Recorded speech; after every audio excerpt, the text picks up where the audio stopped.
The Black Lizard Big Book of Black Mask Stories. Edited by Otto Penzler.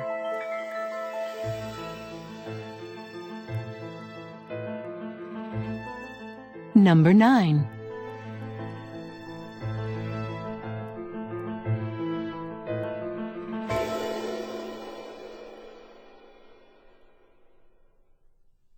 The Black Bottle. Whitman Chambers.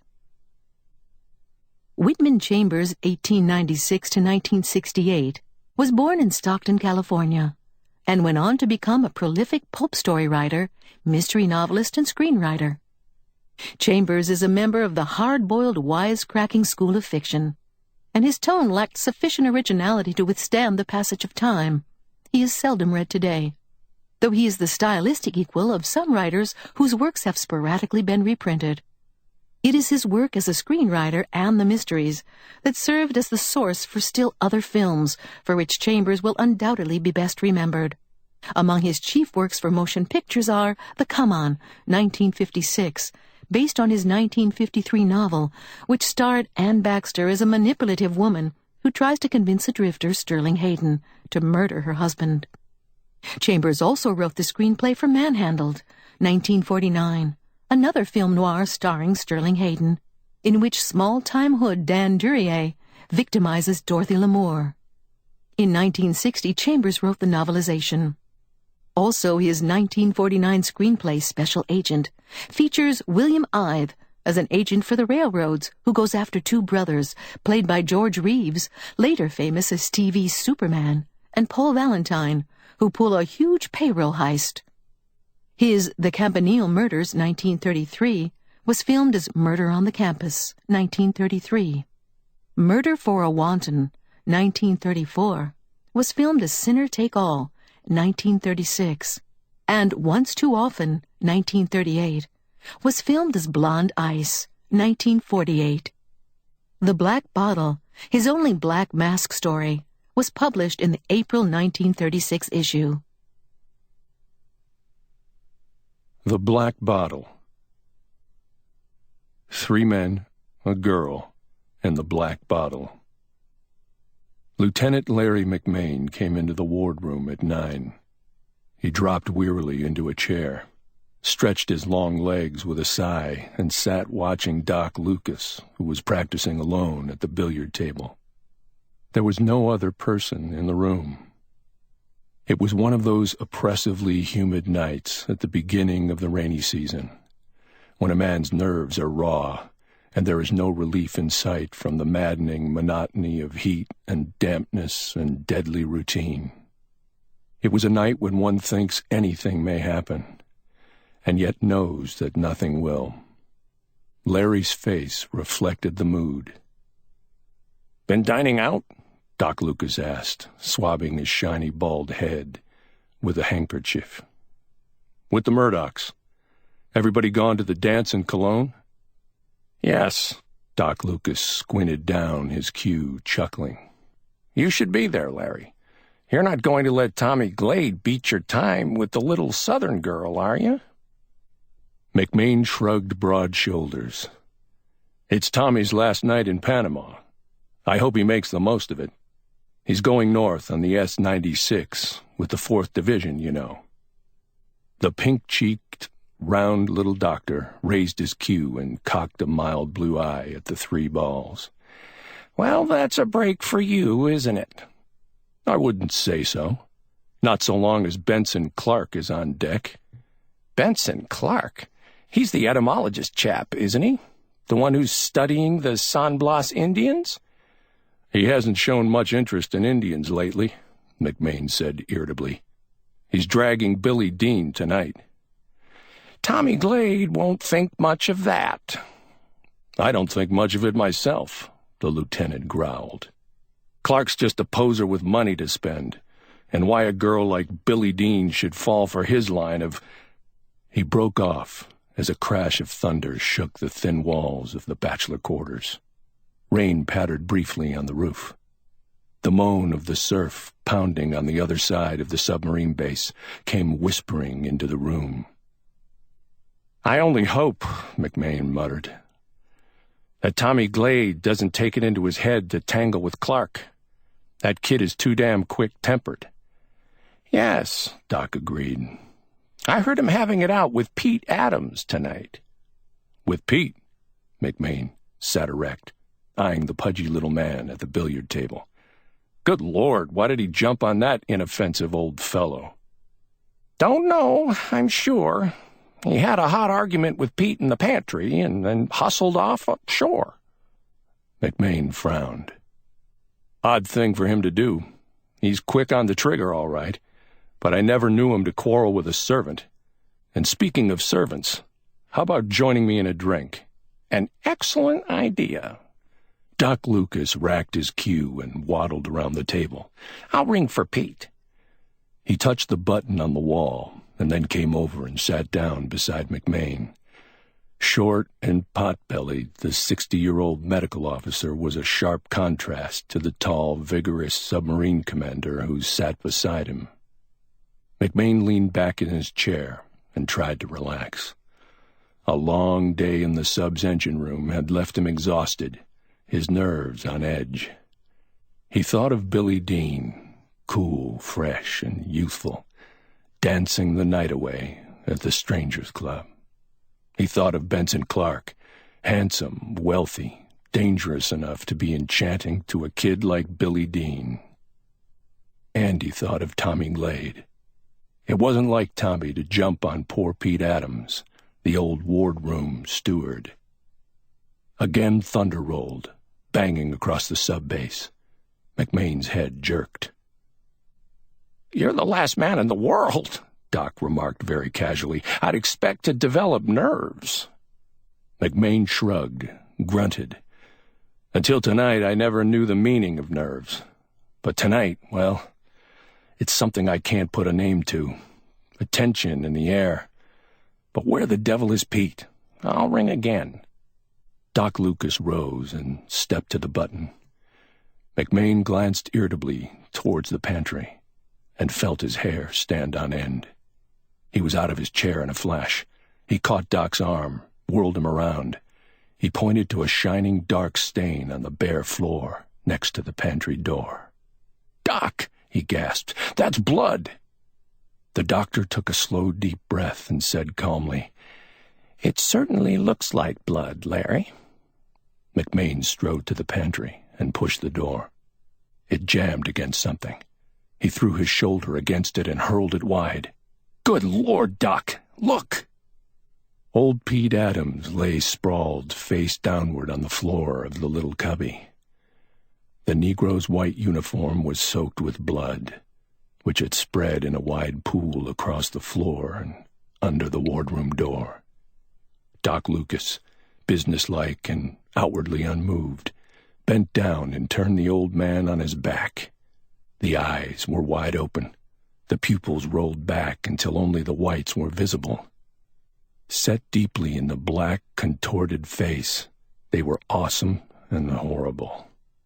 The throat had been slit from ear to ear by a long butcher knife which lay beside the body. Doc Lucas slowly backed from the pantry and stood for a moment looking down at the lifeless old steward. "I've seen him slice bread with that knife. It has an edge like a razor." "Well, Larry," the doctor's voice became brisker, "this is a matter for the commandant.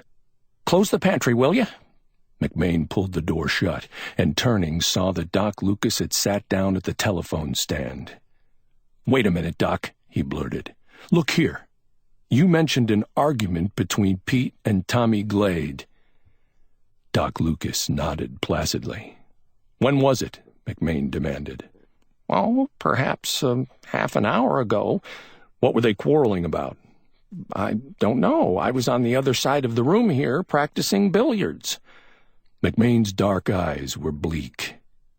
"Doc, have you got the idea that Tommy Glade killed that poor devil?" "Well, it looks that way," the doctor calmly admitted. McMain, glaring, took a step towards the round little man. "Doc, you're crazy," he snapped. "Tommy Glade has been under my command for 6 years. I never knew a finer—" "Now see here, Larry," Doc Lucas interrupted. I haven't been out of this room for 2 hours. The last person to go into the pantry was Tommy Glade, and I tell you frankly, he had blood in his eye. The last person to see Pete Adams alive was, so far as I know, Tommy Glade. Stop and think a minute. The lone window in the pantry is screened, and perhaps you noticed that the screen hasn't been cut or tampered with. There's no other entrance but that door. Now, if Tommy Glade didn't kill old Pete— Doc Lucas paused pointedly. Well? Pete killed himself. Exactly. One or the other. Now I'll have to phone the commandant. The doctor picked up the telephone. McMain stood indecisively for a moment. Then he turned and hurried into the passageway and down into his own quarters. Feverishly throwing off his clothes, he took a quick shower. Within 5 minutes, dressed now in neat and freshly pressed linen sits, he was back in the wardroom. "I'm going ashore," he said crisply. The doctor shrugged. "Suit yourself. Personally, I think you ought to keep out of it. There is something, Larry, damn peculiar about this whole affair. I sensed it first tonight when we were talking about Tommy Glade, and this Benson Clark fellow and Billy Dean." "Oh, yes? Why drag Billy into it? Or Clark, for that matter?"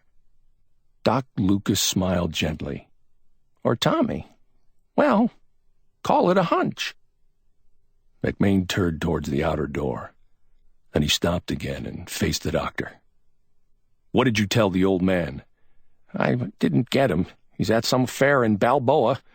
I notified the executive officer, and he's on his way over here. We'll take care of the body." "Chuck Dean is acting exec." "I know. Billy's brother. What of it?"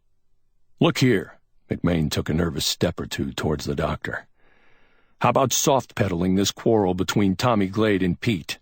Why spill it to Chuck? Why not wait till the skipper gets back? Better yet, wait till tomorrow. You can't do much tonight anyway. And maybe after I've seen Tommy, we'll have some sort of lead." McMain paused, breathless. "Well, how about it?" Doc Lucas, his eyes half closed, asked slowly, "Are you taking the responsibility for investigating this murder?" "Well, isn't it my duty, as senior line officer quartered in the wardroom?" "I imagine it is," Doc Lucas said thoughtfully. "I imagine in a case of this sort, a line officer ranks a staff officer." "Do you want the job?" McMain asked flatly. "I do not." "Very well.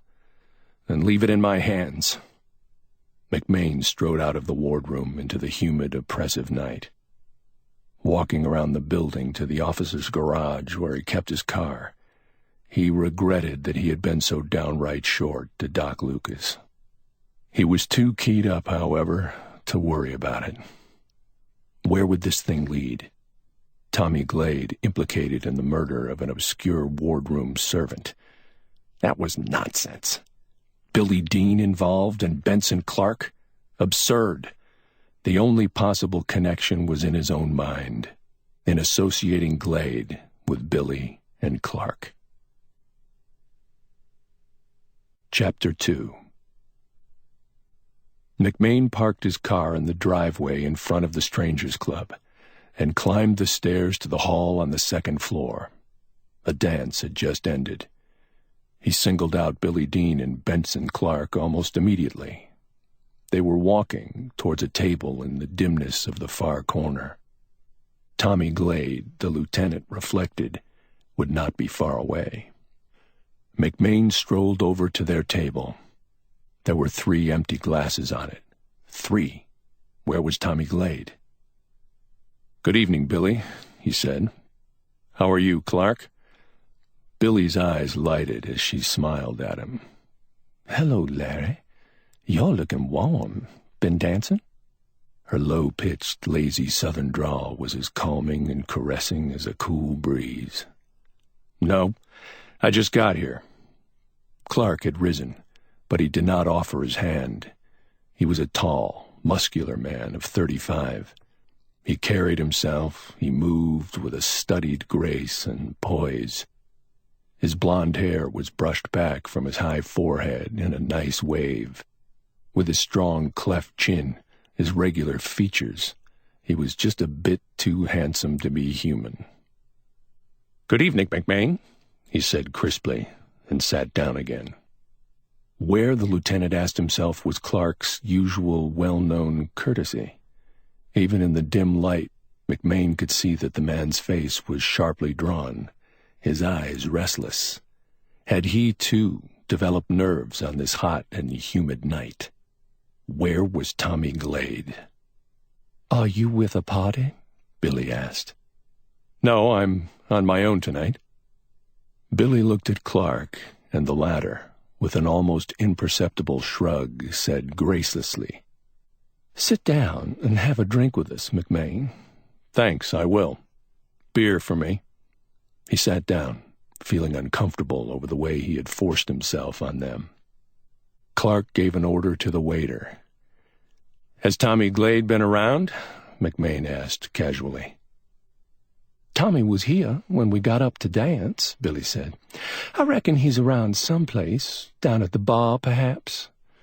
McMain turned to Clark. "How are the Indian studies coming along?" Clark stirred himself with an effort. "Not so well," he said, and blew a smoke ring towards the ceiling. "I've been pretty busy here in Cologne."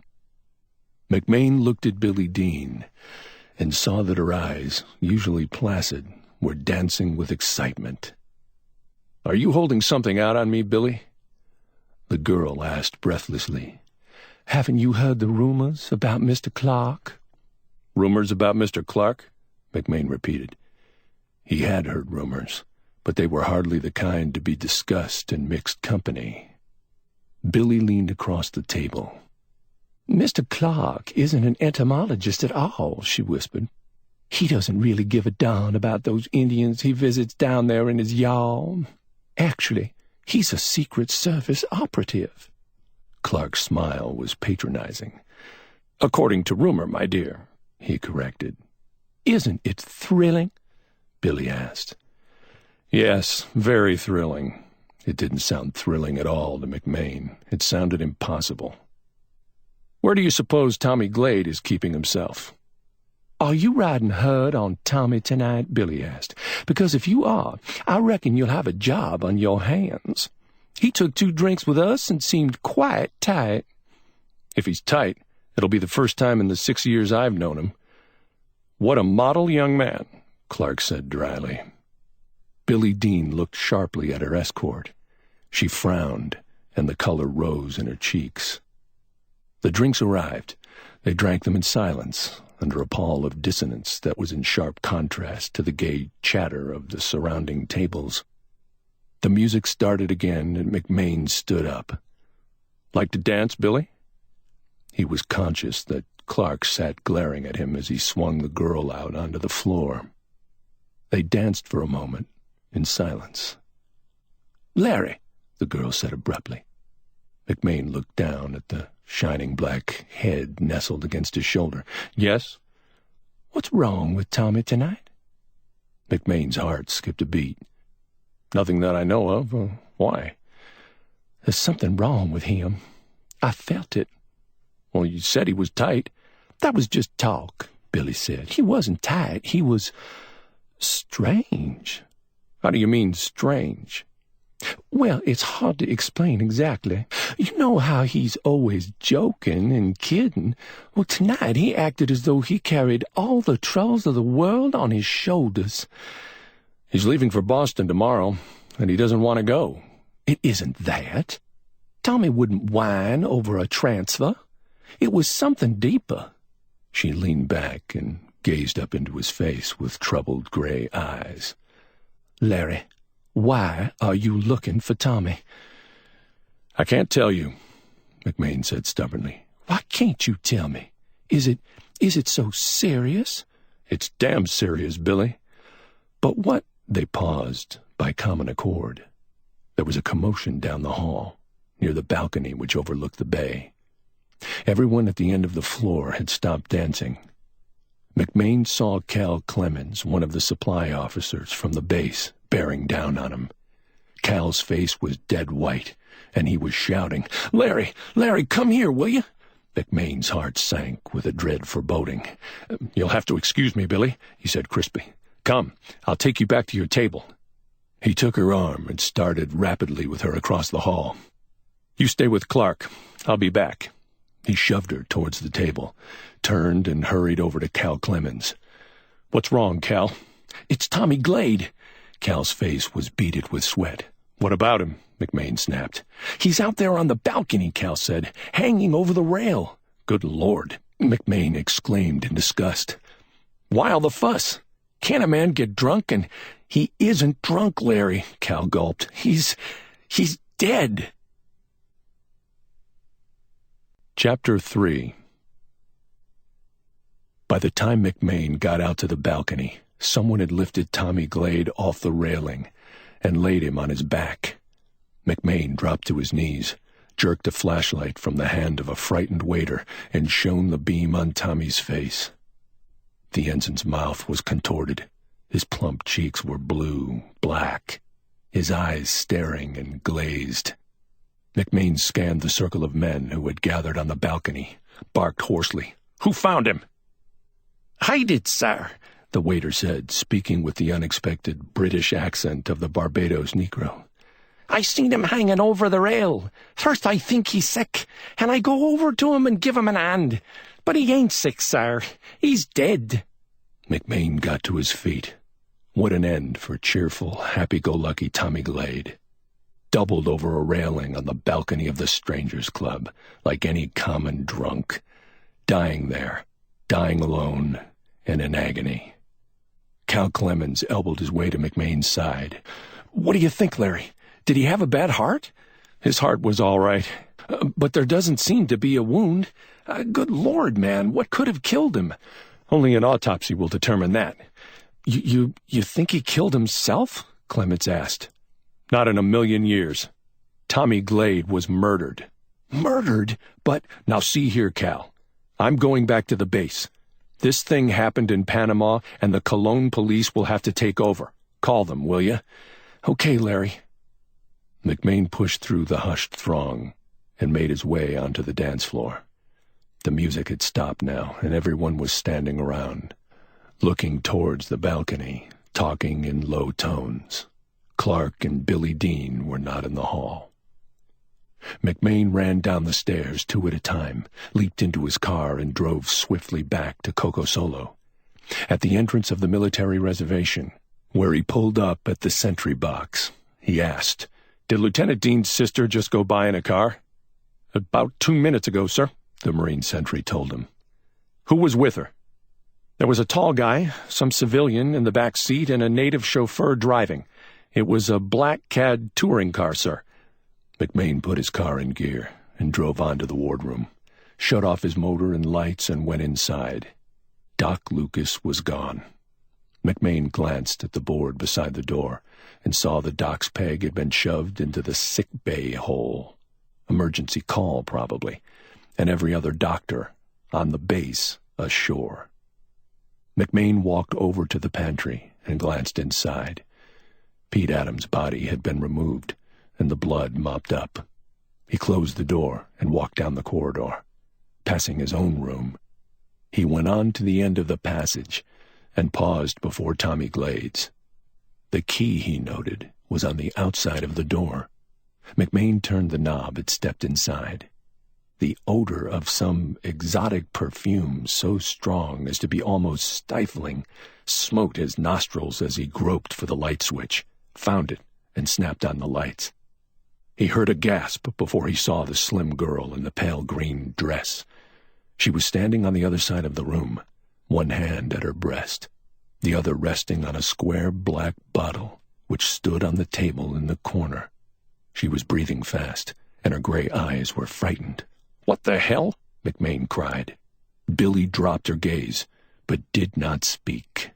The lieutenant glanced around swiftly. Save for a heavy trunk which stood beside the bed, a few toilet articles on the chiffonier, the room was bare of Tommy's belongings. McMain looked back at Billy. "For God's sake, girl, what's this all about? You rush away from the club the instant you hear Tommy's dead?" You tear out here with Clark, and now I find you rifling Tommy's room? Are you by any chance a Secret Service operative too?" Her laugh was forced. "No, I'm just a member of the Ladies' Auxiliary." The attempt at humor was flat. Humor was out of tune with the tragedy in her eyes. McMain sighed and sat down on the edge of the bed. "Oh, hell," he groaned. "Let's not try to be funny. What are you doing here, Billy?" She came towards him, carrying the black bottle in her right hand. Pausing at the foot of the bed, she pleaded, "Won't you please not ask me that question? Won't you please let me go away from here and forget you ever saw me?" "You know I can't do that," McMain said unhappily. She met his eyes and then looked away. "And 2 weeks ago, that night driving home from the club, you told me you loved me." "You're not being fair, Billy. Whether or not I love you doesn't enter this mess at all. 2 men have been murdered tonight, and—" "2!" the girl cried. "We found Pete Adams in the pantry a while ago with his throat cut." "Pete Adams?" "Our old wardroom steward." "Yes, I know." She stood there staring at him, her lips parted, her shining dark hair wind-blown and awry. "What precisely do you know?" McMain asked gently. "I know it all fits." "What fits?" "Don't you know?" Billy countered. "I haven't the faintest idea. Can you tell me?" His voice was mild, patient. "Can you tell me why Pete's throat was cut? Can you tell me why that fine young officer was murdered, and how?"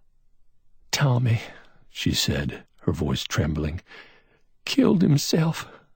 "How?" I think he drank poison." "Tommy Glade?" McMain shook his head. "No. Tommy Glade was a man. If he wanted to go out, he'd choose a man's way. He wouldn't drink poison at the Strangers' Club. He'd come here to his room and blow his brains out with a Service 45. Don't, Billy begged. McMain tried a new tack. "Is that alleged Secret Service man waiting for you outside? Around the corner of the building where I didn't see him when I drove up?" "Mr. Clark brought me over and then went back to town," Billy answered quickly, too quickly. "And you had time after he brought you home to walk over here?" he asked skeptically. When he received no answer, his eyes shifted to the square bottle. "What have you there?" "A bottle of perfume." "The perfume that's so rank in this room?" "Yes." "Then you opened it?" "Well, yes." McMain saw that the glass stopper was sealed with a heavy coating of wax. "Then how did you seal it up again? And why?" She lifted the black bottle, staring in surprise at the wax around its neck. McMain did not wait for an answer to his questions. His voice now was not so gentle. He was prodding himself, forcing himself to be hard. "Why did you open it in the first place? Did you sprinkle it around the room? If you did, why?" The girl breathed heavily. Her eyes were like a cornered animal's. She screamed suddenly. "Please, let me alone. I won't listen to you any longer. I won't answer your questions. I won't." Her eyes met his for a brief moment. Then, before he realized her intention, she had leaped towards him. Her open left hand, the whole weight of her body behind it, struck him in the face and bowled him over backwards on the bed. By the time he gained his balance and got to his feet, the door was slamming behind her. He heard the lock snap home and then the patter of her footsteps running down the passageway. A hurt, regretful smile twisted his lips. Then, with a quiet shrug, he switched off the lights and went to the window. He heard the outer door of the wardroom slam, and a moment later, the low purr of a powerful car. Not until then did he release the screen and hop over the sill. Running around the building, he was just in time to see Clark's black touring car swing onto the concrete of the base's main street, heading towards Cologne. McMain went back into the wardroom, picked up the telephone, and called the sentry box at the gate.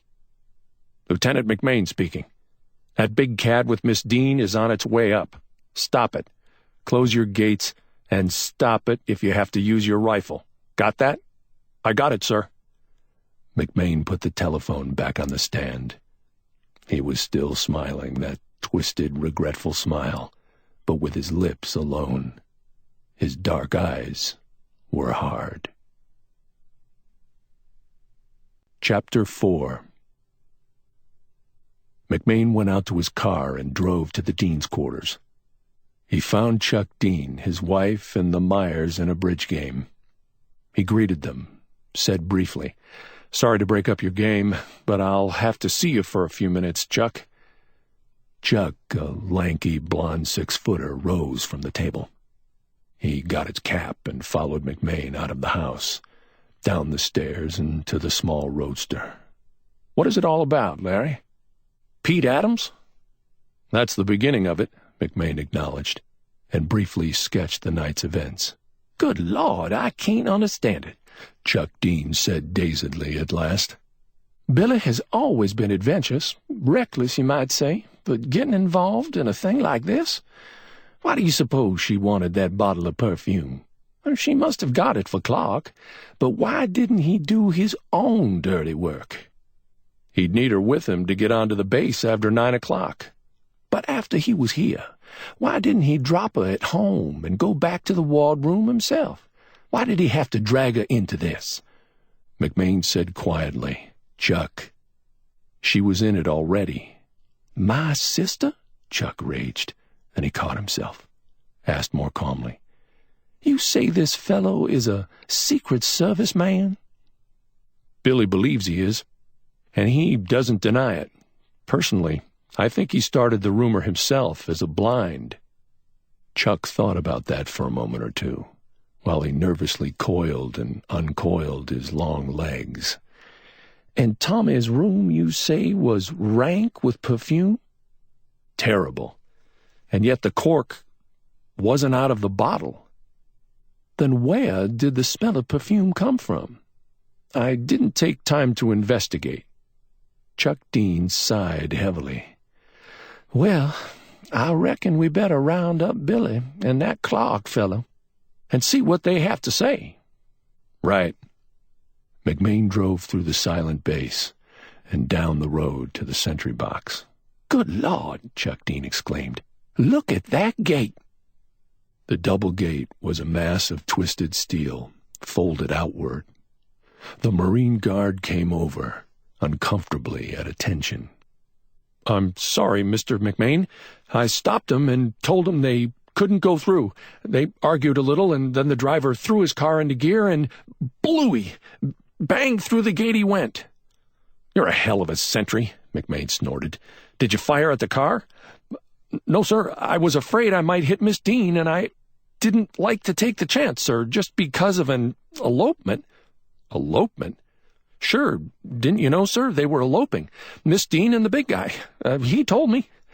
McMain viciously jerked his car into motion, shoved the gears into high, and shot down the road. "Now what?" Chuck Dean asked. "We have to find Clark's car." McMain jammed the accelerator to the floorboard. The white ribbon of concrete, the black jungle on either side of the road, shot past at 70 miles an hour.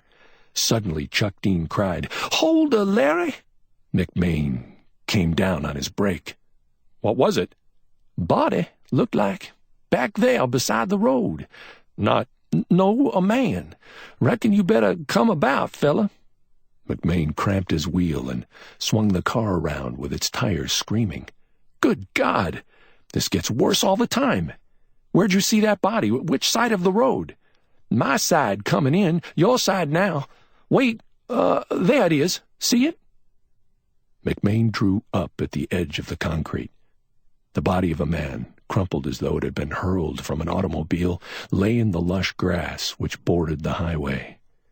McMain and Dean piled out of the car, and in the glow of the headlights, turned the body over. "Clark's chauffeur," McMain said laconically. "You know him?" "I've seen him around." The man's face was bloody and caked with mud. He had been shot. The bullet had gone into his right temple at the height of the eye, passed through his head and come out at almost the same location on the left side. "Must have died instantly, poor devil," McMain muttered. "Well, We better hit for town. Report this to the police and get their help in finding Clark's car.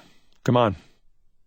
McMain had turned to the car when Dean caught him by the arm, almost jerking him off his feet. "Good Lord, Larry. He moved." "Nonsense. The man's dead as a mackerel." "No, wait." Dean dropped to his knees beside the chauffeur. He unbuttoned the man's coat with shaking fingers. Tearing the shirt open, he dropped his ear to the bared breast. He listened for a moment, and then sat up abruptly. "By heaven, Larry, he's alive!" "With a bullet through his brain?" "I don't give a damn," Chuck stormed. "Whether he has a bullet through his brain or not, the man's alive and his heart is strong, and we can't leave the poor devil here to bleed to death." "Then we'll have to take him to the sick bay at the base. I hate to waste time going back, but there's nothing else to do. Get hold of his feet." The chauffeur was a slight man. They had no difficulty in lifting him into the car. Then, with Dean standing on the running board, holding the unconscious man erect, McMain drove back to the sub-base and to the sick bay.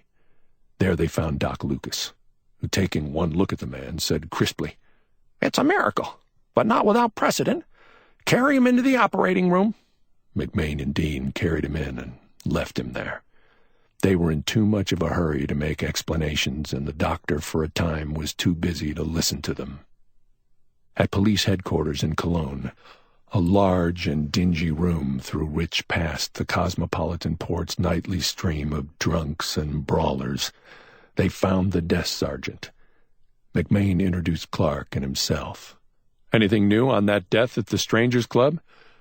The harassed, sweating sergeant shrugged lean shoulders. "My men report, gentlemen, that the young officer took poison because a lady spurned him. A most unfortunate affair. I have ordered an autopsy performed. After that, we shall hold an inquest, and then the body will be turned over to the naval authorities." "And meanwhile, whoever killed him has plenty of time to cover his tracks," McMain snorted. "But the young officer killed himself," the sergeant insisted. "Skip it," McMain retorted. "See here. I need your help in finding a CAD touring car. It's painted black and the radiator is probably caved in. Know anything about it?" "Well, certainly. Such a car's been found just as you describe. It was deserted. There was blood on the front seat. It is at the entrance of Pier 4. McMain caught Dean by the arm and dashed into the street. "Clark keeps his yawl at Pier 4. There may be time yet to intercept him." "His yawl?" "The Thelma.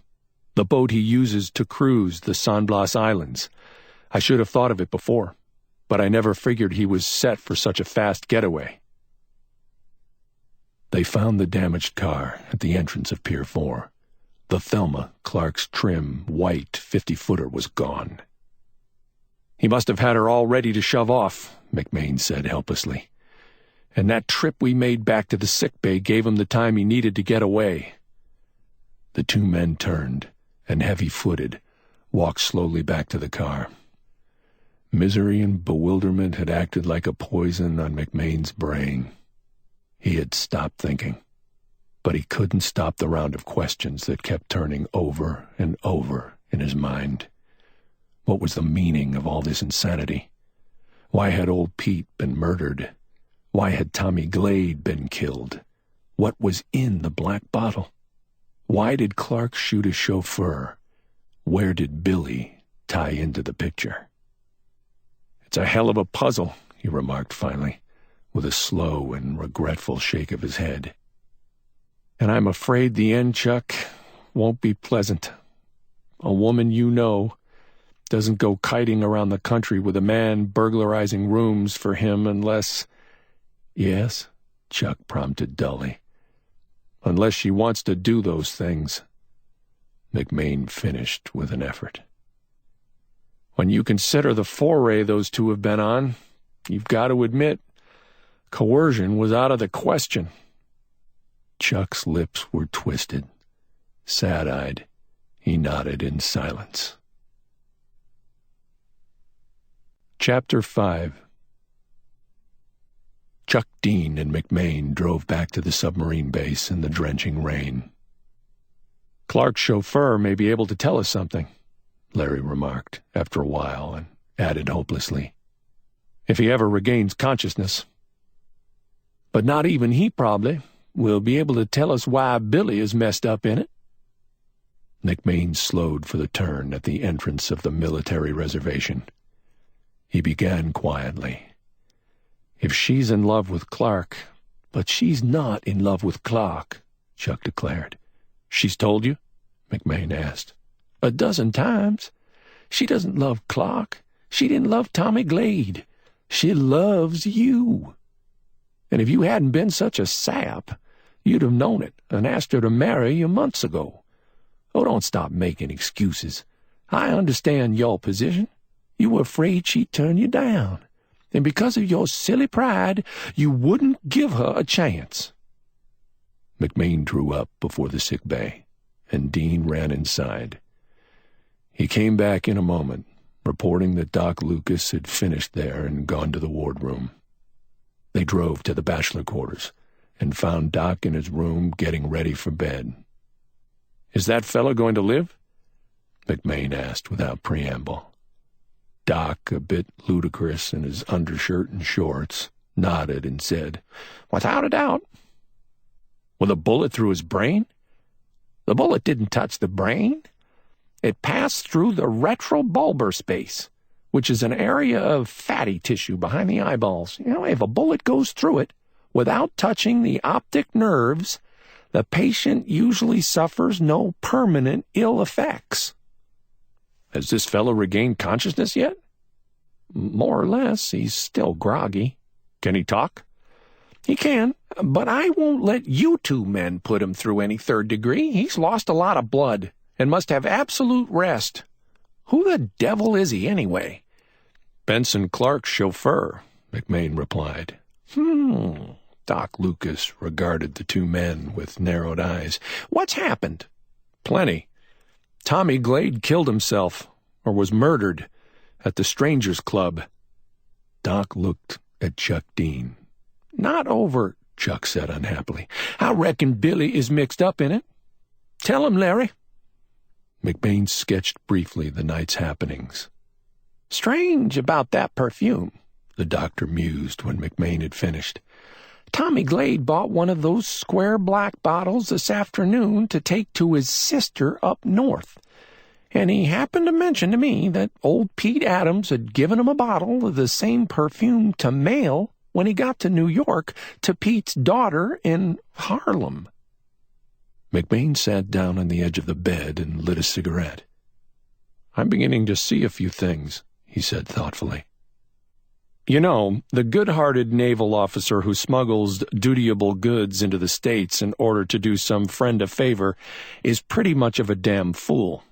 See here, Doc, this chauffeur's got to talk, and he's got to talk quick." "Tell you what I'll do," Doc offered. "I'll go over to the sick bay and ask him a few questions. I know the situation pretty well from what you've told me, and I may be able to get something out of him." "Good," McMain said. "You don't have to endanger the man's life, but make him talk if you can. Chuck, let's see what we can find in Tommy Glade's quarters." Tommy Glade's room still smelled of perfume. "Where in the Lord's name does it come from?" Chuck muttered. "If Billy took the bottle—" McMain gave the room and its scanty furnishings a swift survey. Then he grunted and pointed to a large irregular stain on the bare floor beside the heavy trunk. "Never noticed it when I was in here before. Doc told us there were 2 bottles, and that's where one of them went." McMain strode briskly to the metal wastebasket beside the small bare desk and hauled out a crumpled roll of damp paper. He smelled it, made a face, and said, "Phew, here's the wrapper. Tommy evidently broke the bottle." He spread the paper on the desk and smoothed out the wrinkles. He turned it over and found an address.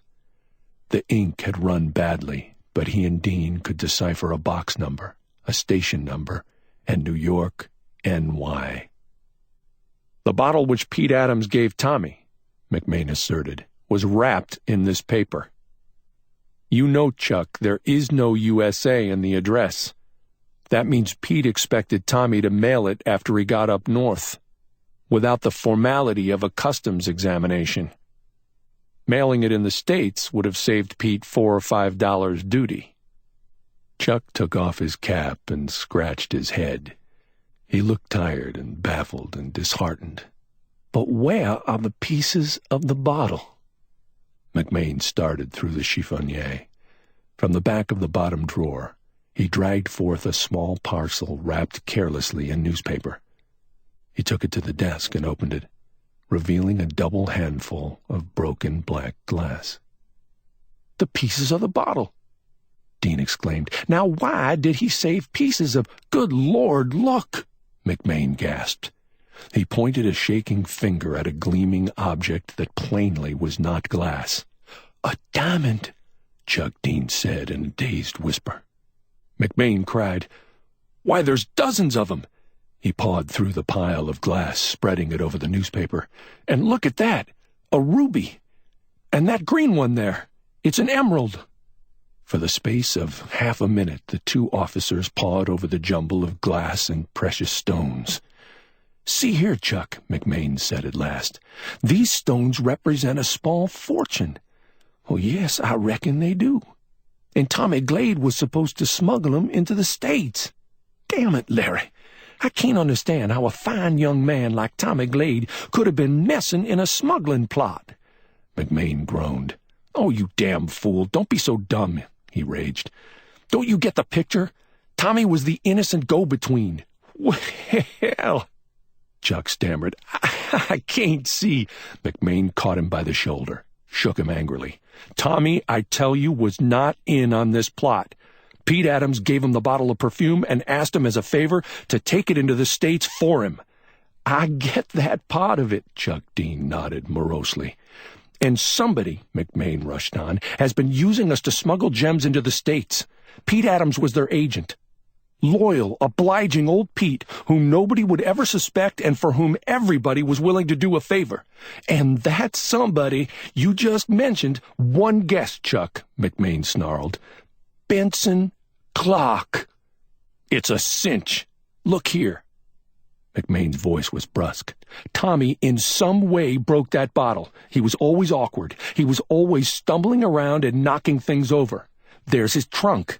I know it's half full of books and weighs a ton. It would have been just like him in the rush of packing and getting ready for the dance tonight to tip it over on the package Pete gave him. In cleaning up the mess, he discovered the bottle contained more than perfume. What would he do about it? Knowing Tommy, what would you say he'd do?" Chuck smiled wryly. "I reckon you could count on the poor devil doing the wrong thing." "Of course you could. Would he come to me or to the old man? Not Tommy. He went to Pete Adams.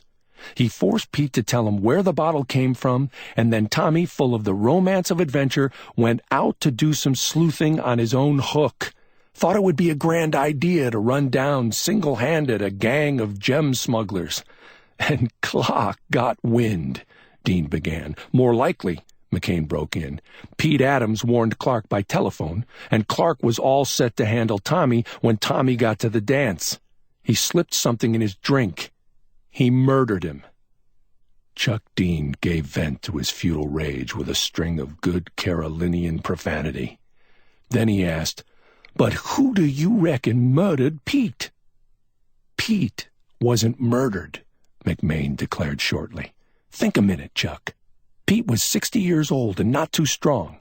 Have you ever seen the inside of the Panama prison?" Chuck slowly nodded. "I reckon I get it. Knowing Pete, it's easy enough to see how the poor fella felt.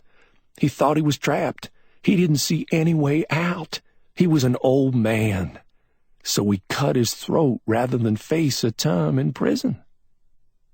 There was a brief and pregnant silence, and then Chuck, avoiding McMain's eyes, said slowly, "There's only one thing I can't see." McMain took a deep, sighing breath. "I know, Chuck. Where does Billy fit into the picture?"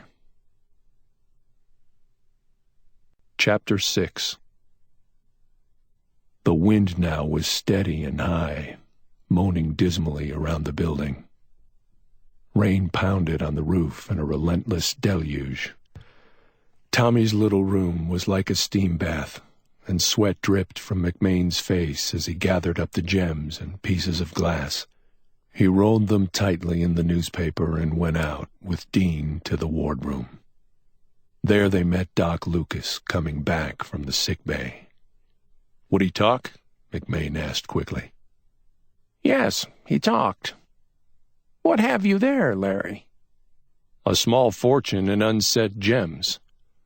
Doc Lucas showed no surprise. "Cabrillo will be glad to hear you recovered them."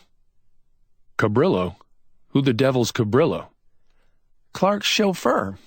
United States Department of Justice operative." McMane blinked. "Department of Justice? Are you sure you don't mean—" "I mean Department of Justice. There is more to this than a mere smuggling job. It seems that Benson Clark is the head of a gang of jewel thieves who have been working the coast-to-coast cruise ships operating through the canal. It was their custom to steal the jewels on the night before the ship reached Panama. On that night, there's usually a masquerade or some other damn foolishness, and the dowagers drag their gimcracks out of the purser's safe for the occasion." "But how did the thieves get the jewels into Panama?" McMane asked. "They were slipped to one of the crowd of bumboat men that surrounds every ship as soon as she drops anchor in the harbor. Well, then they were smuggled ashore. With the jewels once in Clark's hands, the stones were removed from their settings and concealed in bottles of perfume. The perfume was sent to a New York fence through old Pete Adams and the kindly cooperation of various naval officers going back to the States. Cabrillo tells me his department has broken up the gang that work the ships and can pick up the New York fence whenever it pleases. Clark, he says, knew the jig was up. Though he didn't know the fence was being shadowed, he was risking everything to get that one last shipment through." "Yeah," Chuck Dean said, "but that doesn't explain—" "Let's skip that, Chuck, for a while." McMane broke in. "Doc, how come this Cabrillo got himself shot?" "Cabrillo realizes now that Clark has been on to him for some time. Tonight, after Cabrillo had driven through the gates with a gun at his back, Clark waited until they had gone a mile or so and then ordered him to stop. As he pulled up at the side of the road, Clark let him have it. By the grace of God, Cabrillo's head was turned sideways, and with the odds 1,000,000 to 1 against him, he came through alive." "But why the devil," McMane queried, "didn't Cabrillo yell for help when he had Clark bottled up here on the base? There were 3 or 4 sentries within call while he waited outside the wardroom." "Cabrillo was under orders to get his man with the gems in his possession. Clark evidently realized the situation, because as soon as Billy came out with the black bottle, he shoved a gun against Cabrillo's back, and from then on, Cabrillo took orders." Chuck Dean mused. "And that black bottle, after all, wasn't the one Clark wanted, which, of course, is a lot of help to me in getting my sister out of this mess, Doc.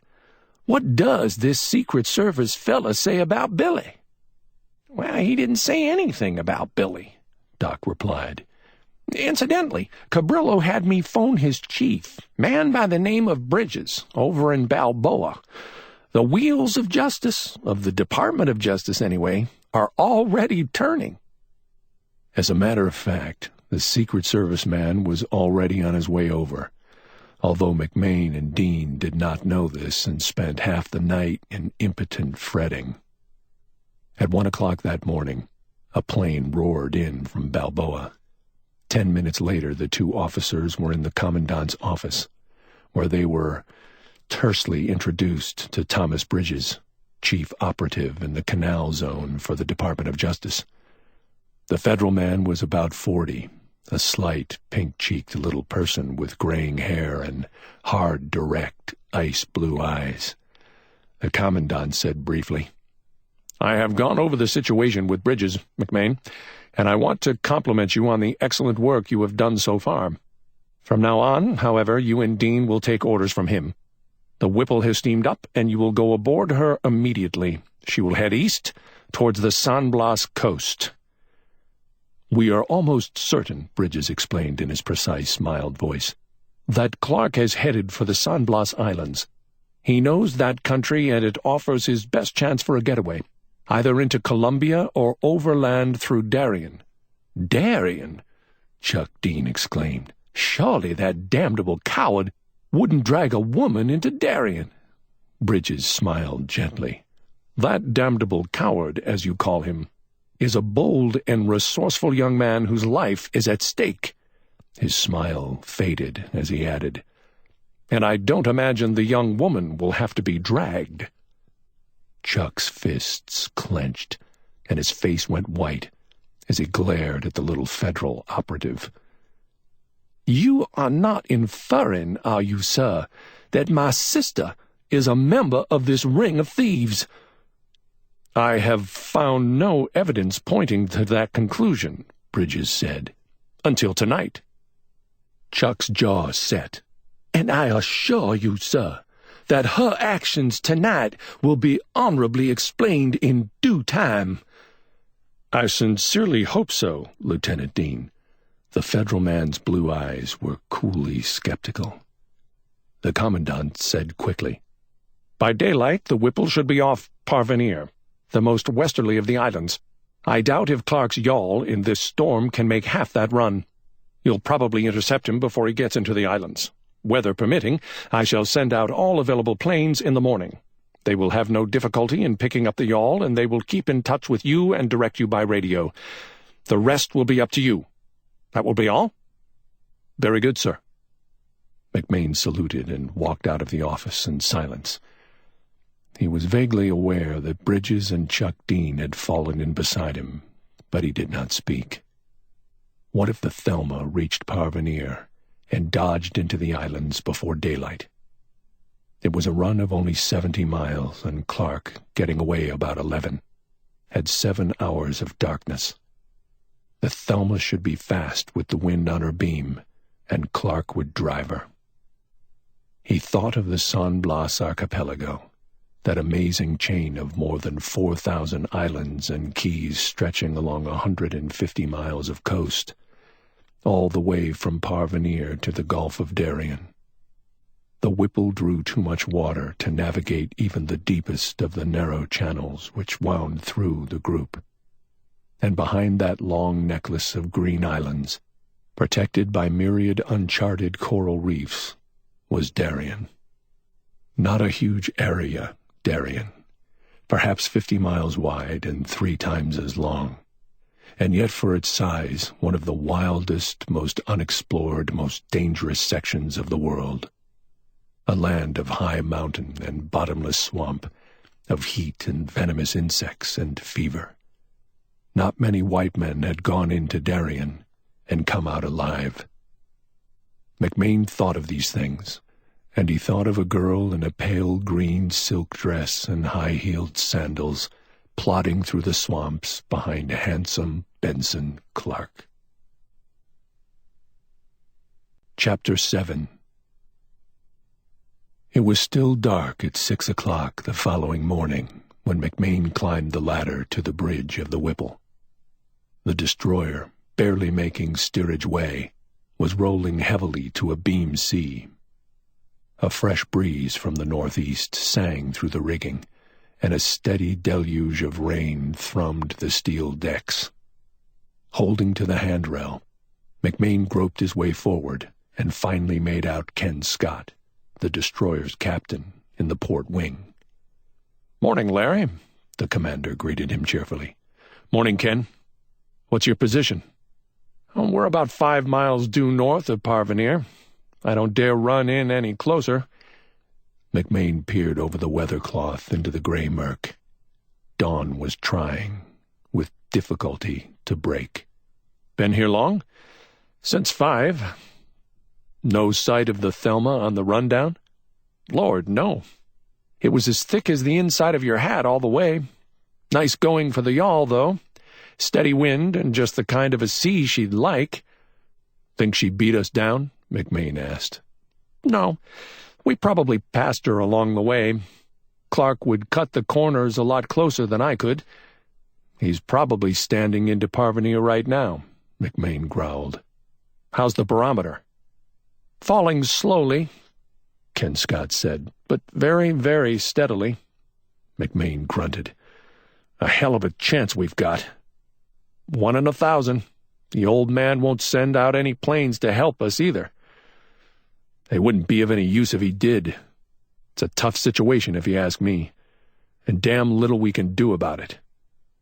McMain turned towards the ladder to the main deck. Then he paused and asked over his shoulder, "How's your motor, Dory?" "In good shape. Why?" "I just wanted to know." "Look here, you're not—" "Good God, Ken," McMain snapped. "We've got to do something." He went on down the ladder. It was virtually broad daylight now. And yet McMain, peering astern, could barely make out the after-deck house, 100 feet away. The rain came down in slanting sheets, steadily and relentlessly. Below, in the small wardroom, he found Chuck Dean and Bridges, their chairs hooked to the table while a Filipino boy who looked sadly seasick served them breakfast. Chuck was haggard and hollow-eyed, but Bridges seemed cheerful. "How are things outside?" he asked. "Rotten. This storm has settled down for the day, and Scott doesn't dare take his ship any further inshore. Clark will slip by us and get into the islands if he isn't there already, and you know what that will mean. Boy, bring me some coffee." "No chance of this storm blowing over?" Chuck Dean asked. "The barometer's falling steadily." The boy brought McMain's coffee. He drank it in 3 or 4 quick gulps, said abruptly, "See here, there's only one thing to do. We've got to take the motor dory and try to make Parvenir. We might intercept Clark there, but in case we miss him, in case he's slipped in among the islands ahead of us, we'll go after him. What do you say, Bridges?" The Federal man smiled. "I say let's go." They put a cask of water and a box of emergency rations in the 21-foot motor dory. They stowed away a rifle and a belt of ammunition and armed themselves with .45 Colts. They put in a chart and a boat compass, filled the gas tank. Then Commander Scott made a lee, and with the dory's coxswain standing by to unhook the falls, the boat was dropped over the side. Bridges, McMain, and Dean scrambled down the ladder and piled into the pitching dory. 30 minutes later, the little island village of Parvenir loomed out of the rain almost dead ahead. Tall palms first, their fronds thrashing in the wind, then the white government house, finally the double row of thatched Indian dwellings. Dean and Bridges came out from the hooded forward cockpit and joined McMain, braced themselves and stood watching the village as the dory bore down on the white line of breakers which piled up on the shore. "Well, what do you say, McMain?" Bridges asked. "I say if he isn't anchored in the lee of the island, he's ahead of us."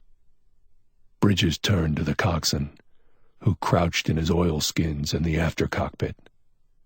"Head around the island, son," he ordered.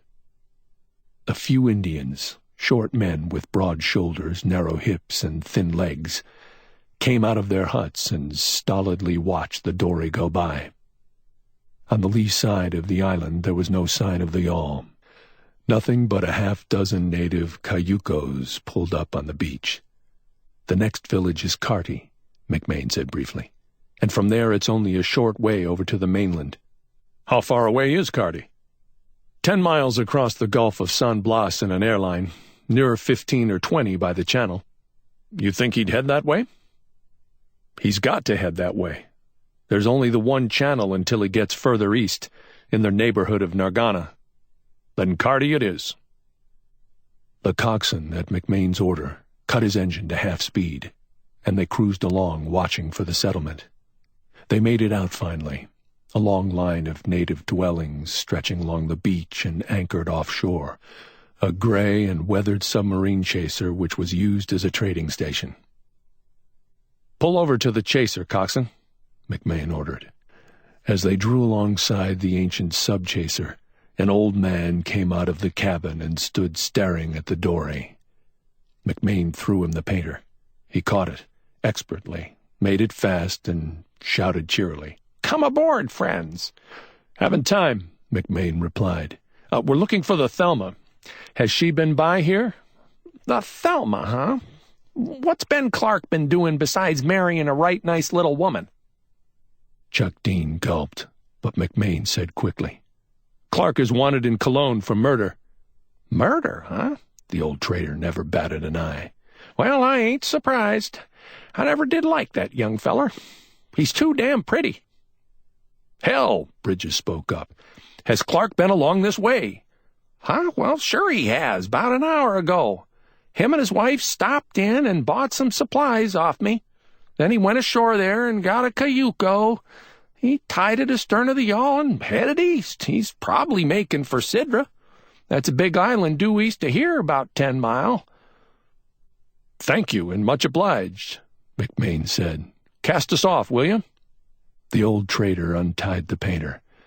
The coxswain kicked his clutch, and the dory drew away. "We'll have to get a dugout," McMain said. "Why?" Bridges demanded. "Because Clark means to head up a river, and we can't follow him in this dory. It draws too much water. Coxswain, head in as close to the village as you can get." "How do you mean to get a dugout?" "I mean to take it," McMain retorted. He buckled on a .45, and when the dory reached shallow water, leaped over the side and waded ashore. From the dozen or more cayucos drawn up on the beach, he selected one, saw there were paddles in it, and laid hold of it. The Indians crowded towards him, jabbering. He waved them back with his .45, hauled the dugout into the water, pulled it out to the dory, and made it fast at the stern. The dory drove on. No one mentioned Billy Dean. McMain tried not to think of her. It seemed so certain now that she was willingly and knowingly accompanying Clark. His one forlorn hope that she was under compulsion had been blasted by the trader's account of their visit. 15 minutes after leaving Carty, they made out a low line of dark green forest. A moment later, Chuck Dean shouted, "There's the yawl! My Lord, he's scuttled her!" Off to port and not more than 100 yards away, they saw the upper third of a mast sticking out of the water at a sharp angle. "Water wasn't as deep as he thought it was," Bridges remarked. Where's the nearest river? He wouldn't plan to go far on the open gulf in a dugout." Chuck Dean smoothed out the chart with shaking fingers. "Nearest river from here is the Carty, about a half a mile farther to the east.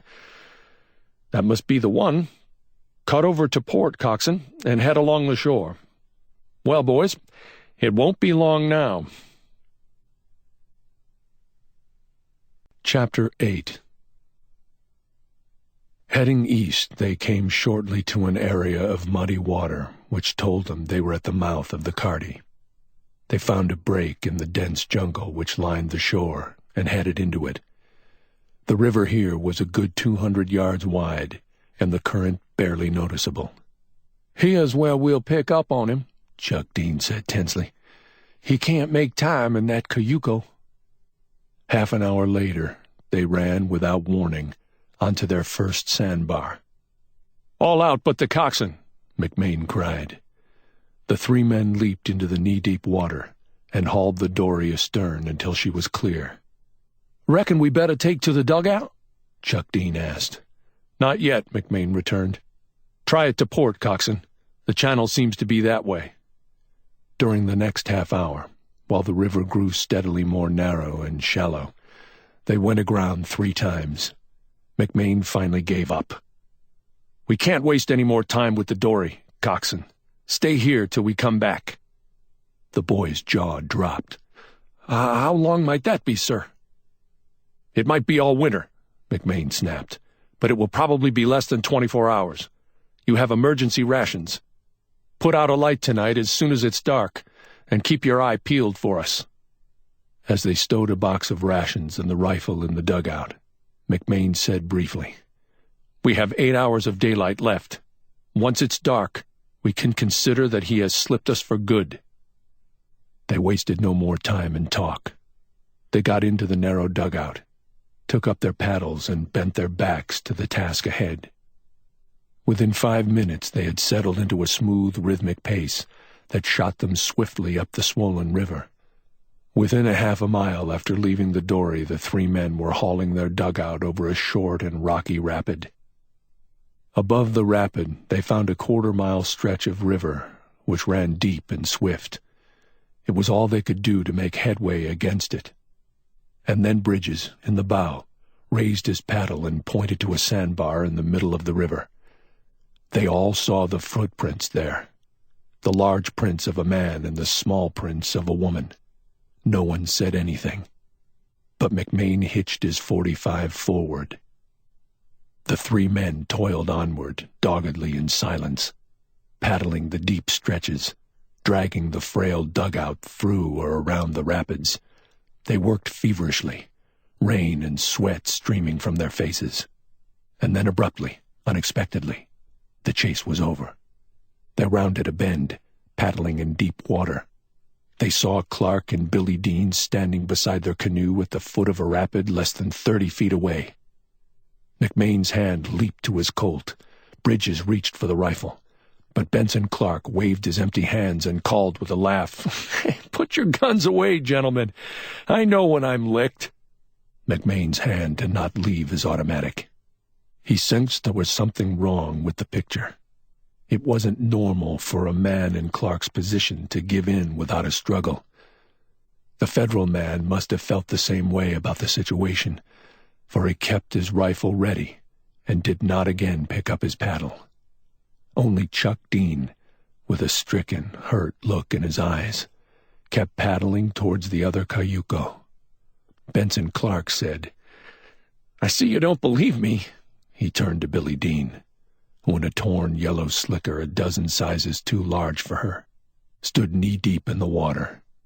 "Billy, take the gun out of my holster and toss it in the river." With a weary sigh, without looking at the approaching men, Billy pulled the revolver from the holster at Clark's hip and tossed it in the rushing water. "You'd never have got us," Clark said cheerfully, "if I hadn't stoved this damn cayuco on a rock." They saw then that the dugout was half full of water and was afloat only by virtue of the buoyant wood of which it was made. "Hold the boat steady, boys," Bridges ordered crisply. He stepped out into the water. Producing a pair of handcuffs, he slipped them over Clark's wrist. He searched the prisoner with practiced hands. Then he jerked his head towards the dugout. "In you go, Clark. Into the bow. You too, Miss Dean. Into the stern." Then he grinned at McMain, as much as to say, "Well, that's that." But McMain's hand remained on his gun. He felt no sense of triumph. For there was Billy Dean, haggard, bedraggled, ready to drop with weariness, her part in the drama still unexplained. And he felt no sense of security, for there was Clark, tired but debonair, and smiling, taking it all as a joke, though he knew he must go back to Cologne and stand trial for murder. It had been too easy. Much, much too easy. Chapter 9. They started down the river in the storm, 5 of them in a dugout built for 3. Benson Clark, handcuffed, sat in the bow, Bridges behind him, then Chuck Dean and Billy, with McMain in the stern. They paddled in silence. Billy finally turned and looked up at McMain. Her dark hair was wild and matted. Her gray eyes were tired, lifeless, her cheeks sunken. She spoke so quietly that McMain alone caught the words. "Aren't you ever going to smile at me again?" Her voice was husky and provocative, but McMain kept his eyes straight ahead. He didn't want to talk. He was too tired to talk. He felt empty and torn by strife. You haven't even so much as looked at me since you caught us, Billy pointed out, and then added querulously, Can't you even speak to me? At that moment, Clark, though he could not have heard the conversation in the stern of the long dugout, turned and said, Look here, you people. You might as well get this straight right now. Billy Dean is in the clear on this job. No one said anything. Clark wheeled further, glaring at Bridges. Steady, you damn fool, the federal man snapped. Do you want to capsize us? Clark laughed hollowly. I wouldn't mind, he retorted. What have I got to lose? Billy, tell him how you happened to be with me. Go ahead, Miss Dean, Bridges urged. It'll help kill time, besides which I am very much interested. This gentleman is Mr. Bridges, Billy, Chuck Dean explained. He's chief operative for the Department of Justice in Panama. Sighing, the girl leaned back against McMain's knees. Clark told me at the dance last night that he was a Secret Service operative. He showed me credentials that certainly looked genuine, and I had no reason for disbelieving him. Didn't it strike you as odd that a Secret Service man would tell you his business? Bridges asked skeptically. Odd? Her voice was contained, slightly belligerent. After all, when a man asks you to marry him, doesn't he usually tell you his occupation? Sorry, Bridges said without sounding at all sorry. Hadn't realized he'd gone that far. Oh, shut up and let her tell her story, Clark growled wearily. Anyway, Billy Dean went on, Clark had dropped a few hints about his mission in Panama when we heard Tommy Glade was dead. Then he came right out and told me he was working on a big smuggling plot and had all the evidence against Tommy, but hadn't arrested him because he wanted to get others too. Clark felt sure, he said, that Tommy must have taken poison when he found the law closing in on him. He took poison, all right, Chuck Dean growled, but he never knew it. Clark murdered that poor young fella. I realized that later, Billy replied. But at the time, well, everything dovetailed and it seemed logical enough. But even if it did seem logical, Chuck Dean said unhappily, and even if you were convinced Clark was a Federal, why did you go out to the base and steal that bottle of perfume? Because Clark convinced me that by getting the bottle of gems out of the way, Tommy's name might be kept clean. I know Tommy's family. I know his two brothers in the service, and she laughed humorously. I am a Southern girl. Bridges' voice was no longer skeptical. It was merely tired as he said, Southern chivalry can get a person into lots of trouble on occasion. Go on, Miss Dean. Well, Clark told me the situation as we drove out to the base. He told me that he naturally couldn't take those gems, but he was willing to stretch a point and let me do it. The government had to recover the gems, of course, but it would serve no purpose to dirty Tommy's name and disgrace his family now that he was dead. But Billy, Chuck exclaimed, when Larry McMain walked in on you there in Tommy's room, why didn't you tell him the situation? Why did you lie and evade? She said quietly, I'll tell you, although a little later when it was too late, I knew I'd made the mistake of my life. I know how much Larry thought of Tommy. He'd had him under his wing for 6 years. He was like a kid brother to him. He had a world of respect for him and high hopes for his career. And it was to spare Larry's feelings that I wouldn't tell him what I really thought then, that Tommy had been smuggling gems. I took the risk of queering myself for life with him. Well, I took it. I was wrong, but— Uh-huh, Bridges put in.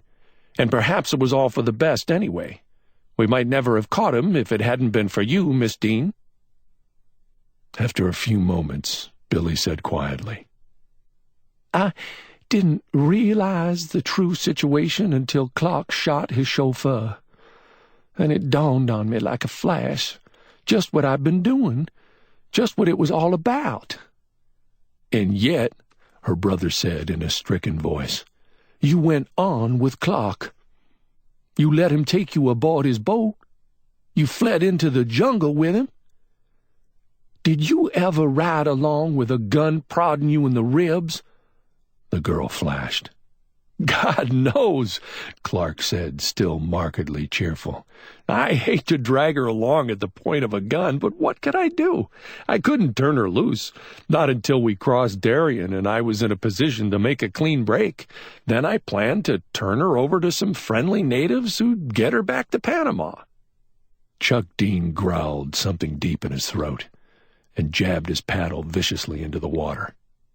Billy patted his shoulder, turned and looked up at McMain. "And now, darling, do you suppose you could smile at me?" she asked softly.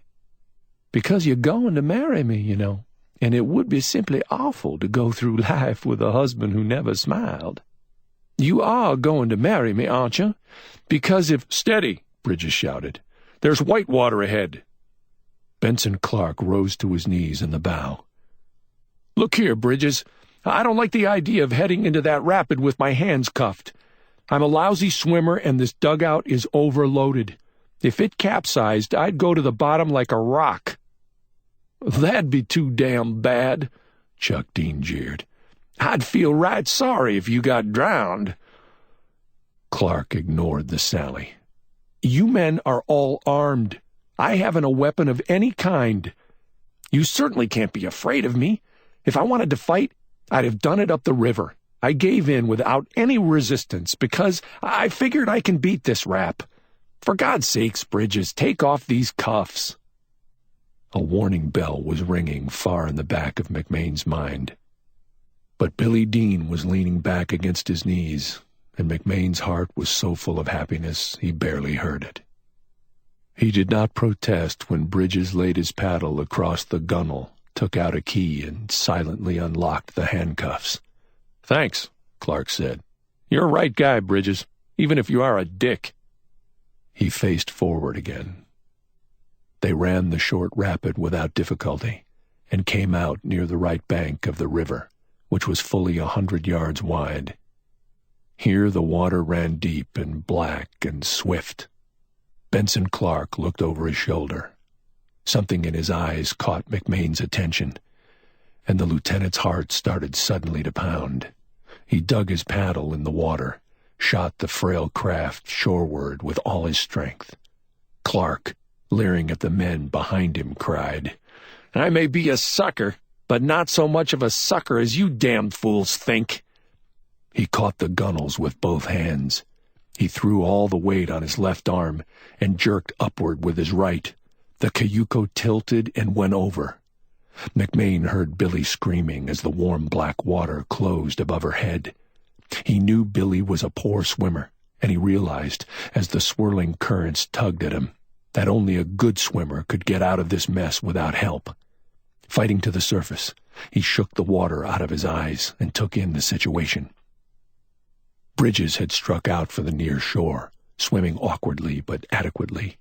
Chuck Dean had caught hold of the overturned dugout with one hand and was holding his sister with the other. And Benson Clark, swimming a neat crawl, was churning the water to foam as he headed straight across the river towards the left bank. "Can you handle Billy?" McMain cried. "We all right," Chuck Dean puffed. "Boy, get going." McMain got going. Clark, by that time, had a lead of 50 feet. The Navy man cut it to 40 in the swift swim across the river.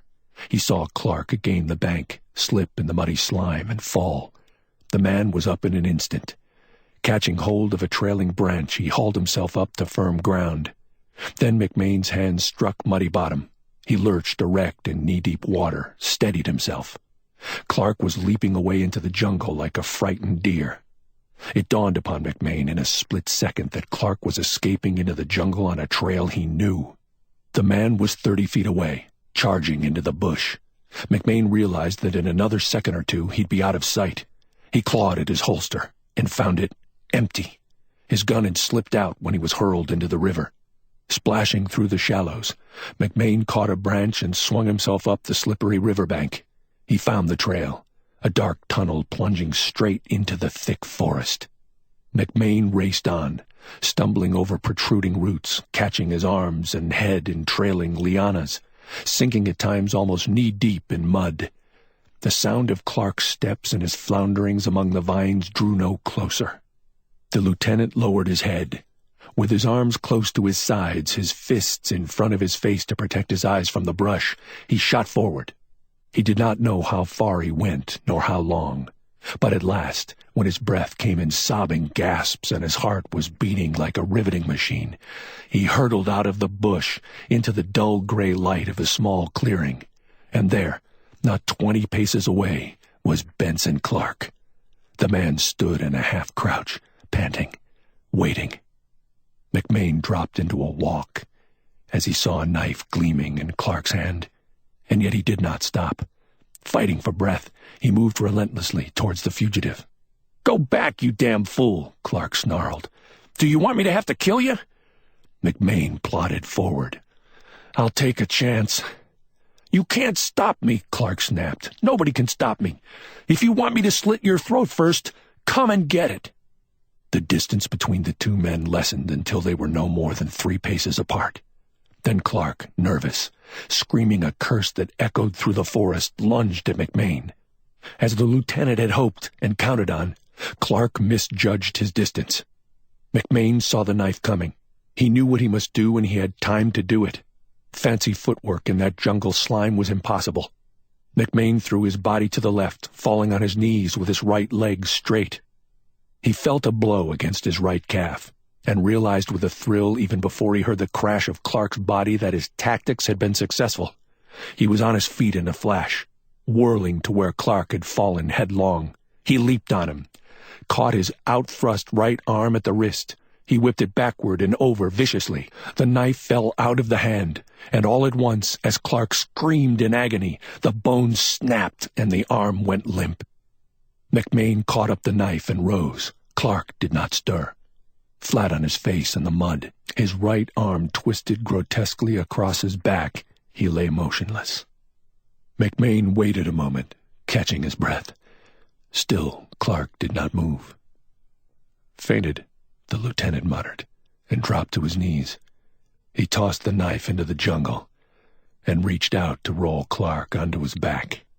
At that instant, the man turned on McMain like a wounded jungle animal. He rolled onto his right side, oblivious of his broken arm. His left fist shot out with all the viciousness and inhuman power of desperation. It caught McMain in the pit of the stomach. It struck him like a shot of high-voltage current. Flame danced before his eyes. Every muscle of his body was paralyzed. He knew he was on his back, his knees in the air. He knew he was helpless. He saw Clark leap to his feet. He heard Clark curse. He knew what was coming, but there was nothing he could do. He saw Clark stand off a pace, like a place kicker measuring the distance of the ball. He saw Clark's useless right arm hanging limp.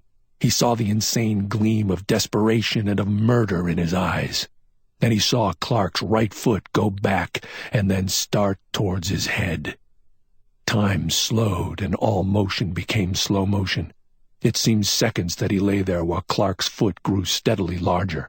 Then, summoning all his will, he jerked his head sideways. He saw the boot go past his face, still in slow motion. All at once, his nerves began to function. Time speeded up. He caught Clark's foot while the man was off balance. He gripped it tight and rolled sideways. Clark's weight crashed on him. He felt the futile tattoo of Clark's left fist against his ribs.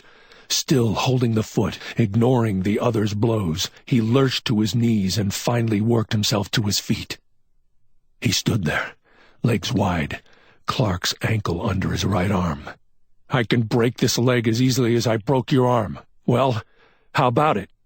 "Break it, damn you!" Clark cried. McMain gripped the toe and started to twist while Clark kicked at him futilely with his other foot. Then McMain heard the crashing of branches. A moment later, voices. He dropped Clark's leg and stood back. "The jig is up, guy," he said quietly. "Why prolong the agony?"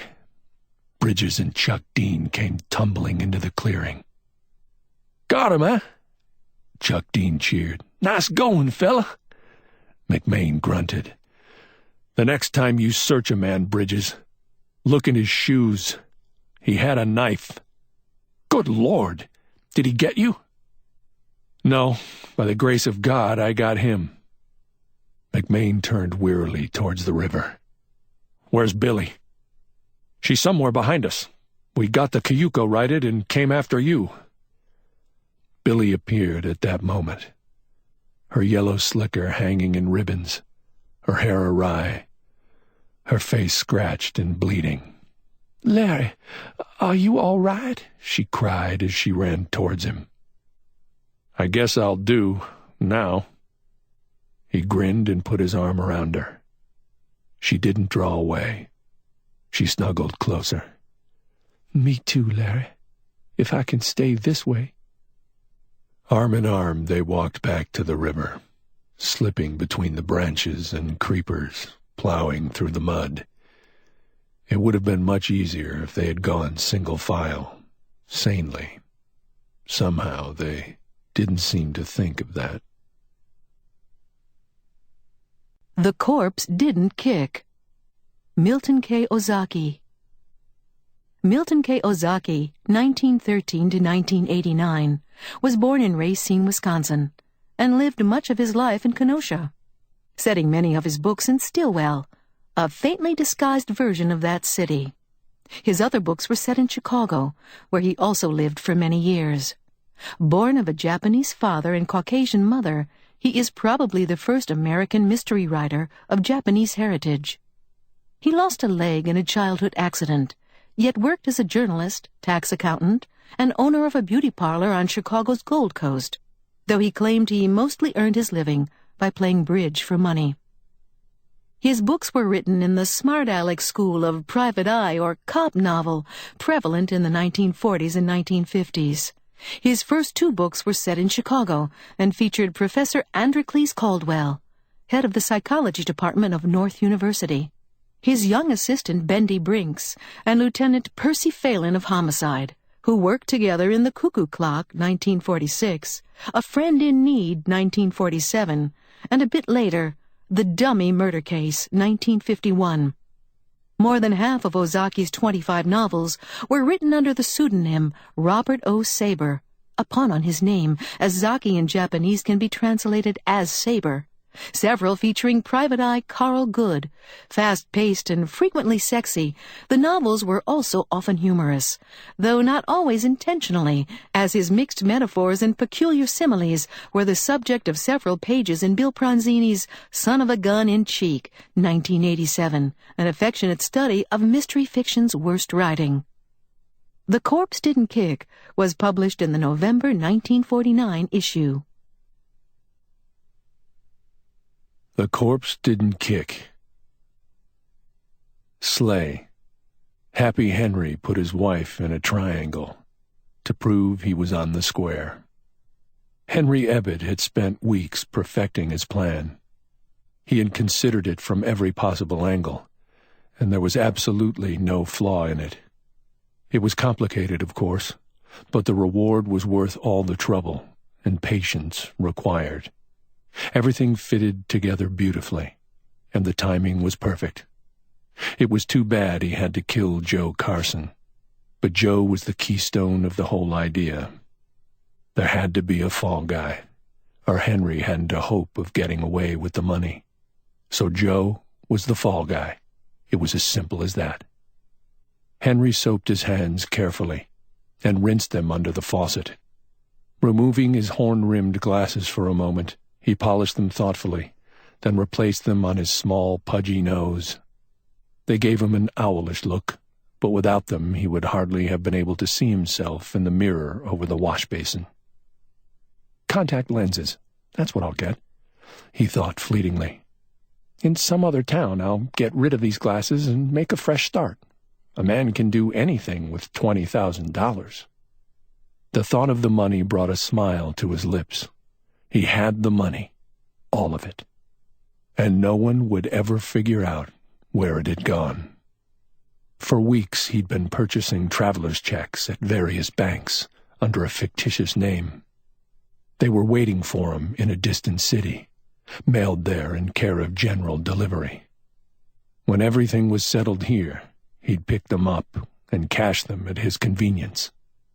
He chuckled as he dried his hands. "This'll fix Bertha, too," he thought. "Once and for all. No matter what she says, no one will believe her." Bertha, of course, was his wife.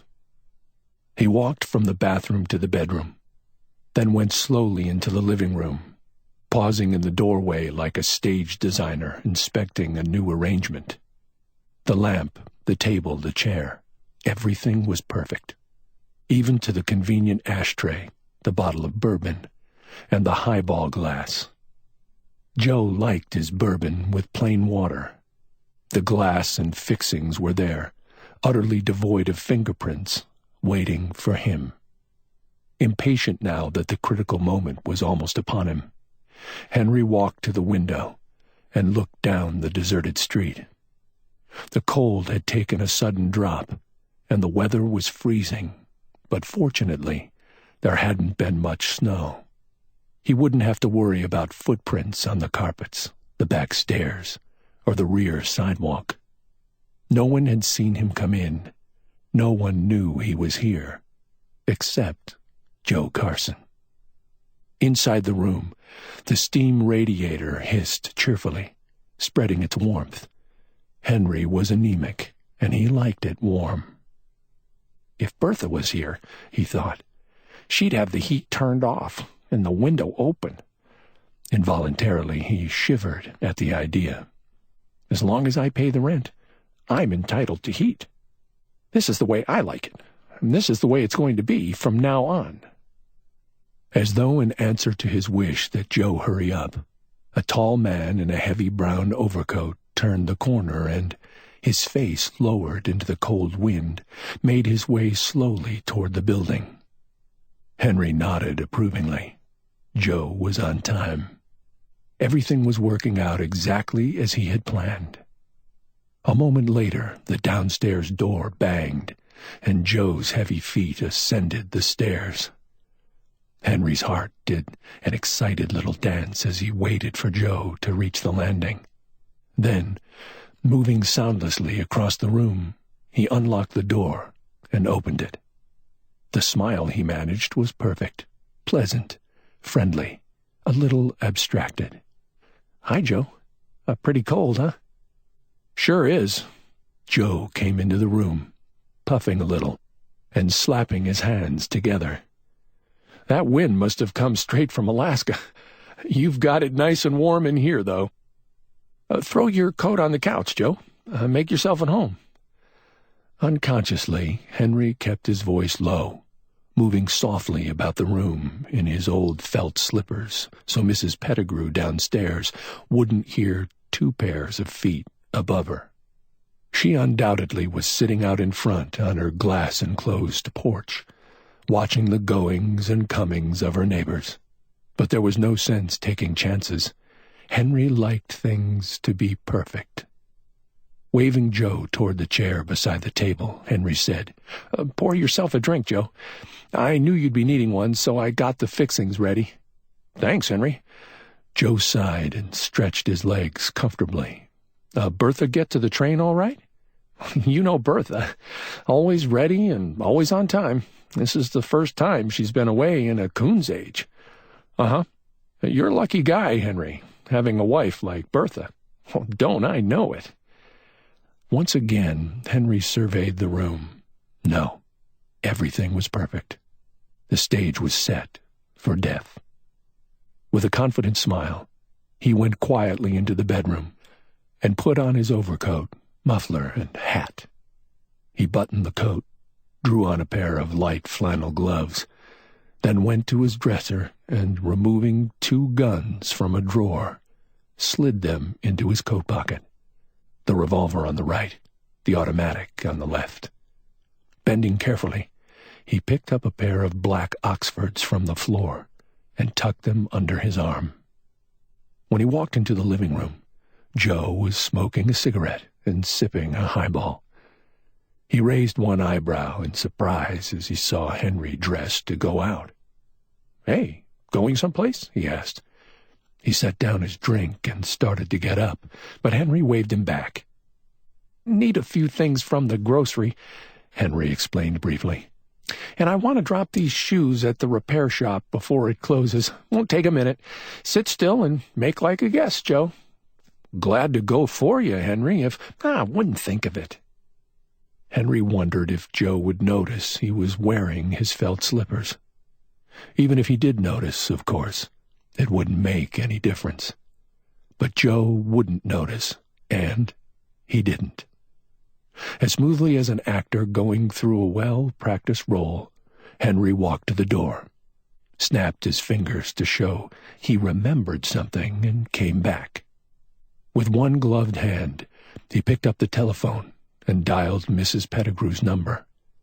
The phone buzzed repeatedly, indicating that the phone was ringing. When it had buzzed 4 times, he set the receiver back onto its cradle. Mrs. Pettigrew would be on her way to answer it, and the phone was in the rear of her flat. "No one home," Henry said cryptically. He shrugged and started for the door again. This time, he opened the door and went quietly downstairs. At the foot of the stairs, he sat down, removed the slippers, and put on the Oxfords. In a matter of seconds, he opened the front door, stepped onto the porch, and closed the door. He stamped his feet loudly on the boards of the porch, opened the door, banged it shut, shuffled his feet in the hallway. Hesitating only an instant, he rapped on Mrs. Pettigrew's door. He heard her slow, dragging footsteps come from the rear of her flat. The slippers. With a whispered curse, he bent and snatched them from the hallway floor. With one swift jerk of his arm, he tossed them up the stairs. What if he hadn't remembered them? What if Mrs. Pettigrew had seen them? He shivered at the thought. And when old Mrs. Pettigrew opened her door, he looked exactly like a man who'd tramped several blocks through freezing weather. "Hello," he said, smiling cheerily into the aged woman's face. "Cold, isn't it? Did my groceries arrive?" "Oh, good afternoon, Mr. Ebbett. Winter's here, all right." The old woman nodded her head and peered at him over her spectacles. "Thought you'd forgotten the groceries, Mr. Ebbett, when I saw that friend of yours come and go right up. Thought you'd come home without my noticing and—" "Friend?" Henry's face as he stood in the cold, drafty hallway was a masterpiece of puzzlement. "You say one of my friends came and is upstairs?" "Sure is. The tall, thin one.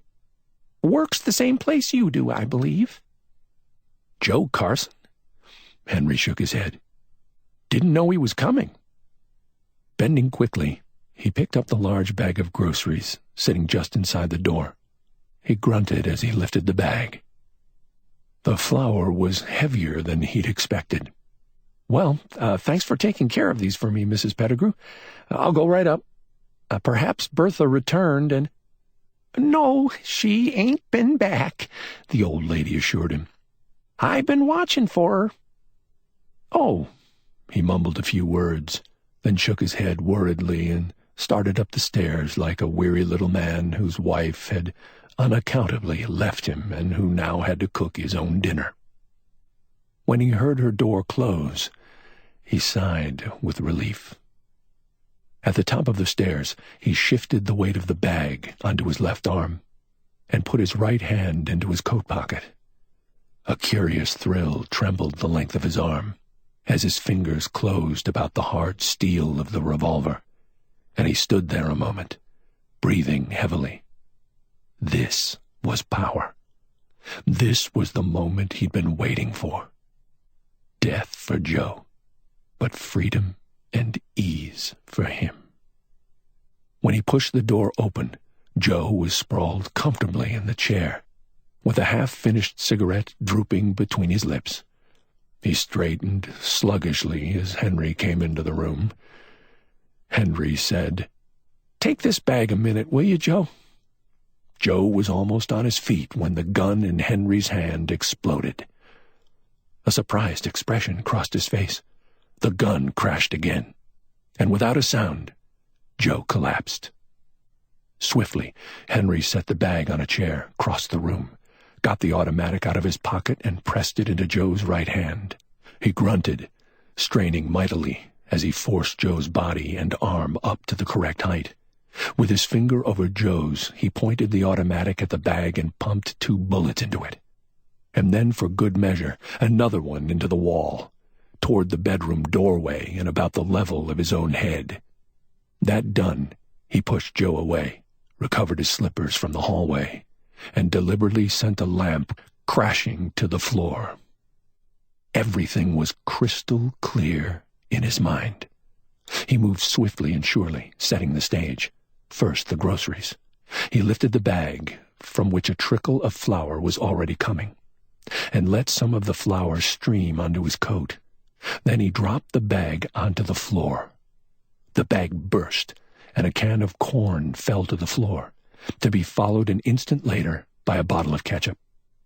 The bullet hole in the flour sack tore wide, and a white Niagara of flour cascaded onto the carpet.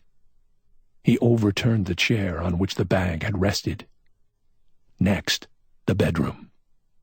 He made it in a single stride, jerked open the top drawer, rumpled its contents. He tossed the slippers under the bed. Was that all? He scanned the room quickly. The ticket. Frantically, he got the envelope from his pocket, making certain that only his gloved hand touched it.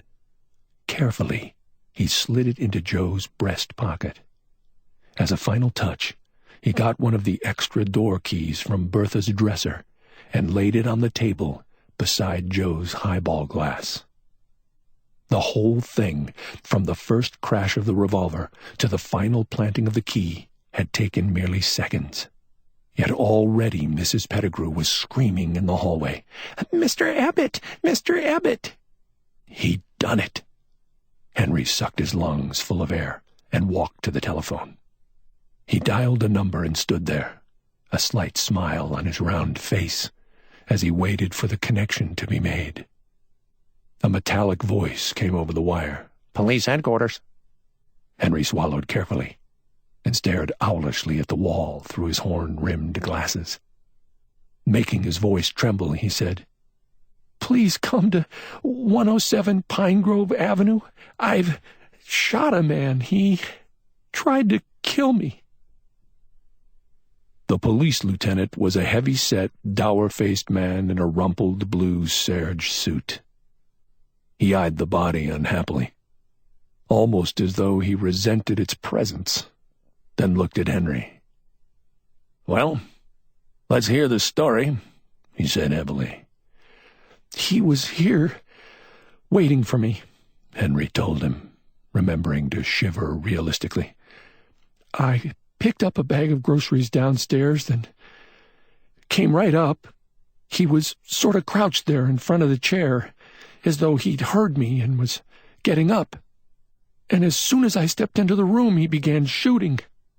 I guess I reacted automatically, because as soon as I saw him with the gun in his hand, I dropped the groceries and ran for the bedroom. I got my gun out of the dresser drawer, and I fired back at him. Twice, I think." He shook his head dazedly. "I got him, thank God, before he got me." "Who is he?" "His name is Joe Carson. He works the same place I do."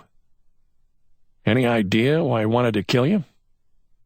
"I'm not sure, but I think perhaps, well, I was sitting here thinking after I phoned police headquarters, and a lot of things I couldn't understand before began to make sense.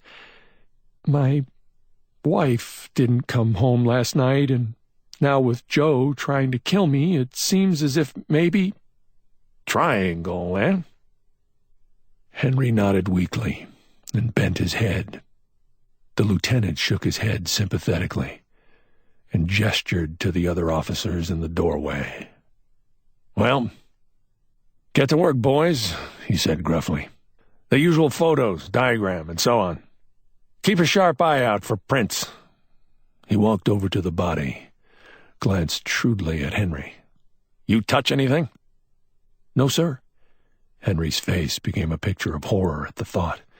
"I called you and then sat down right here in this chair until you came. I was completely stunned, I guess, but well, you know." A young man with a black bag strode in, his thin face flushed from hurrying. He nodded to the lieutenant and bent over the body. "Dead," he said promptly.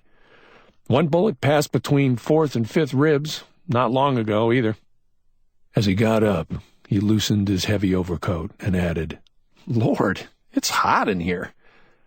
The lieutenant grunted. "We called you 10 minutes ago. Where do you docs hide during the day? You must have been holding a full house." The coroner's physician smiled good-naturedly. "No game today. Darn it. I was taking a shower and O'Brien wasn't available." He nodded toward the body. "It's okay for you to proceed. I'll have him picked up. Suppose you want the autopsy rushed through." "Yeah." "Okay. Be seeing you." He picked up his bag, winked at one of the other officers, and went out. His feet clattered loudly as he descended the stairs. "How are you coming?" the lieutenant asked, breaking the silence. "Not bad, sir," one of the men replied. He paused to wipe his perspiring face. "A few more pictures, then I'll start in on the sketch. Would it be okay to turn off the radiator? Leave everything as is," the lieutenant said shortly.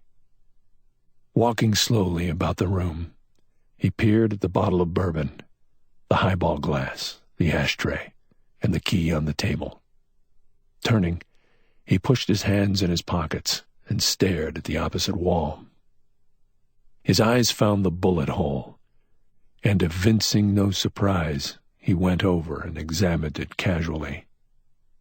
"Bullet in here," he announced. Swinging toward Henry, he said, "So, you think he and your wife were trying to deal you out, eh?" Henry wet his dry lips. "Yes, sir." "Where do you work?" "I'm a bookkeeper at the Safeway Loan Company." "He a bookkeeper there, too?"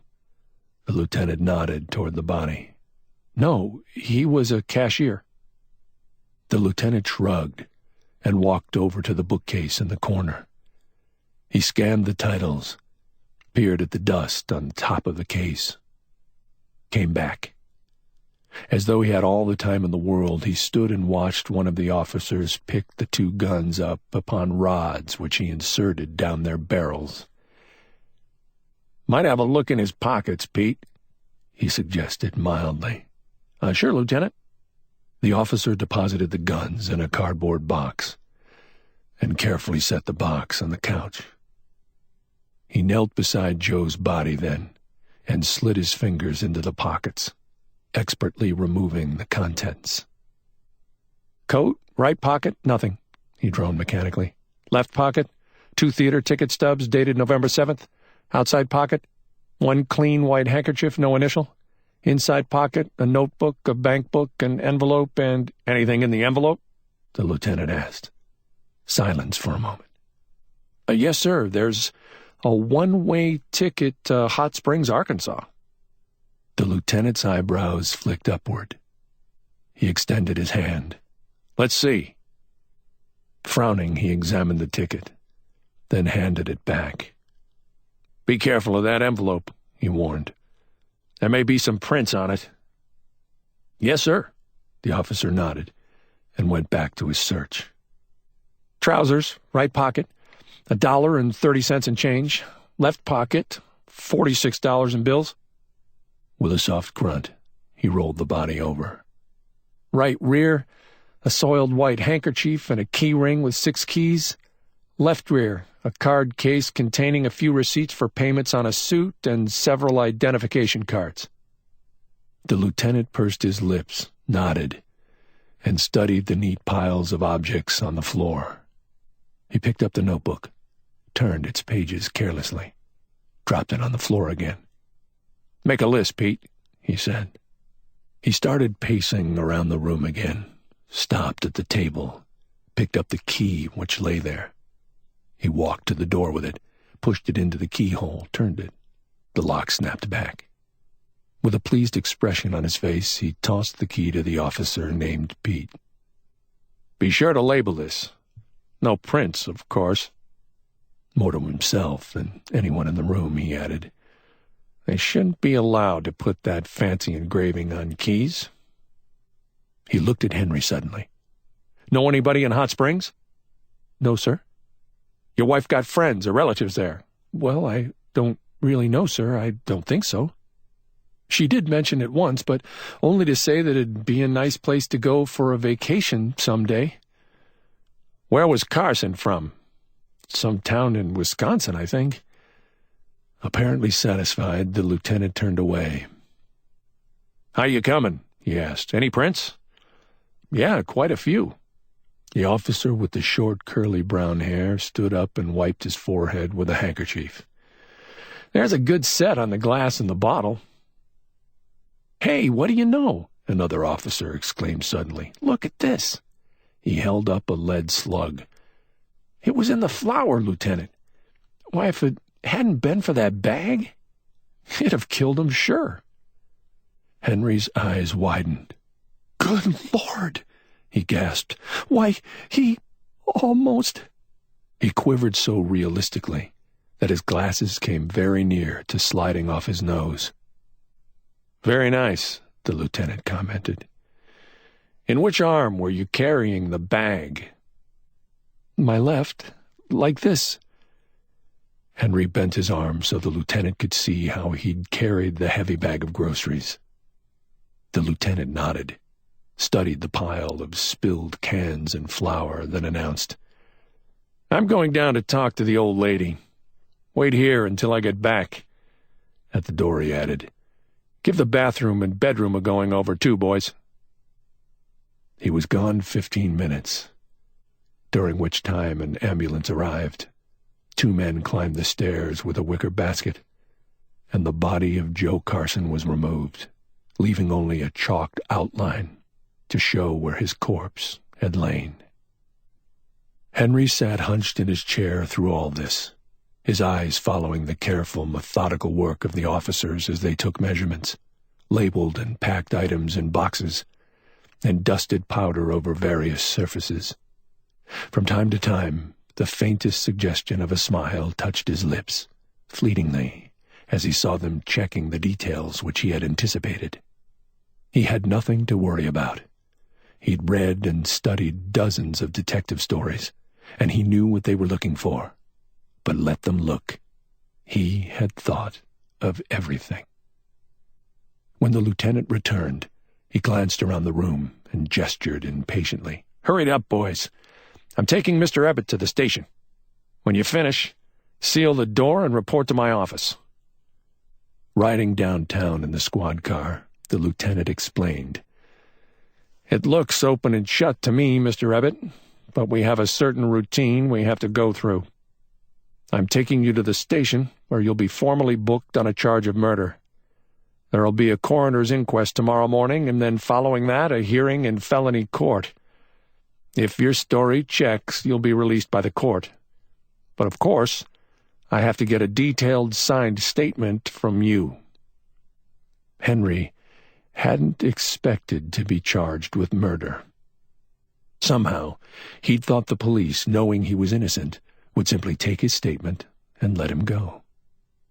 But he didn't protest.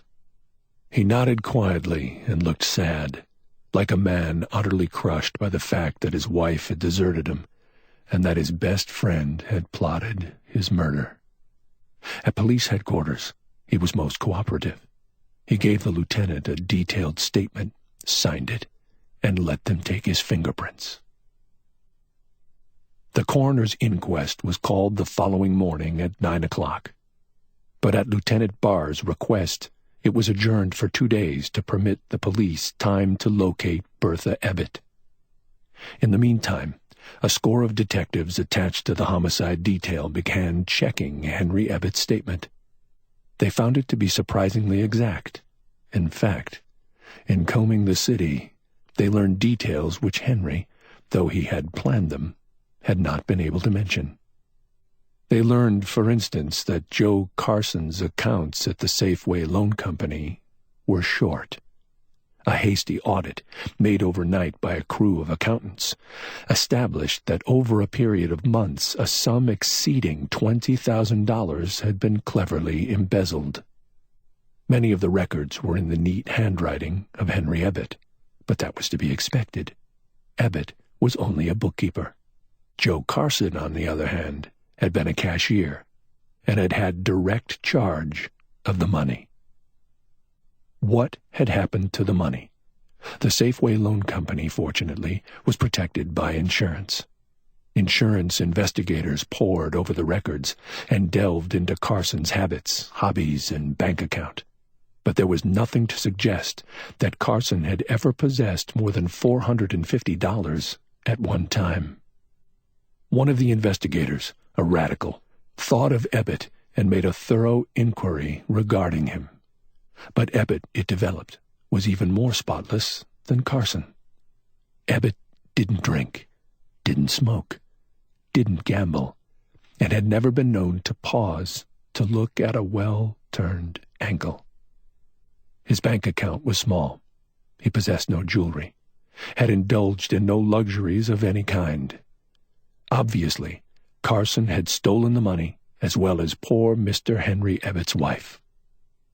The investigators were helped to that conclusion by the discovery that a man resembling Carson had, a week earlier, purchased 2 tickets to Hot Springs, Arkansas. On learning this, Lieutenant Barr wired the Hot Springs, Arkansas authorities to locate and hold Bertha Ebbett, age 26, height 5'8", weight 120, dark hair, brown eyes, regular features, probably registered at a local hotel. That done, the lieutenant sighed, rubbed his brow, and sank back in his swivel chair. He raised his eyes wearily when the door of his office opened. "Well, Sergeant?" "The ballistic reports are in, Lieutenant," his aide reported. "They check with Ebbett's statement. Carson's prints, and only his, were on the glass and liquor bottle. He evidently opened the door with the key we found, threw his hat and coat on the couch, and made himself at home. Ebbett can thank his lucky stars that he was carrying that sack of flour. They found a second slug in it, which accounts for all the empty cartridges." "Okay. Anything else?" "Well, Peterson checked those theater ticket stubs we found in his pocket. They were to a neighborhood movie. The cashier recognized Carson's photo, said he came there often, sometimes with a woman who wore a cheap silver fox jacket. There was that sort of a jacket in Ebbett's wife's closet." "Uh-huh. Go on." "That's about it. The revolver was Ebbett's. Bought it several years ago. The automatic was Carson's. His landlady saw it in his closet once when she was cleaning." "How's Ebbett doing?" "About the same. He keeps asking how long he's to be kept locked up." "Asked for a lawyer yet?" "No." "Funny." The lieutenant rubbed his chin thoughtfully. "You'd think he'd be hollering habeas corpus or something, at the top of his lungs." "Huh. That guy? He's too tight. Says he can't afford to waste money on a lawyer where there's no doubt of his innocence." "Well, maybe he's right at that." The lieutenant, in dismissal, swung his chair so he could gaze out the window. "Let me know if anything comes through from Hot Springs." "Yes, sir." And the sergeant, knowing Lieutenant Barr's mood, closed the door gently. An hour later, the phone in Barr's office rang. The operator announced that a long-distance call from Hot Springs was waiting, charges to be reversed. Growling his acceptance, Barr waited expectantly. When he put down the phone, his thick brows were knitted in a curious frown. In brief, he had been informed that Mrs. Bertha Ebbett had registered the previous morning at a local hotel under her own name, had paid in advance for a room, and when told that her husband was being held for the murder of Joe Carson, had demanded permission to return home immediately. Barr had told the Hot Springs police to put her on a plane immediately and to wire him the exact time of the plane's departure. Later that afternoon, Lieutenant Barr phoned the coroner's office and advised the coroner that the witness he had been waiting for had been located and that the inquest could be resumed the following morning. When Bertha Ebbett was shown into his office, Lieutenant Barr studied her with interest. She seemed slimmer and prettier than the girl whose photograph he had in a folder on his desk. Her pale face was attractive, though her eyes were faintly shadowed with gray. Her step was firm and brisk, and when they shook hands across his desk, her grasp was cool but sincere. "What is it about Henry?" she demanded anxiously. "I asked and I asked, but all they tell me is that he's supposed to have killed Joe. It isn't true, is it?" "Yes, it's true," Barr told her gravely. "But it isn't as bad as it sounds. You needn't worry about Henry. He'll undoubtedly be released as soon as the coroner's inquest is completed." "Henry really killed Joe?" "Yes." Barr studied her with his eyes, then said, "I need to know many things about this case, Mrs. Ebbett, which only you can tell me. I'm going to put my questions to you bluntly, without any fancy trimming, and I want you to answer them truthfully." "Of course. Is there anything—" "Is it true, Mrs. Ebbett, that you and Carson were friendly, and that he was to meet you in Hot Springs as soon as—" He paused, stopped by the look of absolute incredulity which flooded her face. "What?" "Is it true or not, Mrs. Ebbett?" "Of course it isn't true." "Isn't it true that Mr. Carson was a frequent visitor at your home, even when your husband wasn't there, and that he often took you to the movies in the evening?" "Why, yes, but not the way it sounds. The whole idea is fantastic." "Why is it fantastic, Mrs. Ebbett? According to your husband, you were unhappy and fought with him continually. Mr. Carson was more nearly your own age, unmarried, attractive, with many interests similar to yours." "Henry told you that?" "Yes." She closed her eyes and sank back in her chair. Barr knew by the way her teeth sank into the red of her lips that she was shocked and fighting desperately for control. When she opened her eyes, her voice was a hoarse whisper. "Tell me, please, tell me what happened." Barr hesitated, then reached for the folder on his desk. He removed a typed copy of Ebbett's statement. In a dry, expressionless voice, he read it to her. "It's a lie," she gasped when he finished. "I don't understand what's happening. It's like a dream, a nightmare, but that—" She pointed at the typewritten sheets. "That's not true." Her eyes stared into his, dark and hollow, like two great holes in a loaf of uncooked bread. "Henry couldn't have said anything like that." "He did say it, though," Barr assured her. "It's signed, sealed, and sworn to." "But don't you see? I didn't run away from him. Henry knew I was going to Hot Springs. He gave me the money, bought the ticket." "Carson bought the tickets, Mrs. Ebbett? The ticket seller at the station remembers him.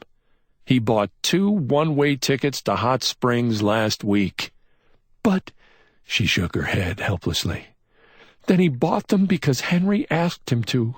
Joe often did little things like that for Henry, just as he took me to a movie once in a while when Henry had extra work to do at home. I tell you, there was nothing to it." "The second ticket was found in Carson's pocket," Barr said gently. She didn't get the significance of his statement immediately. When she did, her hands clenched so fiercely that her knuckles stood out. "Then Henry put it there," she exclaimed. "When I left, the other ticket was in an envelope on Henry's dresser. That's why I engaged a double room. Henry was to have followed me in a couple of days." "Did any of your friends know about that arrangement?" "Joe Carson did." "Anyone else?" "I don't know. I'm afraid not. Henry didn't want anyone at his office to know. You see, he asked for a vacation and he was refused. But he was to receive a bonus this week, and as soon as it was paid to him, he was going to quit his job and come to Hot Springs. I've had a bad cough for several months, and he was going to look for work there, so we could stay permanently. In that case, wouldn't it have been better for you to wait until he received his bonus before leaving? The two of you could have traveled together. Henry insisted that I go on ahead and look for an apartment. He said he'd pack our things and arrange to have the furniture shipped. I didn't argue because, as I said, I haven't been well, and it seemed like a sensible arrangement. Lieutenant Barr shook his head slowly. It may have seemed sensible to you, Mrs. Ebbett, but I doubt if the coroner's jury will believe it. The coroner's jury convened the following morning and made short work of the case. Dr. Felix Edelman, the coroner's physician, testified to the approximate time of death, described the bullet wounds, and stated the results of the autopsy on Carson's body. Then Henry Ebbett's signed statement was read.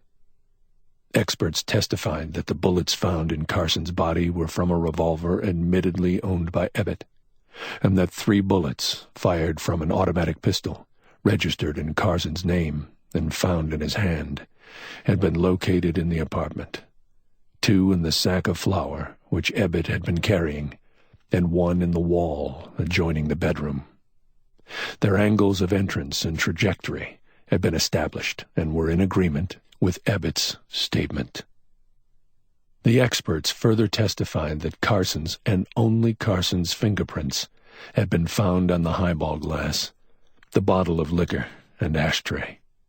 A paraffin test revealed that Carson had actually fired the automatic. The envelope containing the railroad ticket had borne Carson's and Mrs. Ebbett's fingerprints, but not Henry Ebbett's. The ticket seller identified a photograph of Carson and stated that Carson was the man who had purchased 2 one-way tickets to Hot Springs from him. A certified public accountant appeared on behalf of the Safeway Loan Company and testified that Carson had embezzled the sum of $21,125 from his employer. A locksmith identified the key found on the table as one made by him for Mrs. Ebbett. The ticket stubs were introduced as evidence, duly identified, and the theater cashier repeated her story about Carson and Mrs. Ebbett. Then old Mrs. Pettigrew was called. She stated that on the day previous to the murder, Mrs. Ebbett had left the house in the middle of the afternoon with 2 suitcases, and when Mr. Ebbett returned home from work, he had been obviously shocked at discovering his wife was gone. On the day of the murder, she had seen Carson enter the building at least 15 minutes before Mr. Ebbett came in. Yes, Mr. Ebbett had knocked on the door and picked up a bag of groceries. He had gone directly upstairs. And had Mrs. Pettigrew heard the shots? Yes, indeed. Mr. Ebbett had hardly stepped into his apartment when the first shot rang out, to be followed quickly by 4 others. Mrs. Pettigrew had screamed, but being a victim of arthritis, had been unable to go upstairs. Henry Ebbett, called to clarify and amplify his statement, testified in a quiet, self-possessed tone in which his grief was evident. His wife, Bertha Ebbett, on the other hand, testified that everything presented to the jury was a lie, was twisted, was utterly impossible. She admitted that she had attended movies with Carson, that she had been located by police in a Hot Springs hotel where she had engaged a room, but she denied vehemently the implications which the admissions inferred. She also admitted that she had admired and liked Carson. Throughout her testimony, Bertha Ebbett spoke in a low, reluctant tone, which the jury was quick to note. They took the indistinctness of her voice to be from shame. In fact, the general tone of her charges and testimony only made them the more certain of her embarrassment and guilt. It took the jury hardly any time at all to reach a verdict.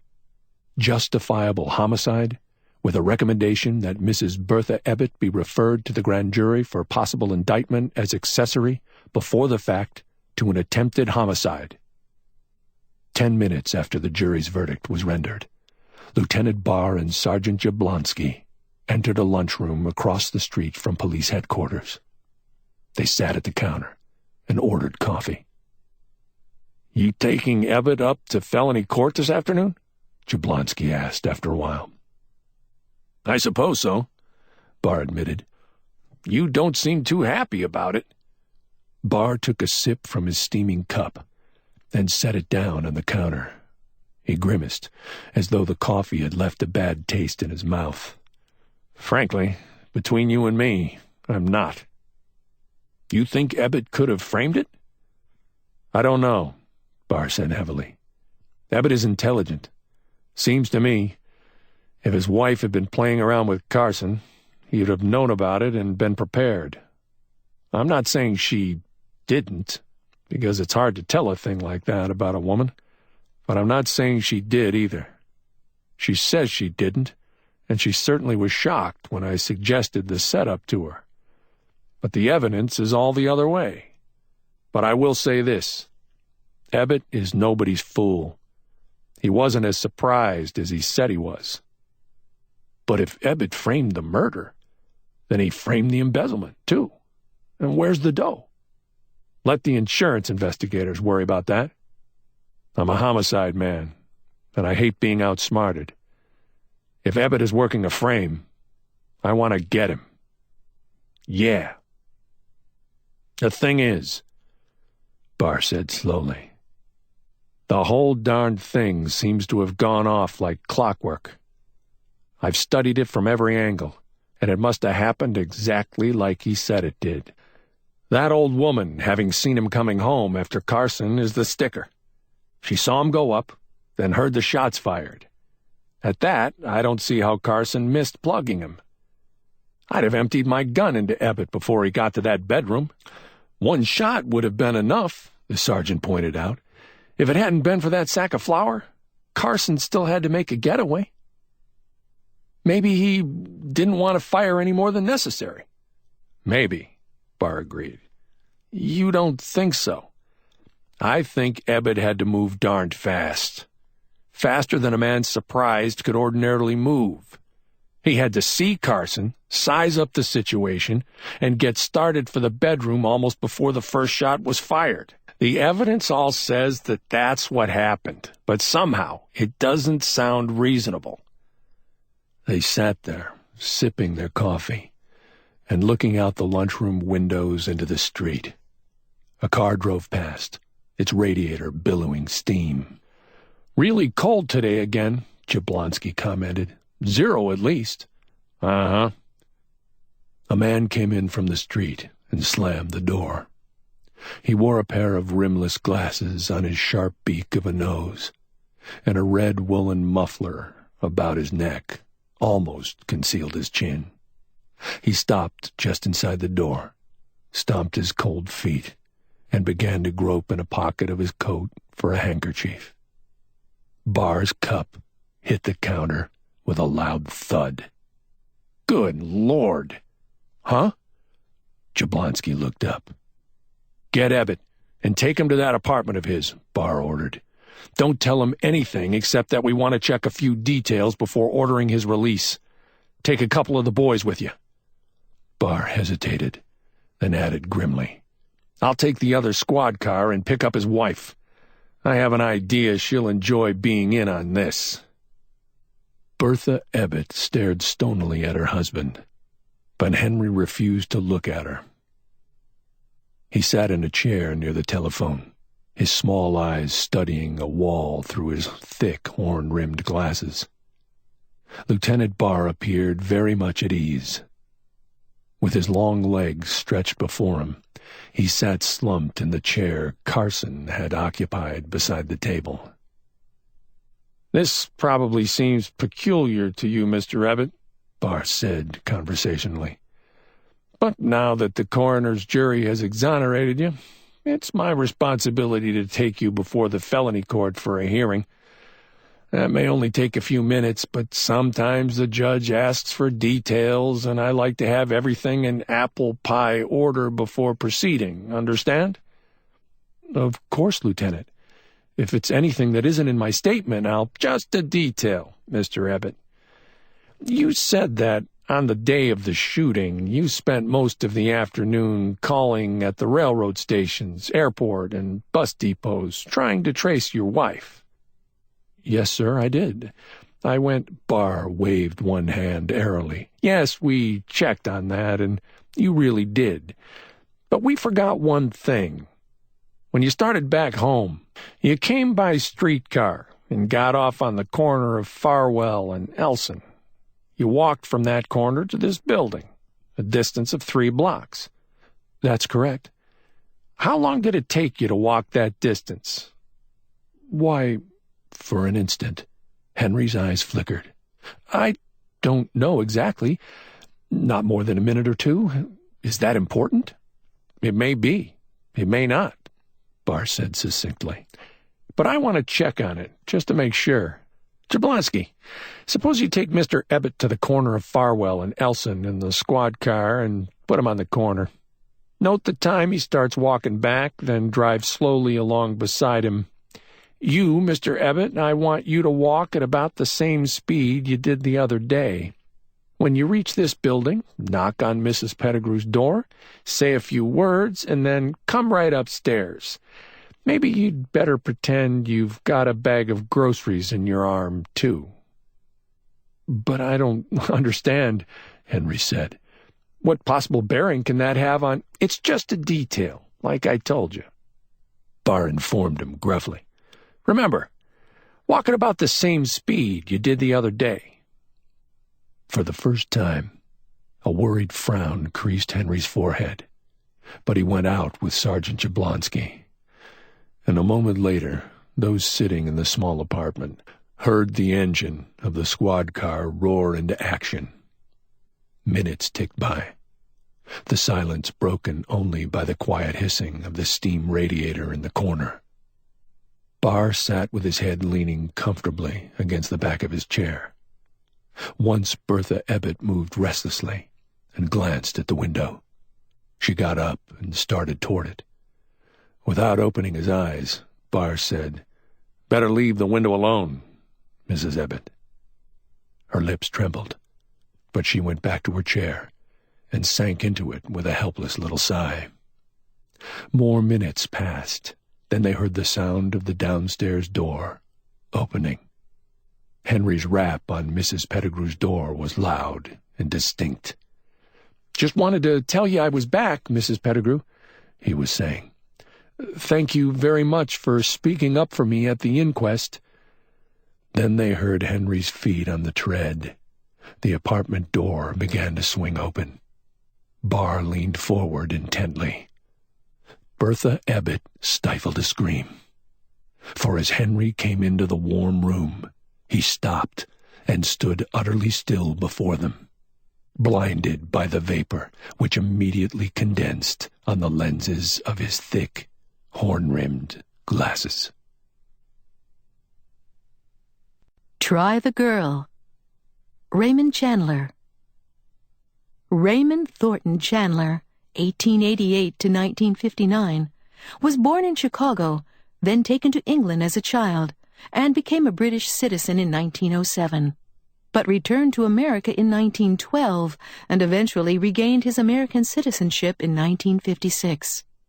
He worked in numerous jobs before selling his first short story to Black Mask in 1933 at the age of 45.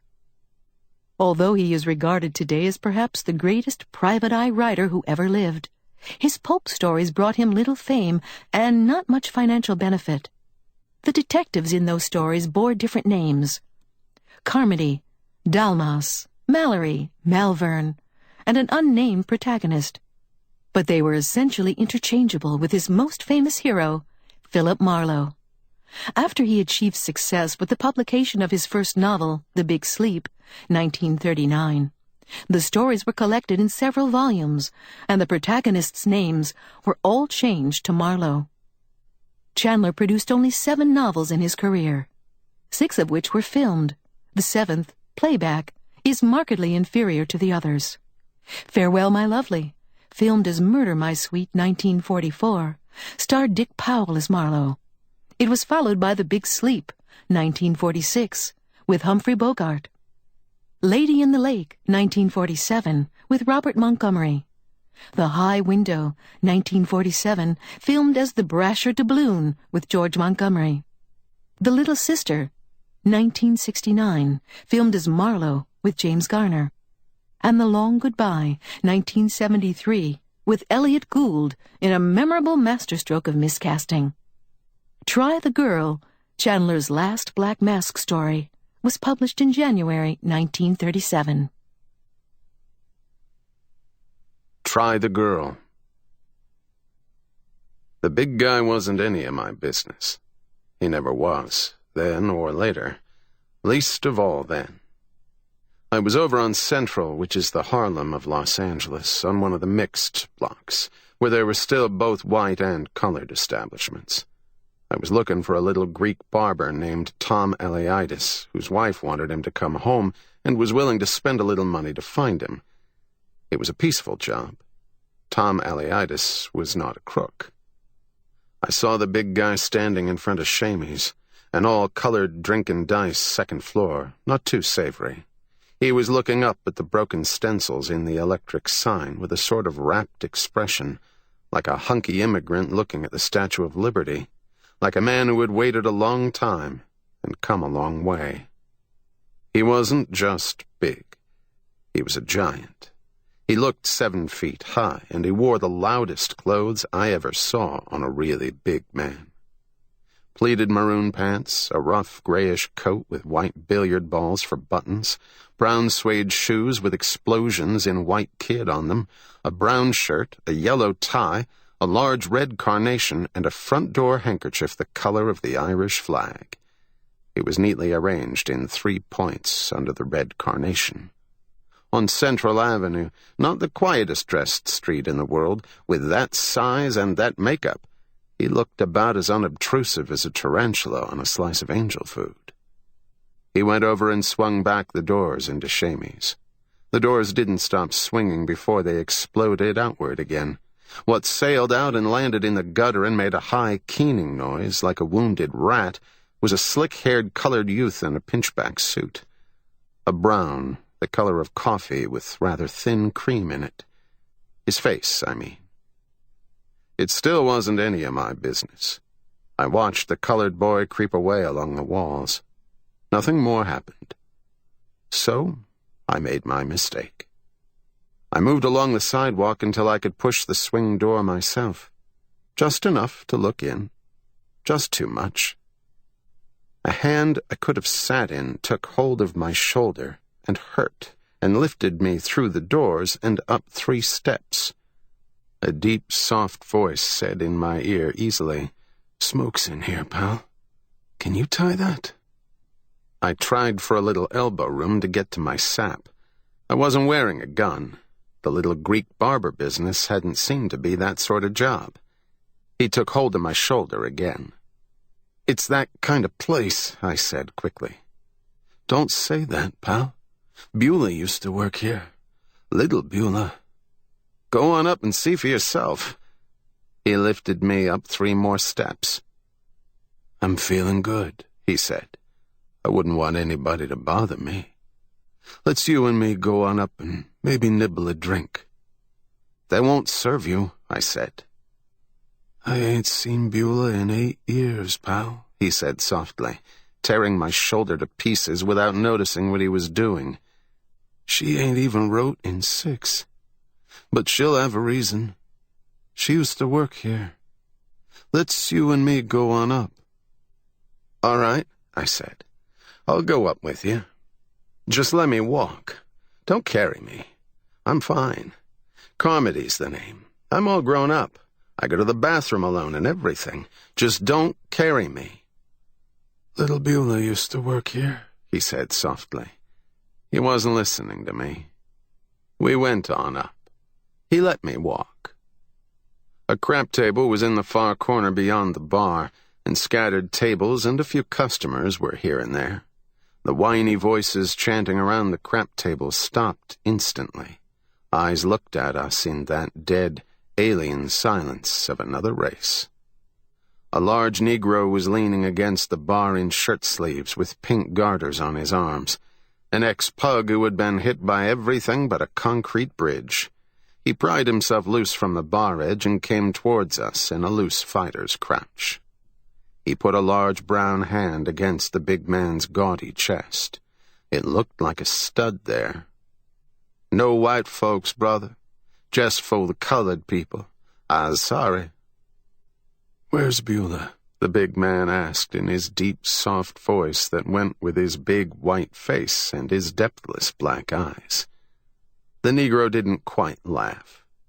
"No Beulah, brother. No hooch, no gals.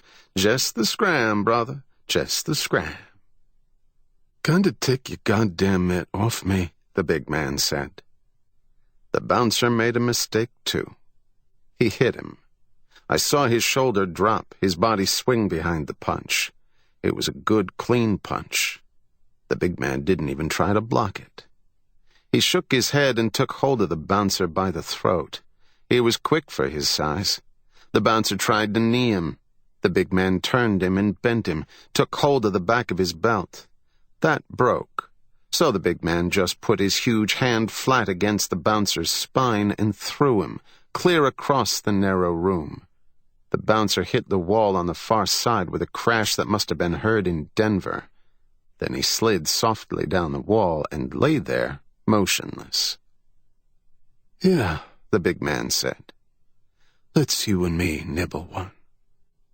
We went over to the bar. The barman swabbed the bar hurriedly. The customers, by ones and twos and threes, drifted out, silent across the bare floor, silent down the dim, uncarpeted stairs. Their departing feet scarcely rustled. "Whiskey sour," the big man said. We had whiskey sours. "You know where Beulah is?" the big man asked the barman impassively, licking his whiskey sour down the side of the thick glass. "Beulah, you says?" the barman whined. "I ain't seen her round here lately. Not right lately, no, sir." "How long you been here?" "'Bout a year, I reckon. 'Bout a year. Yes, sir, about—" "How long's this place been a dinge box?" "Says which?" The big man made a fist down at his side, about the size of a bucket. 5 years, anyway, I put in. This fellow wouldn't know anything about a white girl named Beulah. The big man looked at me as if I had just hatched out.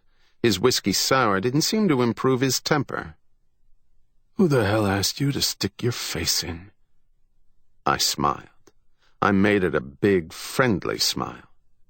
"I'm the fellow came in here with you. Remember?" He grinned back, a flat, white grin. "Whiskey sour," he told the barman. "Get them fleas out of your pants. Service." The barman scuttled around, hating us with the whites of his eyes. The place was empty now, except for the two of us and the barman, and the bouncer over against the far wall. The bouncer groaned and stirred. He rolled over and began to crawl softly along the baseboard like a fly with one wing. The big man paid no attention to him. "There ain't nothing left of the joint," he complained. "There was a stage and a band and cute little rooms where you could have fun. Beulah did some warbling. A redhead, awful cute. We was to have been married when they hung the frame on me." We had 2 more whiskey sours before us now. "What frame?" I asked. "Where you figure I've been them 8 years I told you about?" "In somebody's stony lonesome," I said. "Right." He prodded his chest with a thumb like a baseball bat. "Steve Scala, the Great Bend job in Kansas. Just me, 40 grand. They caught up with me right here. I was what that—" "Hey!" The bouncer had made a door at the back and fallen through it. A lock clicked. "Where's that door lead to?" the big man demanded. That's Mr. Montgomery's office, sir. He's the boss. He's got his office back—" "He might know," the big man said. He wiped his mouth on the Irish flag handkerchief and arranged it carefully back in his pocket. He better not crack wise, neither. 2 more whiskey sours. He crossed the room to the door behind the crap table. The lock gave him a little argument for a moment, then a piece of the panel dropped off and he went through, shut the door after him. It was very silent in Shamey's now. I looked at the barman. "This guy's tough," I said quickly, "and he's liable to go mean. You can see the idea. He's looking for an old sweetie who used to work here when it was a place for whites. Got any artillery back there?" "I thought you was with him," the barman said suspiciously. "Couldn't help myself. He dragged me up. I didn't feel like being thrown over any houses." "Sure. I got me a shotgun," the barman said, still suspicious. He began to stoop behind the bar, then stayed in that position, rolling his eyes. There was a dull, flat sound at the back of the place behind the shut door. It might have been a slammed door. It might have been a gun. Just the one sound. No other followed it. The barman and I waited too long, wondering what the sound was, not liking to think what it could be. The door at the back opened and the big man came through quickly, with a Colt Army .45 automatic looking like a toy in his hand. He looked the room over with one swift glance. His grin was taut. He looked like the man who could take 40 grand single-handed from the Great Bend Bank. He came over to us in swift, almost soundless steps for all his size. "Rise up, nigger." The barman came up slowly, gray, his hands empty, high. The big man felt me over, stepped away from us. "Mr. Montgomery didn't know where Beulah was either," he said softly. "He tried to tell me. With this." He waggled the gun. "So long, punks. Don't forget your rubbers." He was gone, down the stairs, very quickly, very quietly. I jumped around the bar and took the sawed-off shotgun that lay there on the shelf. Not to use on Steve Scala, that was not my job, so the barman wouldn't use it on me. I went back across the room and through that door. The bouncer lay on the floor of a hall with a knife in his hand. He was unconscious. I took the knife out of his hand and stepped over him through a door marked office. Mr. Montgomery was in there behind a small, scarred desk, close to a partly boarded-up window, just folded, like a handkerchief or a hinge. A drawer was open at his right hand. The gun would have come from there. There was a smear of oil on the paper that lined it. Not a smart idea, but he would never have a smarter one. Not now. Nothing happened while I waited for the police. When they came, both the barman and the bouncer were gone. I had locked myself in with Mr. Montgomery and the shotgun, just in case. Heine got it. A lean-jawed, complaining, over-slow detective lieutenant with long yellow hands that he held on his knees while he talked to me in his cubicle at headquarters. His shirt was darned under the points of his old-fashioned stiff collar. He looked poor and sour and honest. This was an hour or so later. They knew all about Steve Scala then, from their own records. They even had a 10-year-old photo that made him look as eyebrowless as a French doll. All they didn't know was where he was. 6'6.5", Heine said. 264 pounds. I got that size, can't get far, not in them fancy duds. He couldn't buy anything else in a hurry. Why don't you take him?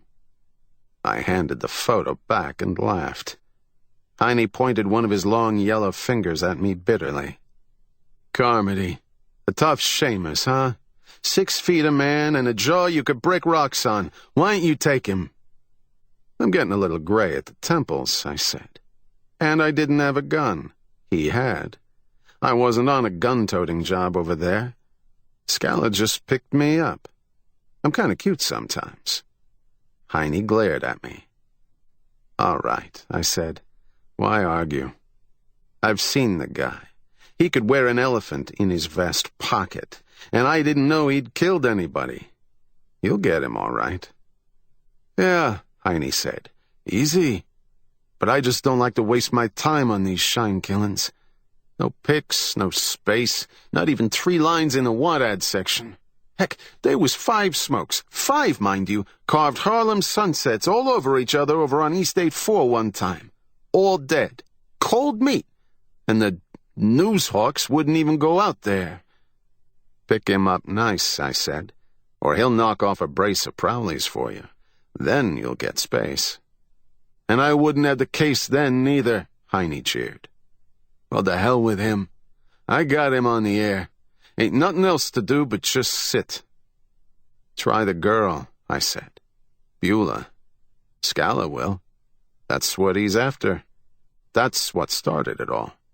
Try her. You try her, Heine said. I ain't been in a joy house in 20 years. I suppose I'd be right at home in one. How much will you pay? Jeez, guy. Coppers don't hire private dicks. What with? He rolled a cigarette out of a can of tobacco. It burned down one side like a forest fire. A man yelled angrily into a telephone in the next cubbyhole. Heine made another cigarette with more care and licked it and lighted it. He clasped his bony hands on his bony knees again. Think of your publicity, I said. I bet you 25 I find Beulah before you put Scala under glass. He thought it over. He seemed almost to count his bank balance on his cigarette puffs. 10 is top, he said, and she's all mine. Private. I stared at him. I don't work for that kind of money, I said. But if I can do it in one day, and you let me alone, I'll do it for nothing. Just to show you why you've been a lieutenant for 20 years. He didn't like that crack much better than I liked his about the Joy House. But we shook hands on it. I got my old Chrysler Roadster out of the official parking lot and drove back towards the Central Avenue district. Shamey's was closed up, of course. An obvious plainclothes man sat in a car in front of it reading a paper with one eye. I didn't know why. Nobody there knew anything about Scala. I parked around the corner and went into a diagonal lobby of a Negro hotel called the Hotel Sans Souci. 2 rows of hard, empty chairs stared at each other across a strip of fiber carpet. Behind a desk, a bald-headed man had his eyes shut and his hands clasped on the desktop. He dozed. He wore an ascot tie that had been tied about 1880, and the green stone in his stickpin was not quite as large as a trash barrel. His large, loose chin folded down on it gently, and his brown hands were soft, peaceful, and clean. A metal-embossed sign at his elbow said, "This hotel is under the protection of the International Consolidated Agencies, Incorporated." When he opened one eye, I pointed to the sign and said, "HPD man checking up. Any trouble here?"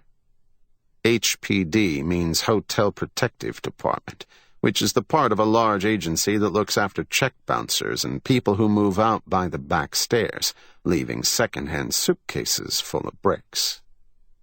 "Trouble, brother," he said in a high, sonorous voice, "is something we is fresh out of." He lowered the voice 4 or 5 notches and added, "We don't take no checks." I leaned on the counter across from his folded hands and started to spin a quarter on the bare, scarred wood. "Heard what happened over at Shamey's this morning?" "Brother, I forget." Both his eyes were open now, and he was watching the blur of light made by the spinning quarter. "The boss got bumped off," I said. "Montgomery. Got his neck broken." "May the Lord receive his soul, brother." The voice went down again. "Cop? Private. On a confidential lay. And I know a man who can keep one that way when I see one." He looked me over, closed his eyes again. I kept spinning the quarter. He couldn't resist looking at it. "Who done it?" he asked softly. "Who fixed Sam?" A tough guy out of the jailhouse got sore because it wasn't a white joint. It used to be. Remember? He didn't say anything. The coin fell over with a light whir and lay still. Call your play, I said.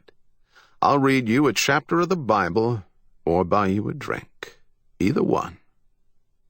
Brother, he said sonorously, I kinda like to read my Bible in the seclusion of my family. Then he added swiftly in his business voice, come around to this side of the desk. I went around there and pulled a pint of bonded bourbon off my hip and handed it to him in the shelter of the desk. He poured 2 small glasses quickly, sniffed his with a smooth, expert manner, and tucked it away. Well, you want to know, he asked. Ain't a crack in the sidewalk, I don't know. Maybe I ain't tellin', though. This liquor's been in the right company. Who ran Shamey's before it was a colored place? He stared at me, surprised. The name of that poor sinner was Shamey, brother. I groaned. What have I been using for brains? He's dead, brother, gathered to the Lord. Died in 1929, a wood alcohol case, brother, and him in the business. He raised his voice to the sonorous level. The same year the rich folks lost their goods and chattels, brother. The voice went down again. I didn't lose me a nickel. I'll bet you didn't. Pour some more. He leave any folks, anybody that's still around? He poured another small drink, corked the bottle firmly. 2 is all, before lunch, he said. I thank you, brother. Your method of approach is soothing to a man's dignity. He cleared his throat. Had a wife, he said. Try the phone book. He wouldn't take the bottle. I put it back on my hip.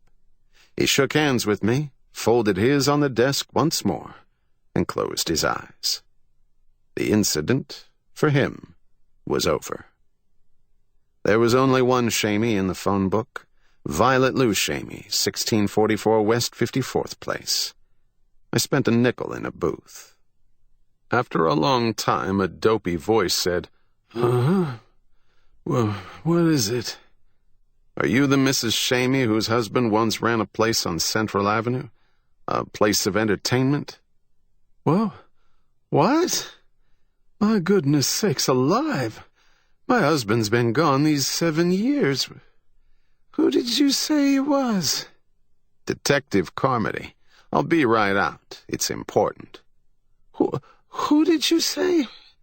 It was a thick, heavy, clogged voice. It was a dirty brown house with a dirty brown lawn in front of it. There was a large bare patch around a tough-looking palm tree. On the porch stood one lonely rocker. The afternoon breeze made the unpruned shoots of last year's poinsettias tap-tap against the front wall. A line of stiff, yellowish, half-washed clothes jittered on a rusty wire in the side yard. I drove on a little way and parked my roadster across the street and walked back. The bell didn't work, so I knocked. A woman opened the door, blowing her nose. A long yellow face with weedy hair growing down the sides of it. Her body was shapeless in a flannel bathrobe long past all color and design. It was just something around her. Her toes were large and obvious in a pair of broken man's slippers. I said, Mrs. Shamey?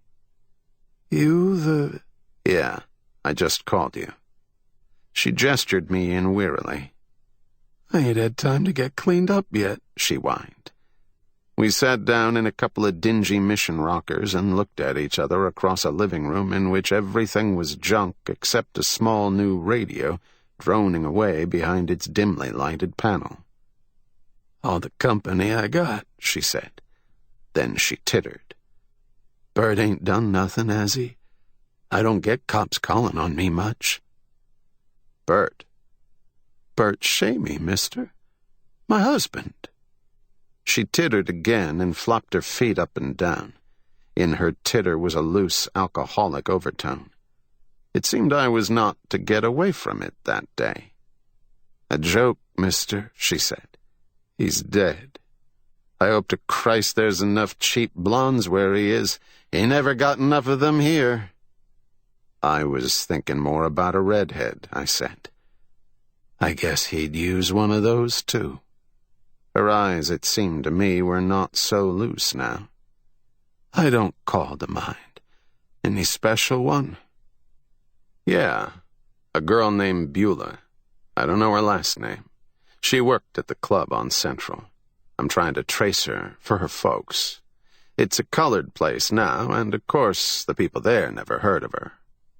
I never went there, the woman yelled with unexpected violence. I wouldn't know. An entertainer, I said. A singer. No chance you'd know her, huh? She blew her nose again on one of the dirtiest handkerchiefs I ever saw. I got a cold. You know what's good for it, I said. She gave me a swift, raking glance. I'm fresh out of that. I'm not. God, she said, you're no cop. No cop ever brought a drink.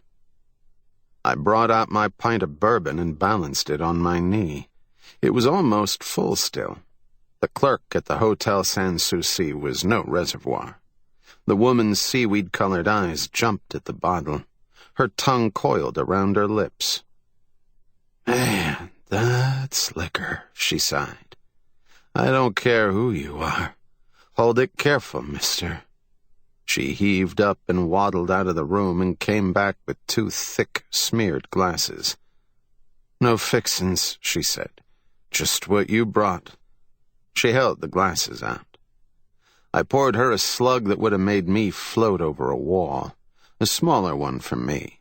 She put hers down like an aspirin tablet and looked at the bottle. I poured her another.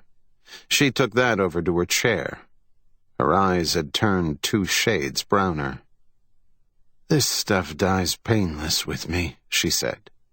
It never knows what hit it. What was we talking about? A red-haired girl named Beulah. Used to work at the joint. Remember better now? Yeah. She used her second drink. I went over and stood the bottle on the table beside her. She used some out of that. Hold on to your chair, and don't step on no snakes, she said. I got me a idea. She got up out of the chair, sneezed, almost lost her bathrobe, slapped it back against her stomach, and stared at me coldly. No peeking, she said, and wagged a finger at me, and went out of the room again, hitting the side of the door casement on her way.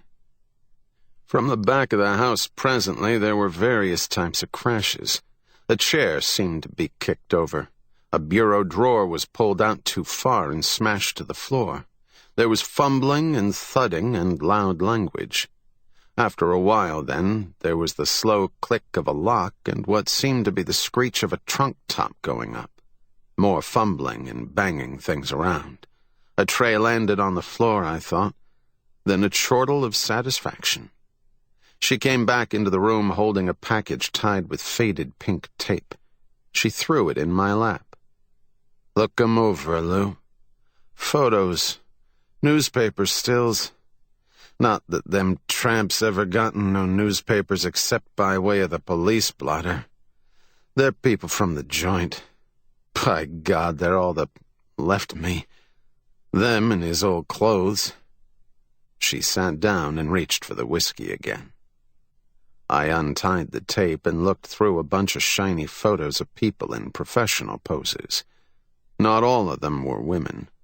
The men had foxy faces and racetrack clothes or makeup, hoofers and comics from the filling station circuits. Not many of them ever got west of Main Street. The women had good legs and displayed them more than Will Hayes would have liked. But their faces were as threadbare as a bookkeeper's coat. All but one. She wore a Pierrot costume, at least from the waist up. Under the high conical white hat, her fluffed-out hair might have been red. Her eyes had laughter in them. I won't say her face was unspoiled. I'm not that good at faces. But it wasn't like the others. It hadn't been kicked around. Somebody had been nice to that face. Perhaps just a tough mug like Steve Scala. But he had been nice. In the laughing eyes, there was still hope.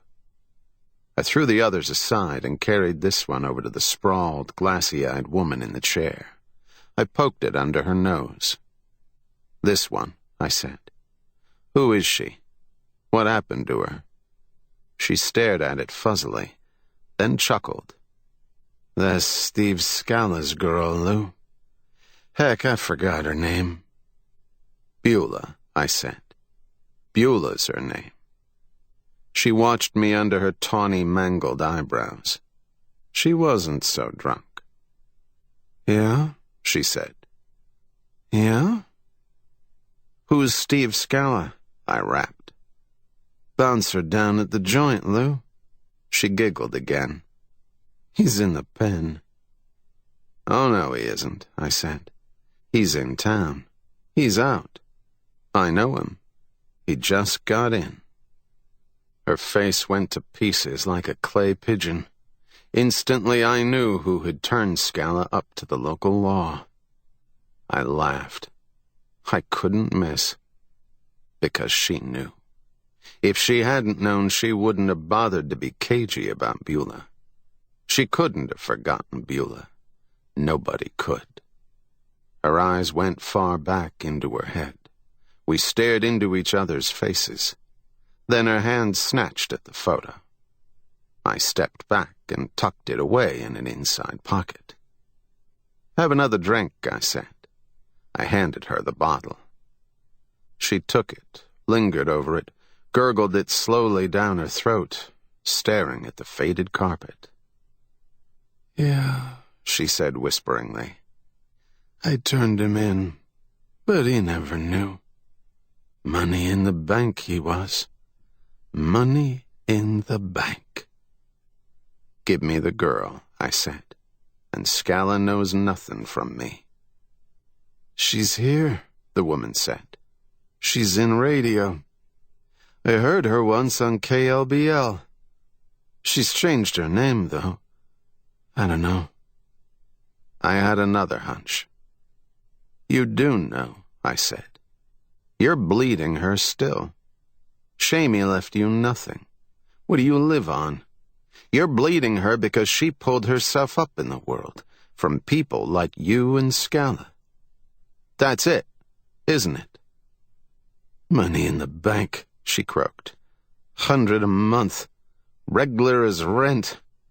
Yeah." The bottle was on the floor again. Suddenly, without being touched, it fell over on its side. Whiskey gurgled out. She didn't move to get it. "Where is she?" I pounded on. "What's her name?" "I don't know, Lou. Part of the deal. Get the money in a cashier's check. I don't know, honest." "The hell you don't," I snarled. "Scala." She came to her feet in a surge and screamed at me. "Get out, you! Get out before I call a cop! Get out, you!" Okay. I put a hand out soothingly. "Take it easy. I won't tell Scala. Just take it easy." She sat down again slowly and retrieved the almost empty bottle. After all, I didn't have to have a scene now. I could find out other ways. She didn't even look towards me as I went out.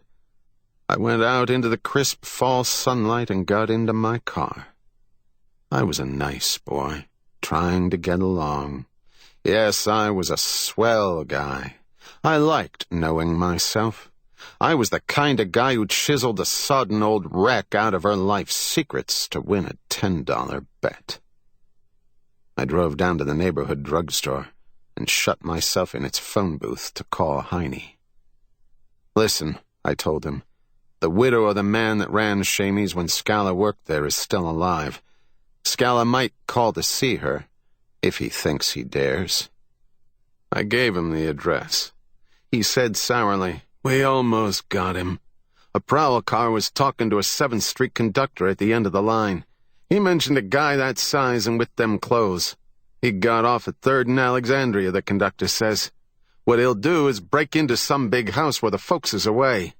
So we got him bottled." I told him that was fine. KLBL was on the western fringe of that part of the city that melts into Beverly Hills. It was housed in a flat stucco building, quite unpretentious, and there was a service station in the form of a Dutch windmill on the corner of the lot. The call letters of the station revolved in neon letters on the sails of the windmill. I went into a ground-floor reception room, one side of which was glass and showed an empty broadcasting studio with a stage and ranged chairs for an audience. A few people sat around the reception room trying to look magnetic, and the blonde receptionist was spearing chocolates out of a large box with nails that were almost royal purple in color. I waited half an hour and then got to see a Mr. Dave Marino, studio manager.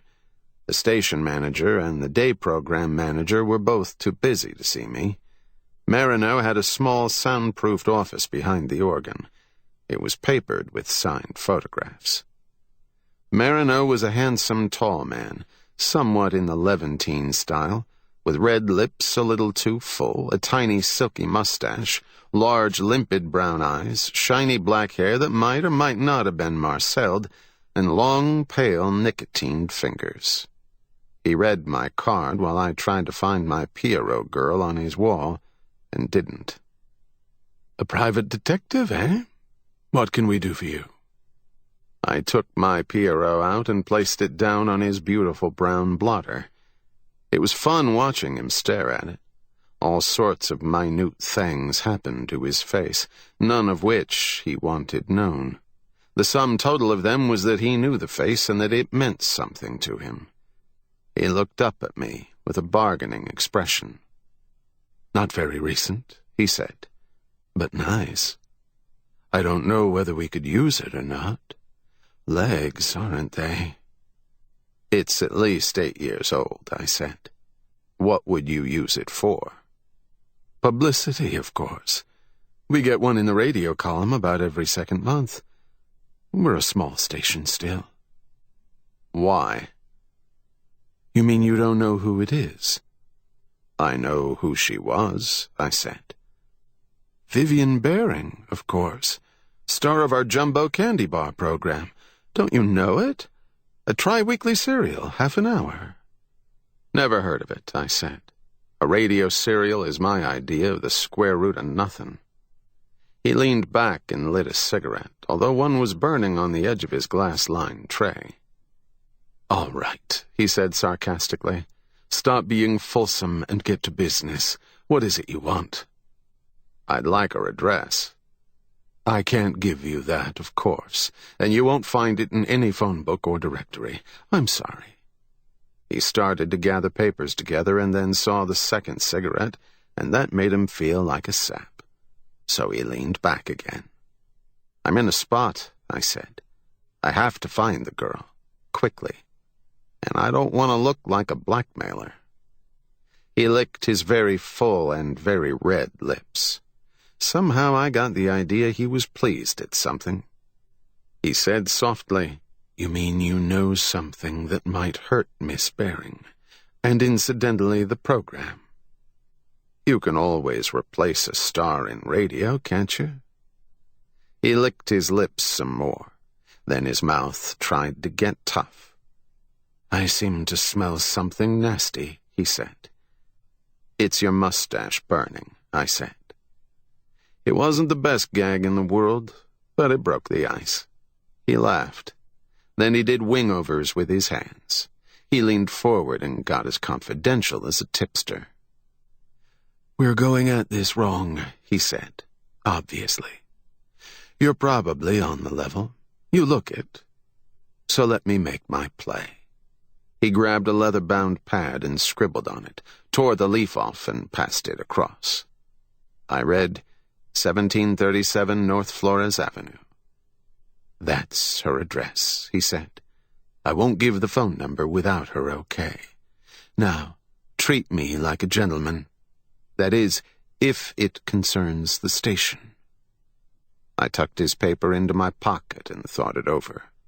He had suckered me neatly, put me on my few remaining shreds of decency. I made my mistake. "How's the program going?" "We're promised network audition. It's simple, everyday stuff called a street in our town, but it's done beautifully. It'll wow the country someday, and soon. He wiped his hand across his fine white brow. Incidentally, Miss Baring writes the scripts herself. Ah, I said. Well, here's your dirt. She had a boyfriend in the big house. That is, he used to be. She got to know him in a Central Avenue joint where she worked once. He's out, and he's looking for her, and he's killed a man. Now wait a minute. He hadn't turned as white as a sheet, because he didn't have the right skin. But he looked bad. Now wait a minute, I said. It's nothing against the girl, and you know it. She's okay. You can see that in her face. It might take a little counter-publicity if it all came out. But that's nothing. Look how they gild some of those tramps in Hollywood. It costs money, he said. We're a poor studio, and the network audition would be off. There was something faintly dishonest about his manner that puzzled me. Nuts, I said, leaning forward and pounding the desk. The real thing is to protect her. This tough guy, Steve Scala is his name, is in love with her. He kills people with his bare hands. He won't hurt her, but if she has a boyfriend or a husband— She's not married, Marino put in quickly, watching the rise and fall of my pounding hand. He might wring his neck for him. That would put it a little too close to her. Scala doesn't know where she is. He's on the dodge, so it's harder for him to find out. The cops are your best bet, if you have enough drag to keep them from feeding it to the papers. Nix, he said. Nix on the cops.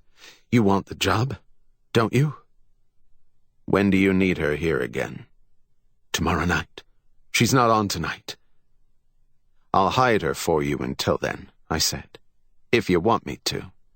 That's as far as I'd go alone. He grabbed my card again, read it, dropped it into a drawer. Get out there and dig her out, he snapped.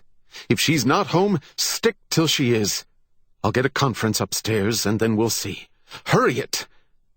I stood up. Want a retainer? He snapped. That can wait. He nodded, made some more wing-overs with his hands, and reached for his phone. That number on Flores would be up near Sunset Towers, across town from where I was. Traffic was pretty thick, but I hadn't gone more than 12 blocks before I was aware that a blue coupe which had left the studio parking lot behind me was still behind me. I jockeyed around in a believable manner, enough to feel sure it was following me. There was one man in it, not Scala. The head was a foot too low over the steering wheel. I jockeyed more and faster and lost it. I didn't know who it was, and at the moment, I hadn't time to bother figuring it out. I reached the Flores Avenue place and tucked my roadster into the curb. Bronze gates opened into a nice bungalow court, and 2 rows of bungalows with steep roofs of molded shingles gave an effect a little like the thatched cottages in Old English sporting prints. A very little. The grass was almost too well kept. There was a wide walk and an oblong pool framed in colored tiles and stone benches along its sides. A nice place. The late sun made interesting shadows over its lawns, and except for the motor horns, the distant hum of traffic up on Sunset Boulevard wasn't unlike the drone of bees. My number was the last bungalow on the left. Nobody answered the bell, which was set in the middle of the door so that you would wonder how the juice got to where it had to go. That was cute, too. I rang time after time, then I started back to the stone benches by the pool to sit down and wait. A woman passed me walking fast, not in a hurry, but like a woman who always walks fast. She was a thin, sharp brunette in burnt orange tweeds and a black hat that looked like a page boy's hat.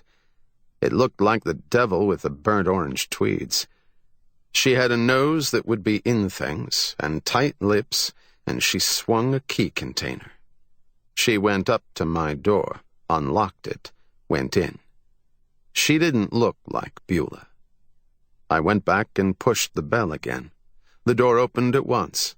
The dark, sharp-faced woman gave me an up-and-down look and said, "Well?" "Miss Baring? Miss Vivian Baring?" "Who?" It was like a stab. "Miss Vivian Baring, of KLBL," I said. "I was told—" She flushed tightly, and her lips almost bit her teeth. "If this is a gag, I don't care for it," she said. She started the door towards my nose. I said hurriedly, "Mr. Marino sent me." That stopped the door closing. It opened again, very wide. The woman's mouth was as thin as a cigarette paper. Thinner. "I," she said very distinctly, "happen to be Mr. Marino's wife.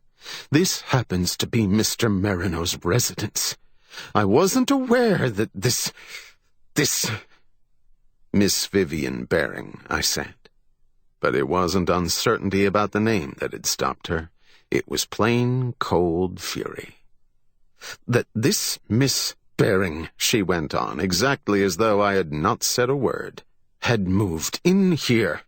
Mr. Marino must be feeling very amusing today. Listen, lady, this isn't—" The slamming door almost made a wave in the pool down the walk. I looked at it for a moment, and then I looked at the other bungalows. If we had an audience, it was keeping out of sight. I rang the bell again. The door jumped open this time. The brunette was livid. "Get off my porch," she yelled. "Get off before I have you thrown off." "Wait a minute," I growled. "This may be a gag for him, but it's no gag to the police." That got her. Her whole expression got soft and interested. "Police?" she cooed. "Yeah, it's serious. It involves a murder. I've got to find this Miss Baring. Not that she, you understand." The brunette dragged me into the house and shut the door and leaned against it, panting. "Tell me," she said breathlessly. "Tell me, has that red-headed something got herself mixed up in a murder?" Suddenly her mouth snapped wide open and her eyes jumped at me. I slapped a hand over her mouth. "Take it easy," I pleaded. "It's not your Dave. Not Dave, lady." Oh. She got rid of my hand and let out a sigh and looked silly. "No, of course. Just for a moment. Well, who is it?" "Nobody you know. I can't broadcast things like that anyway. I want Miss Baring's address. Have you got it?" I didn't know any reason why she would have. Or rather, I might be able to think of one, if I shook my brains hard enough. "Yes," she said. "Yes, I have. Indeed, I have. Mr. Smarty doesn't know that. Mr. Smarty doesn't know as much as he thinks he knows. Does Mr. Smarty? The address is all I can use right now," I growled. "And I'm in a bit of a hurry, Mrs. Marino. Later on," I gave her a meaning look, "I'm sure I'll want to talk to you." "It's on Heather Street," she said. "I don't know the number, but I've been there. I've been past there. It's only a short street with 4 or 5 houses, and only one of them on the downward side of the hill." She stopped, added, "I don't think the house has a number. Heather Street is at the top of Beechwood Drive." "Has she a phone?" "Of course, but a restricted number. She would have. They all do, those. If I knew it—" "Yeah," I said. "You'd call her up and chew her ear off." "Well, thank you very much, Mrs. Marino. This is confidential, of course. I mean confidential." "Oh, by all means." She wanted to talk longer, but I pushed past her out of the house and went back down the flagged walk. I could feel her eyes on me all the way, so I didn't do any laughing. The lad with the restless hands and the full red lips had had what he thought was a very cute idea. He had given me the first address that came into his head, his own. Probably he had expected his wife to be out. I didn't know. It looked awfully silly, however I thought about it. Unless he was pressed for time. Wondering why he should be pressed for time, I got careless. I didn't see the blue coupe double-parked almost at the gates until I also saw the man step from behind it. He had a gun in his hand. He was a big man, but not anything like Scala's size. He made a sound with his lips and held his left palm out, and something glittered in it. It might have been a piece of tin or a police badge. Cars were parked along both sides of Flores. Half a dozen people should have been in sight. There wasn't one, except the big man with the gun and myself. He came closer, making soothing noises with his mouth. "Pinched," he said. "Get in my hack and drive it like a nice lad." He had a soft, husky voice, like an overworked rooster trying to croon. "You all alone?" "Yeah, but I got the gun." He sighed. "Act nice, and you're as safe as the bearded woman at a Legion convention. Safer." He was circling slowly, carefully. I saw the metal thing now. "That's a special badge," I said. "You've got no more right to pinch me than I have to pinch you." "In the hack, Bo. Be nice or your guts lie on this here street. I got orders." He started to pat me gently. "Hell, you ain't even rotted." "Skip it," I growled. "Do you think you could take me if I was?" I walked over to his blue coupe and slid under its wheel. The motor was running. He got in beside me and put his gun in my side, and we went on down the hill. "Take her west on Santa Monica," he husked. "Then up, say, Canyon Drive to Sunset, where the bridle path is." I took her west on Santa Monica, past the bottom of Holloway, then a row of junkyards and some stores. The street widened and became a boulevard past Doheny. I let the car out a little to feel it. He stopped me doing that. I swung north to Sunset and then west again. Lights were being lit in big houses up the slopes. The dusk was full of radio music. I eased down and took a look at him before it got too dark. Even under the pulled-down hat on Flores, I had seen the eyebrows. But I wanted to be sure, so I looked again. They were the eyebrows, all right. They were almost as even, almost as smoothly black, and fully as wide as a half-inch strip of black plush pasted across his broad face above the eyes and nose. There was no break in the middle. His nose was large and coarse-grained, and it hung out over too many beers. "Bub McCord," I said. "Ex-copper. So you're in the snatch racket now. It's Folsom for you this time, baby." "Oh, Kenneth." He looked hurt and leaned back in the corner. Bub McCord, caught in a graft tangle, had done a 3 in Quentin. Next time he would go to the recidivist prison, which is Folsom in our state. He leaned his gun on his left thigh and cuddled the door with his fat back. I let the car drift, and he didn't seem to mind. It was between times, after the homeward rush of the office man, before the evening crowd came out. "This ain't no snatch," he complained. "We just don't want no trouble. You can't expect to go up against an organization like KLBL with a 2-bit shakedown and get no kickback. It ain't reasonable." He spat out of the window without turning his head. "Keep her rolling, Bo." "What's shakedown?" "You wouldn't know, would you? Just a wandering peeper with his head stuck in a knothole, huh? That's you. Innocent, as the guy says." "So you work for Marino. That's all I wanted to know. Of course I knew it already, after I back-alleyed you, and you showed up again. Neat work, Bo. But keep her rolling." "Yeah, I had to phone in. Just caught him." "Where do we go from here?" "I take care of you till 9:30. After that, we go to a place." "What place?" "It ain't 9:30. Hey, Don't go to sleep in that there corner. Drive it yourself if you don't like my work." He pushed the gun at me hard. It hurt. I kicked the coupe out from under him and set him back in his corner, but he kept his gun in a good grip. Somebody called out archly on somebody's front lawn. Then I saw a red light winking ahead, and a sedan just passing it, and through the rear window of the sedan 2 flat caps side by side. "You'll get awfully tired of holding that gun," I told McCord. "You don't dare use it anyway. You're copper soft. There's nothing so soft as a copper who's had his badge torn off. Just a big heel. Copper soft." We weren't near to the sedan, but I wanted his attention. I got it. He slammed me over the head and grabbed the wheel and yanked the brake on.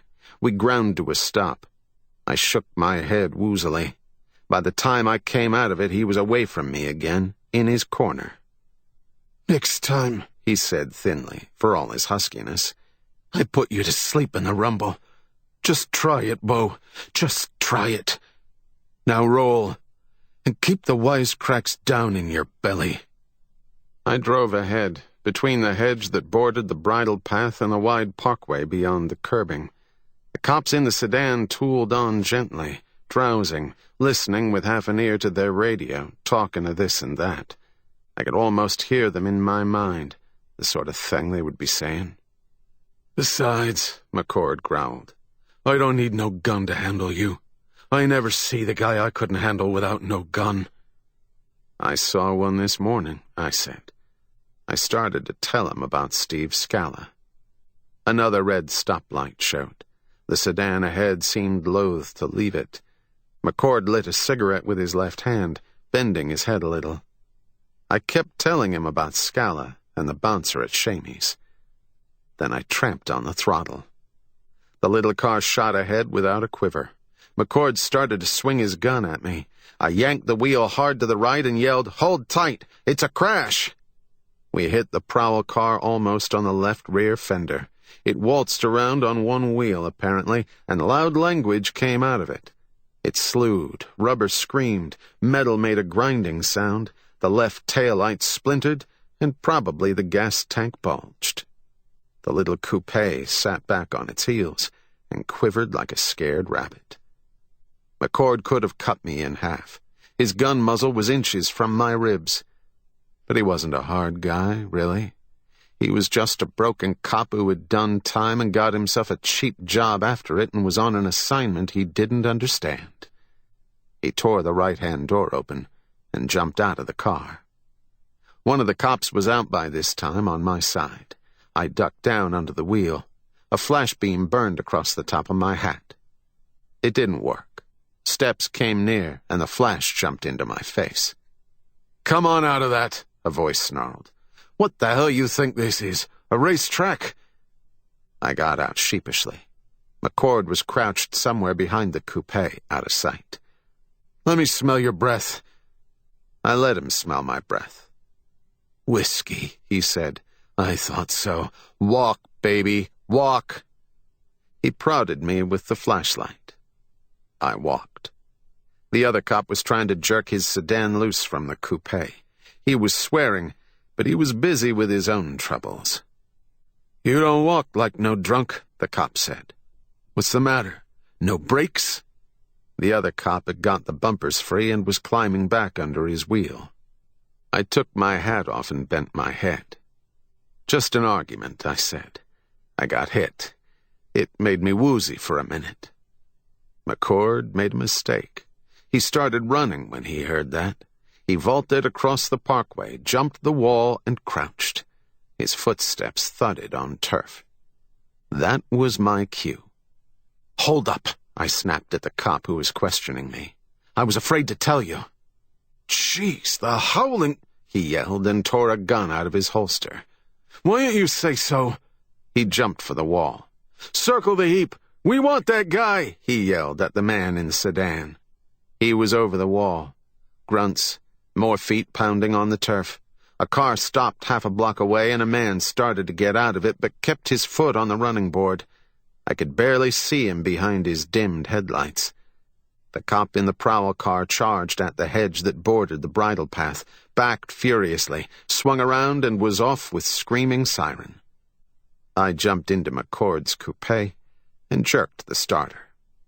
Distantly there was a shot, then 2 shots, then a yell. The siren died at a corner and picked up again. I gave the coupe all it had and left the neighborhood. Far off to the north, a lonely sound against the hills. A siren kept on wailing. I ditched the coupe half a block from Wilshire and took a taxi in front of the Beverly Wilshire. I knew I could be traced. That wasn't important. The important thing was how soon. From a cocktail bar in Hollywood, I called Heine. He was still on the job, and still sour. "Anything new on Scala?" "Listen," he said nastily. "Was you over to talk to that Shamey woman? Where are you?" "Certainly I was," I said. "I'm in Chicago." "You better come on home. Why was you there?" "I thought she might know Beulah, of course." "She did. Want to raise that bet a little?" "Can the comedy. She's dead." "Scala," I started to say. "That's a funny side," he grunted. "He was there. Some nosy old next-door seen him. Only there ain't a mark on her. She died natural. I kinda got tied up here, so I didn't get over to see her." "I know how busy you are," I said in what seemed to me a dead voice. "Yeah. Well, hell, the doc don't even know what she died of. Not yet." "Fear," I said. "She's the one that turned Scala up 8 years ago. Whiskey may have helped a little." "Is that so?" Heine said. Well, well. We got him now anyways. We make him at Girard, headed north in a rent hack. We got the county and state law in on it. If he drops over to the ridge, we nab him at Castaic." "She was the one turned him up, huh? I guess you better come on in, Carmody." "Not me," I said. "Beverly Hills wants me for a hit and run. I'm a criminal myself now." I had a quick snack and some coffee before I took a taxi to Las Flores in Santa Monica and walked up to where I had left my roadster parked. Nothing was happening around there except that some kid in the back of a car was strumming a ukulele. I pointed my roadster towards Heather Street. Heather Street was a gash in the side of a steep, flat slope at the top of Beechwood Drive. It curved around the shoulder enough so that even by daylight you couldn't have seen much more than half a block of it at one time while you were on it. The house I wanted was built downward, one of those clinging vine effects, with a front door below the street level, a patio on the roof, a bedroom or two possibly in the basement, and a garage as easy to drive into as an olive bottle. The garage was empty, but a big shiny sedan had its 2 right wheels off the road on the shoulder of the bank. There were lights in the house. I drove around the curb, parked, walked back along the smooth, hardly used cement, and poked a fountain pen flash into the sedan. It was registered to one David Marino, 1737 North Flores Avenue, Hollywood, California. That made me go back to my heap and get a gun out of a locked pocket. I repassed the sedan, stepped down 3 rough stone steps, and looked at the bell beside a narrow door topped by a lancet arch. I didn't push it. I just looked at it. The door wasn't quite shut.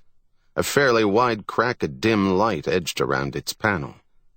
I pushed it an inch. Then I pushed it far enough to look in. Then I listened. The silence of that house was what made me go in. It was one of those utterly dead silences that come after an explosion. Or perhaps I hadn't eaten enough dinner. Anyway, I went in. The long living room went clear to the back, which wasn't very far, as it was a small house. At the back there were French doors, and the metal railing of a balcony showed through the glass. The balcony would be very high above the slope of the hill, built as the house was. There were nice lamps, nice chairs with deep sides, nice tables, a thick apricot-colored rug, 2 small cozy Davenports, one facing and one right-angled to a fireplace with an ivory mantel and a miniature winged Victory on that. A fire was laid behind the copper screen, but not lit. The room had a hushed, warm smell. It looked like a room where people got made comfortable. There was a bottle of Vat 69 on a low table with glasses and a copper bucket and tongs. I fixed the door about as I had found it and just stood. Silence. Time passed. It passed in the dry whir of an electric clock on a console radio, in the far-off hoot of an auto horn down on Beechwood 1/2 mile below, in the distant hornet drone of a night-flying plane, in the metallic wheeze of a cricket under the house. Then, I wasn't alone any longer. Mrs. Martineau slid into the room at the far end, by a door beside the French doors. She didn't make any more noise than a butterfly. She still wore the pillbox black hat and the burnt orange tweeds, and they still looked like hell together. She had a small glove in her hand wrapped around the butt of a gun. I don't know why. I never did find that out. She didn't see me at once, and when she did, it didn't mean anything much. She just lifted the gun a little and slid along the carpet towards me, her lip clutched back so far that I couldn't even see the teeth that clutched it. But I had a gun out now myself. We looked at each other across our guns. Maybe she knew me. I hadn't any idea from her expression. I said, "You got them, huh?" She nodded a little. "Just him," she said. "Put the gun down. You're all through with it." She lowered it a little. She hadn't seemed to notice the Colt I was pushing through the air in her general direction. I lowered that, too. She said, "She wasn't here." Her voice had a dry, impersonal sound, flat, without timbre. "Miss Sparing wasn't here?" I asked. "No." "Remember me?" She took a better look at me, but her face didn't light up with any pleasure. "I'm the guy that was looking for Miss Baring," I said. "You told me where to come. Remember? Only Dave sent a Lugan to put the arm on me and ride me around while he came up here himself and promoted something. I couldn't guess what. The brunette said, 'You're no cop. Dave said you were a fake.' I made a broad, hearty gesture and moved a little closer to her, unobtrusively. Not a city cop, I admitted, but a cop. And that was a long time ago. Things have happened since then. Haven't they?" "Yes," she said, "especially to Dave. He. It wasn't a laugh. It wasn't meant to be a laugh. It was just a little steam escaping through a safety valve. He, I said. We looked at each other like a couple of nuts being Napoleon and Josephine. The idea was to get close enough to grab her gun. I was still too far. "Anybody here besides you?" I asked. "Just Dave." I had an idea Dave was here. It wasn't clever, but it was good for another foot. "Oh, Dave's here," she agreed. "Yes. You'd like to see him?" "Well, if it isn't too much trouble." "He," she said. "No trouble at all. Like this." She jerked the gun up and snapped the trigger at me. She did it without moving a muscle of her face. The gun not going off puzzled her, in a sort of vague, week-before-last manner. Nothing immediate or important. I wasn't there anymore. She lifted the gun up, still being very careful about the black kid glove wrapped about its butt, and peered into the muzzle. That didn't get her anywhere. She shook the gun. Then she was aware of me again. I hadn't moved. I didn't have to now. "I guess it's not loaded," she said. "Maybe just all used up," I said. "Too bad. These little ones only hold 7. My shells won't fit either. Let's see if I can do anything. She put the gun in my hand. Then she dusted her hands together. Her eyes didn't seem to have any pupils, or to be all pupils. I wasn't sure which. The gun wasn't loaded. The magazine was quite empty. I sniffed the muzzle. The gun hadn't been fired since it was last cleaned. That got me. Up to that point, it had looked fairly simple, if I could get by without any more murder. But this threw it. I hadn't any idea what either of us was talking about now. I dropped her pistol into my side pocket and put mine back on my hip and chewed my lip for a couple of minutes to see what might turn up. Nothing did. The sharp-faced Mrs. Marino merely stood still and stared at a spot between my eyes, fuzzily, like a rather blotto tourist seeing a swell sunset on Mount Whitney. "Well," I said at last, "let's kinda look through the house and see what's what." "You mean Dave?" "Yeah, we could take that in." "He's in the bedroom." She tittered. "He's at home, in bedrooms." I touched her arm and turned her around. She turned obediently, like a small child. "But this one will be the last one he'll be at home in," she said. "Hee." "Oh, yeah. Sure," I said. My voice sounded to me like the voice of a midget. Dave Marino was dead, all right, if there had been any doubt about it. A white bowl lamp with raised figures shone beside a large bed in a green and silver bedroom. It was the only light in the room. It filtered a hushed kind of light down at his face.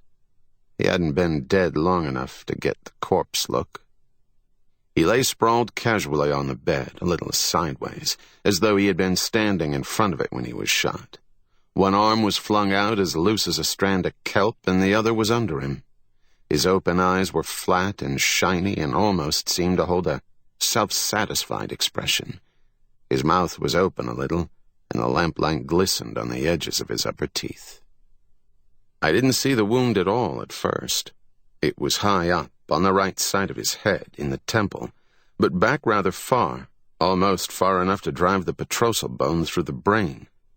It was powder-burned, rimmed with dusky red, and a fine trickle spidered down from it and got browner as it got thinner against his cheek. "Hell, that's a contact wound," I snapped at the woman. "A suicide wound." She stood at the foot of the bed and stared at the wall above his head. If she was interested in anything besides the wall, she didn't show it. I lifted his still limp right hand and sniffed at the place where the base of the thumb joins the palm. I smelled cordite. Then I didn't smell cordite. Then I didn't know whether I smelled cordite or not. It didn't matter, of course. A paraffin test would prove it one way or the other. I put the hand down again carefully, as though it were a fragile thing of great value. Then I plowed around on the bed, went down on the floor, got halfway under the bed, swore, got up again, and rolled the dead man to one side enough to look under him. There was a bright, brassy shell case, but no gun. It looked like murder again. I liked that better. He wasn't the suicide type. "See any gun?" I asked her. "No." Her face was as blank as a pie pan. "Where's the Bering girl? What are you supposed to be doing here?" She bit the end of her left little finger. "I'd better confess," she said. "I came here to kill them both." "Go on," I said. "Nobody was here. Of course, after I phoned him and he told me you were not a real cop and there was no murder and you were a blackmailer and just trying to scare me out of the address." She stopped and sobbed once, hardly more than a sniff, and moved her line of sight to a corner of the ceiling. Her words had a tumbled arrangement, but she spoke them like a drugstore Indian. "I came here to kill both of them," she said. "I don't deny that." "With an empty gun?" It wasn't empty 2 days ago. I looked. Dave must have emptied it. He must have been afraid. That listens, I said. Go on. So I came here. That was the last insult. His sending you to me to get her address. That was more than I would... The story, I said. I know how you felt. I've read it in the love mags myself. Yes. Well, he said there was something about Miss Baring he had to see her about on account of the studio, and it was nothing personal, never had been, never would be. My God, I said, I know that too. I know what he'd feed you. We've got a dead man lying around here. We've got to do something, even if he was just your husband. You, she said. Yeah, I said. That's better than the dopey talk. Go on. The door wasn't shut. I came in. That's all. Now I'm going. And you're not going to stop me. You know where I live, you... She called me the same name again. We'll talk to some law first, I said. I went over and shut the door and turned the key on the inside of it and took it out. Then I went over to the French doors. The woman gave me looks, but I couldn't hear what her lips were calling me now. French doors on the far side of the bed opened on the same balcony as the living room. The telephone was in a niche in the wall there by the bed, where you could yawn and reach out for it in the morning and order a tray of diamond necklaces sent up to try on.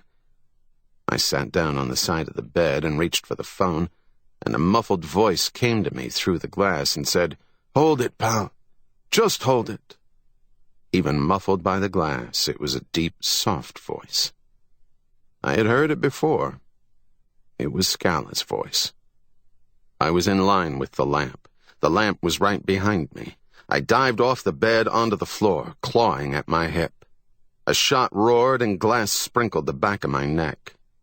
I couldn't figure it. Scala wasn't on the balcony. I had looked. I rolled over and started to snake away along the floor away from the French doors, my only chance with the lamp where it was. Mrs. Martineau did just the right thing. For the other side. She jerked a slipper off and started slamming me with the heel of it. I grabbed for her ankles and we wrestled around and she cut the top of my head to pieces. I threw her over. It didn't last long. When I started to get up, Scala was in the room, laughing at me. The .45 still had a home in his fist. The French door and the locked screen outside looked as though a rogue elephant had passed that way. "Okay," I said. "I give up." "Who's the twist? She sure likes you, pal." I got up on my feet. The woman was over in a corner somewhere. I didn't even look at her. "Turn around, pal, while I give you the fan." I hadn't worked my gun loose yet. He got that. I didn't say anything about the door key, but he took it. So he must have been watching from somewhere. He left me my car keys. He looked at the little empty gun and dropped it back in my pocket. "Where'd you come from?" I asked. "Easy. Clumb up the balcony and held on, looking through the grill at you. Cinched to an old circus man. How you been, pal?" Blood from the top of my head was leaking down my face. I got a handkerchief out and mopped at it. I didn't answer him. "Jeez, you sure was funny on the bed, grabbing for the phone with the stiff at your back." I was a scream, I growled. "Take it easy. He's her husband." He looked at her. "She's his woman?" I nodded and wished I hadn't. "That's tough. If I'd have known. But I couldn't help myself. The guy asked for it." "You," I started to say, staring at him. I heard a queer, strained whine behind me, from the woman. "Who else, pal? Who else? Let's all go back in that living room. Seems to me they was a bottle of nice-looking hooch there. And you need some stuff on that head." "You're crazy to stick around here," I growled. "There's a general pickup out for you.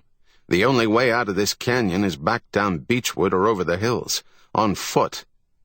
Scala looked at me and said very quietly, "Nobody's phoned no law from here, pal." Scala watched me while I washed and put some tape on my head in the bathroom. Then we went back to the living room. Mrs. Marino, curled up on one of the Davenports, looked blankly at the unlit fire. She didn't say anything. She hadn't run away because Scala had her in sight all the time.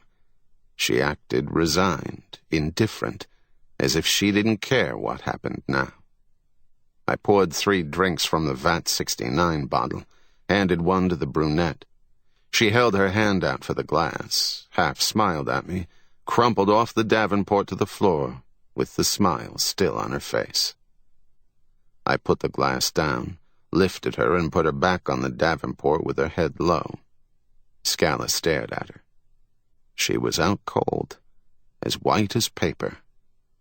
Scala took his drink, sat down on the other Davenport, and put the .45 beside him. He drank his drink looking at the woman, with a queer expression on his big pale face. "Tough," he said. "Tough. But the louse was cheating on her anyways. The hell with him." He reached for another drink, swallowed it, sat down near her on the other Davenport, right-angled to the one she lay on. "So you're a dick," he said. "How'd you guess?" "Lou Shamey told me about a guy going there. He sounded like you. I've been around and looked in your heap outside." I walked silent.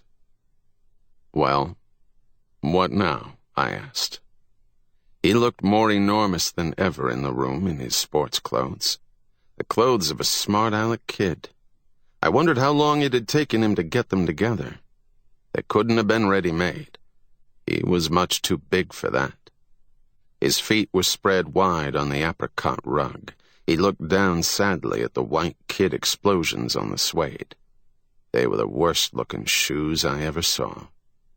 "What you doing here?" he asked gruffly. "Looking for Beulah. I thought she might need a little help. I had a bet with a city cop I'd find her before he found you. But I haven't found her yet." "You ain't seen her, huh?" I shook my head slowly, very carefully. He said softly, "Me neither, pal. I've been around for hours. She ain't been home. Only the guy in the bedroom come here. How about the dinge manager up at Shamey's?" "That's what the tag's for." "Yeah, a guy like that. They would." "Well, I gotta blow. I'd like to take the stiff, account of Beulah. Can't leave him around to scare her. But I guess it ain't any use now. The dinge kill queers that." He looked at the woman at his elbow on the other little Davenport. Her face was still greenish-white, her eyes shut. There was a movement of her breast. "Without her," he said, "I guess I'd clean up right and button you good." He touched the .45 at his side. "No hard feelings, of course. Just for Beulah. But the way it is... Heck, I can't knock the frail off." "Too bad," I snarled, feeling my head. He grinned. "I guess I'll take your heap, for a short ways. Throw them keys over." I threw them over. He picked them up and laid them beside the big Colt. He leaned forward a little. Then he reached back into one of his patch pockets and brought out a small pearl-handled gun, about .25 caliber. He held it on the flat of his hand. "This done it," he said.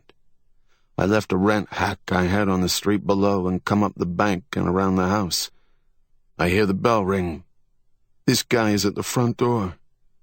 I don't come up far enough for him to see me. Nobody answers. Well, what do you think? The guy's got a key to Beulah's house." His huge face became one vast scowl.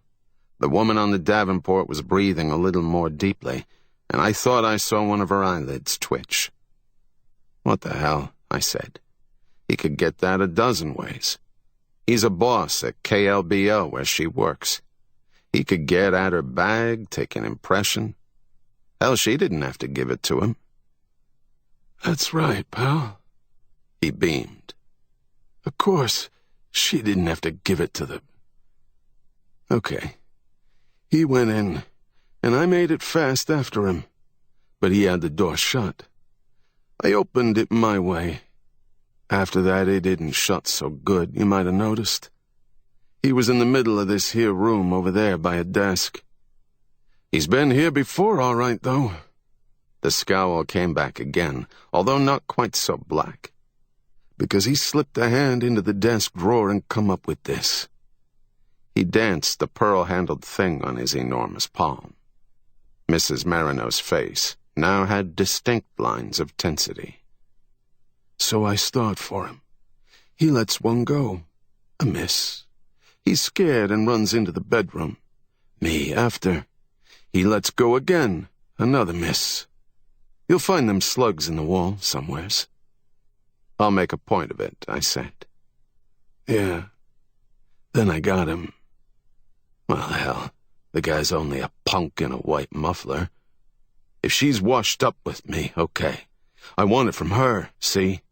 Not from no greasy-faced piece of cheese like him. So I'm sore. But the guy's got guts at that." He rubbed his chin. I doubted the last bit. "I say my woman lives here, pal. How come?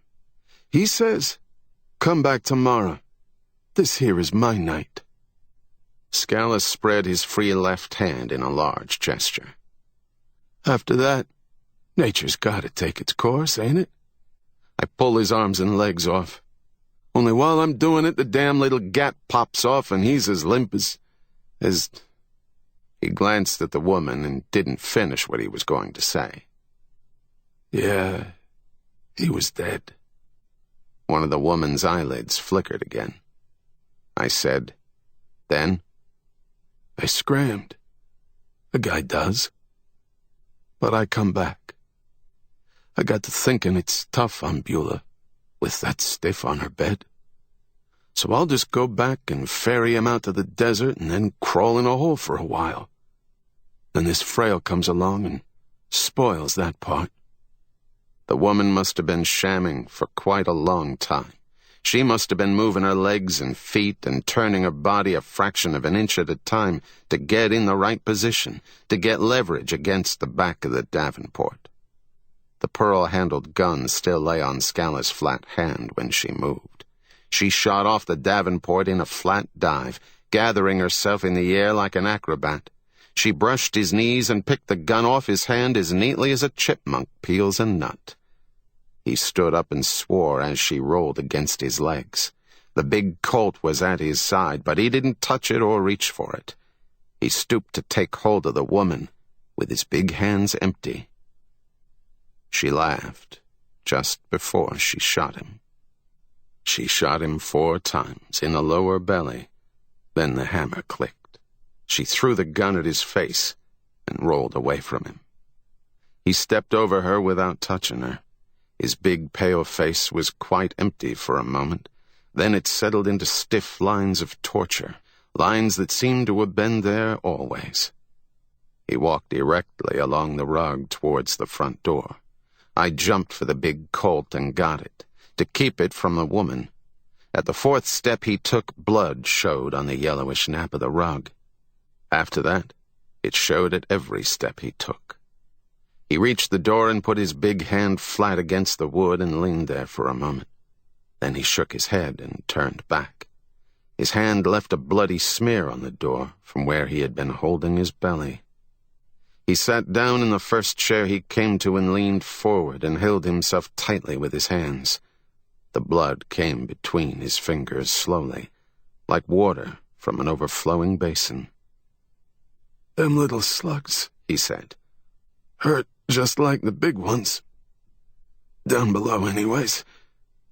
The dark woman walked towards him like a marionette. He watched her come unblinkingly under his half-lowered, heavy lids. When she got close enough, she leaned over and spat in his face. He didn't move. His eyes didn't change. I jumped for her and threw her into a chair. I wasn't nice about it. "Leave her alone," he grunted at me. "Maybe she loved the guy." Nobody tried to stop me from telephoning this time. Hours later, I sat on a red stool at Luca's at 5th and Western and sipped a martini and wondered how it felt to be mixing them all day and never drink one. I took another martini over and ordered a meal. I guess I ate it. It was late, past 1. Scala was in the prison ward of the General Hospital. Miss Baring hadn't showed up yet, but they knew she would as soon as she heard Scala was under glass and no longer dangerous. KLBL, who didn't know anything about it at first, had got a nice hush working. They were to have 24 clear hours to decide how to release the story. Luca's was almost as full as at noon. After a while, an Italian brunette with a grand nose and eyes you wouldn't fool with came over and said, "I have a table for you now." My imagination put Scala across the table from me. His flat black eyes had something in them that was more than mere pain, something he wanted me to do. Part of the time he was trying to tell me what it was, and part of the time he was holding his belly in one piece and saying again, "Leave her alone. Maybe she loved the guy." I left there and drove north to Franklin, and over Franklin to Beechwood and up to Heather Street. It wasn't staked. They were that sure of her. I drifted along the street below and looked up the scrubby slope spattered with moonlight and showing her house from behind as if it were 3 stories high. I could see the metal brackets that supported the porch. They looked high enough off the ground so that a man would need a balloon to reach them. But there was where he had gone up. Always the hard way with him. He could have run away and had a fight for his money, or even bought himself a place to live up in. There were plenty of people in the business, and they wouldn't fool with Scala. But he had come back instead to climb her balcony, like Romeo, and get his stomach full of slugs. From the wrong woman, as usual. I drove around a white curve that looked like moonlight itself and parked and walked up the hill the rest of the way. I carried a flash, but I didn't need it to see there was nobody on the doorstep waiting for the milk. I didn't go in the front way. There might just happen to be some snooper with night glasses up on the hill. I sneaked up the bank from behind, between the house and the empty garage. I found a window I could reach and made not much noise breaking it with a gun inside my hat. Nothing happened, except that the crickets and tree frogs stopped for a moment. I picked a way to the bedroom and prowled my flash around discreetly, after lowering the shades and pulling the drapes across them. The light dropped on a tumbled bed, on daubs of print powder, on cigarette butts on the window sills and heel marks in the nap of the carpet. There was a green and silver toilet set on the dressing table and 3 suitcases in the closet. There was a built-in bureau back in there with a lock that meant business. I had a chilled steel screwdriver with me as well as the flash. I jimmied it. The jewelry wasn't worth $1,000, perhaps not half. But it meant a lot to a girl in show business. I put it back where I got it. The living room had shut windows and a queer, unpleasant, sadistic smell.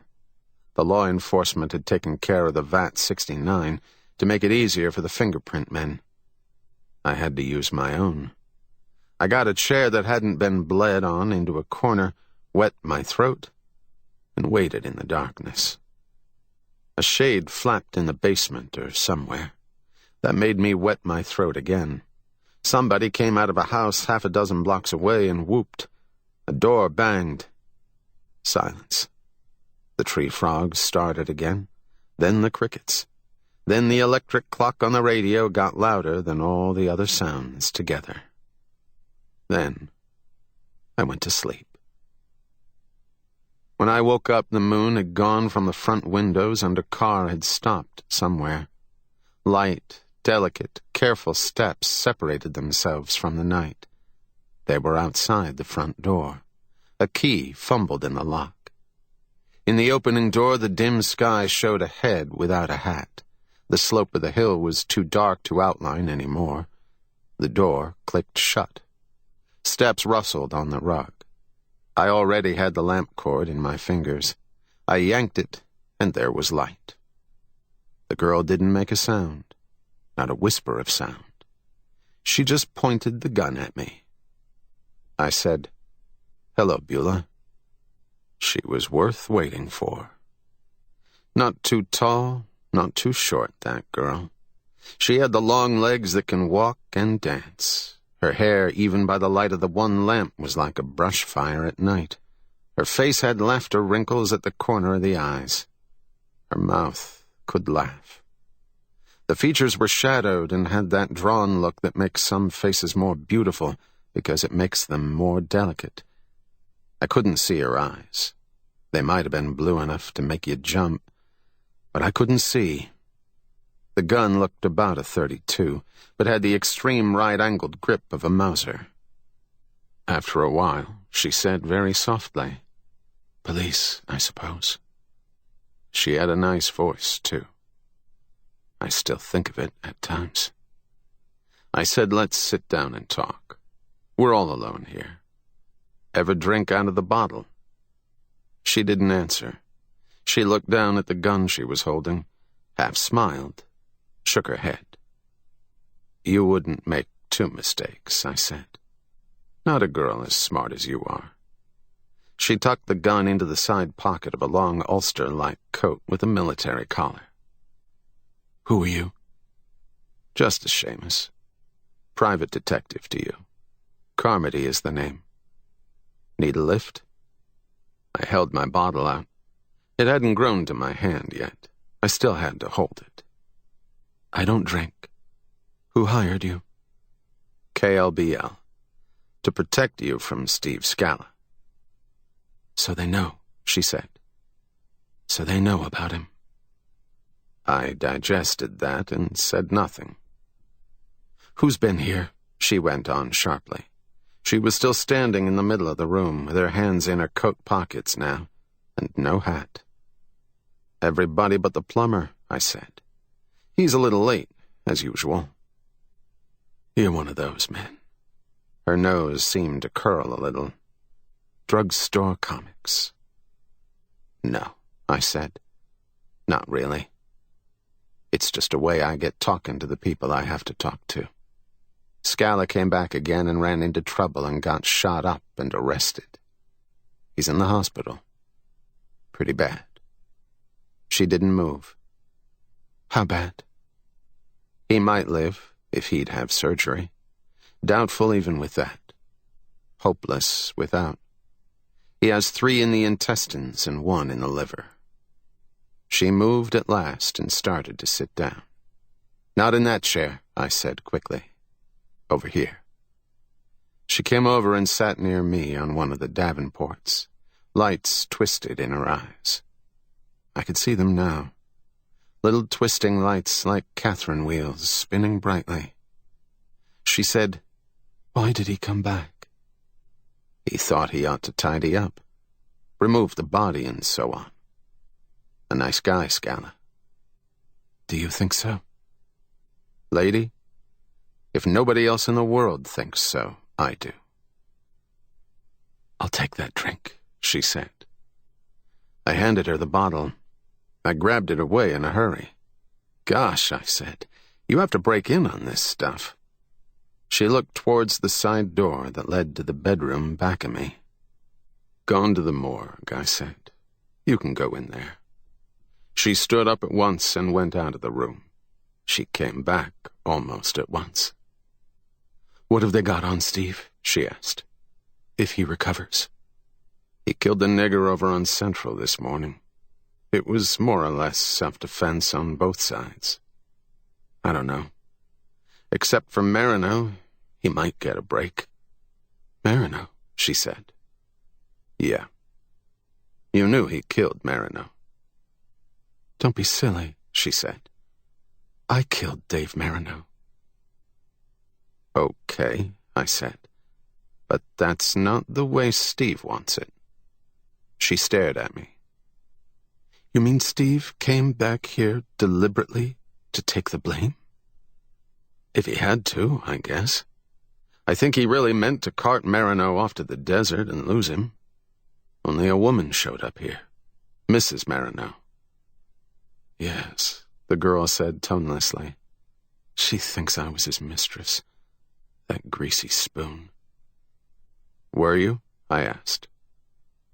Don't try that again, she said.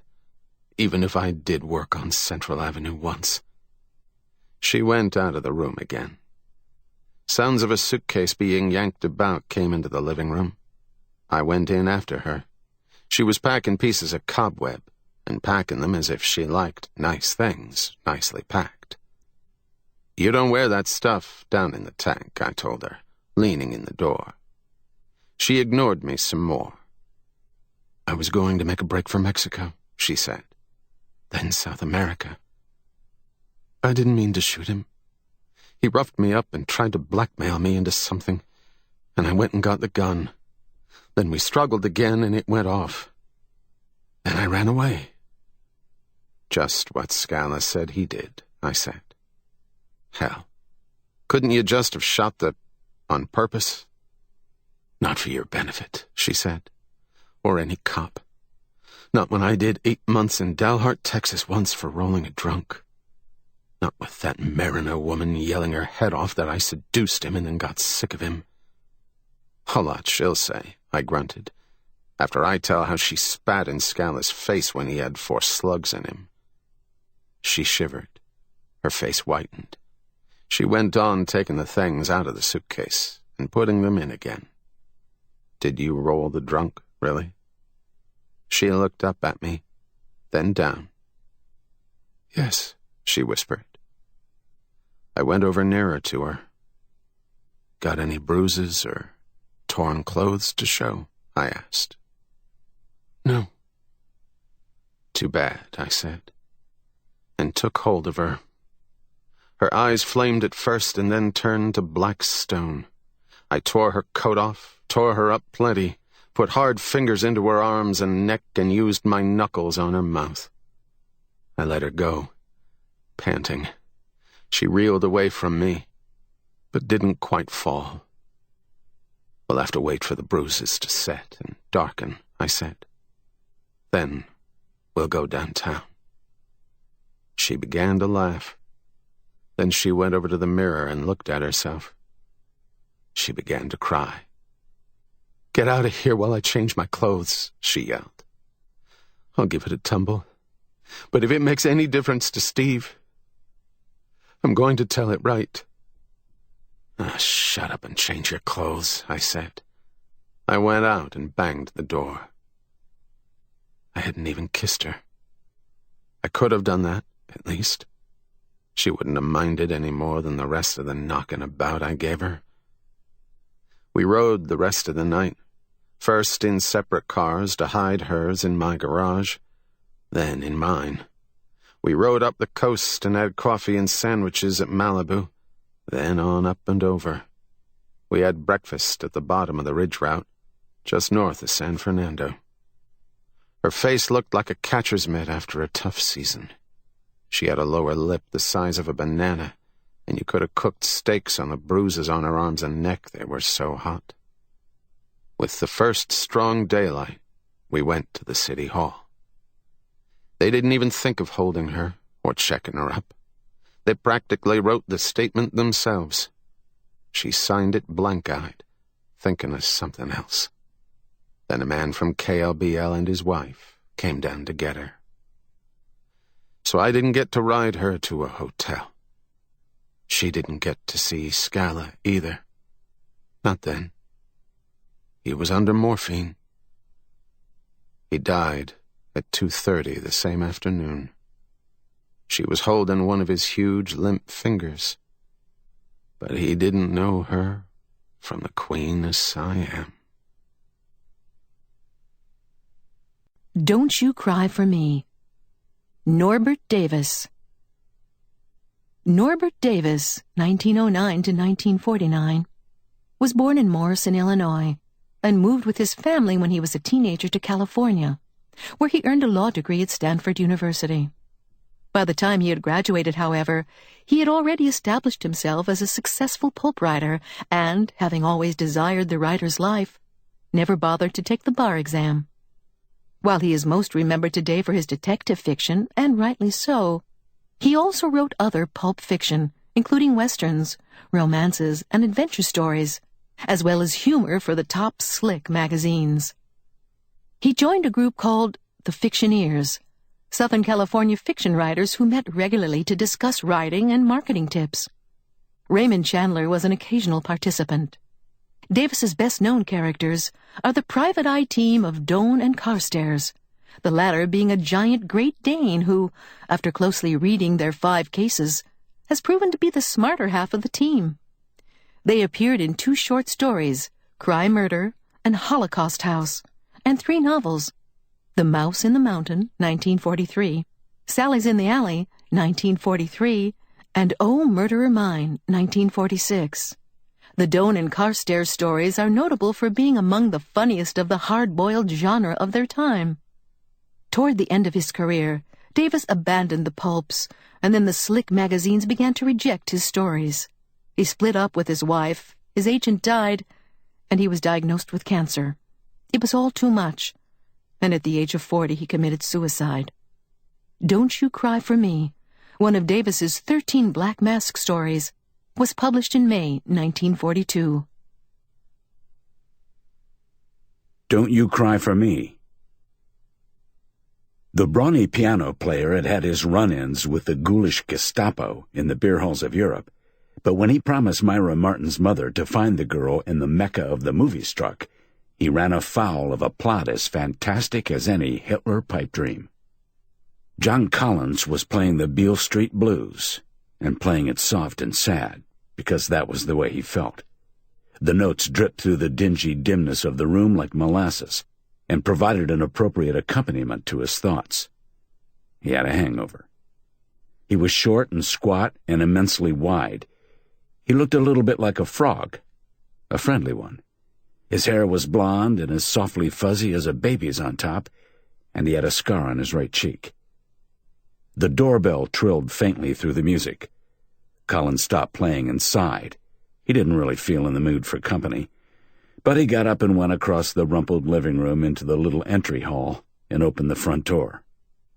"Yes?" he said. "You're Mr. John Collins, aren't you?"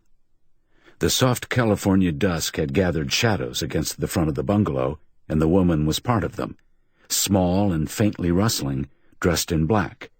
Her voice was breathless and high, shaking slightly. "Yes?" said Collins. "May I see you for a moment?" "Certainly. Come in." Collins went back into the living room and turned on the lamp with the pink shade. There were 3 empty highball glasses and an overflowing ashtray on the coffee table in front of the Chesterfield, and he said, "The place is in a mess. Excuse it, please." "You're not married?" "No," said Collins. She sat erect and prim on the edge of the Chesterfield just outside the throw of the light from the pink lamp, and she was like a faded portrait painting against the cheap garishness of the room. She wore white silk gloves and a white scarf fastened with a cameo brooch and a black bonnet of a hat with a black half veil. There were lines in her cheeks, and her hair glinted silvery white. Collins caught the faintly old-fashioned odor of lilac toilet water through the smell of stale tobacco and old gin that hung in the room like a shroud. "I'm Mrs. Della Martin," she said, "from Brill Falls, South Dakota." "Oh?" said Collins blankly. "I'm Myra Martin's mother." "Is that so?" Collins asked, mentally running through the list of his feminine associates. He couldn't locate any Myras. "She wrote me about you." "That was nice of her," Collins said, wondering if it was. "She said you were a detective." "A what?" Collins inquired, startled. "She said you knew how to locate people, She said you'd done a lot of that work in Prague and in Warsaw and in Berlin, finding people for their relatives over here. That is, before we declared war, of course. Oh, that was just amateur stuff, Collins said. I happened to be playing in beer halls and cafes, and I did some investigation for friends in my spare time. Myra said it was very dangerous work. Collins fingered the scar on his cheek. I did have a run-in or two with the Gestapo. Nothing much. Could you locate someone here in Hollywood? Will you find Myra for me, Mr. Collins? Collins stared at her. What? Mrs. Martin twisted her slim-gloved hands together.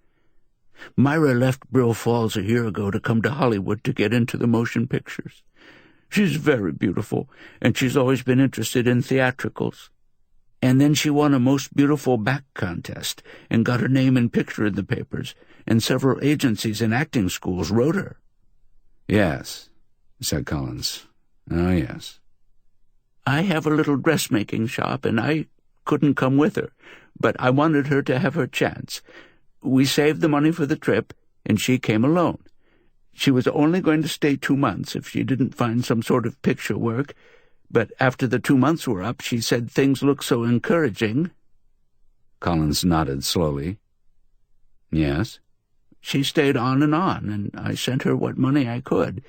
Then 6 weeks ago she wrote me that she had her big chance at last, but that it was all a big secret yet, and she couldn't tell me anything about it. She didn't write me any more, Mr. Collins. 6 weeks, Collins said. She had always written me twice a week before, and then just nothing. I wrote and telegraphed, and the letters came back, and the telegrams couldn't be delivered because they couldn't find her.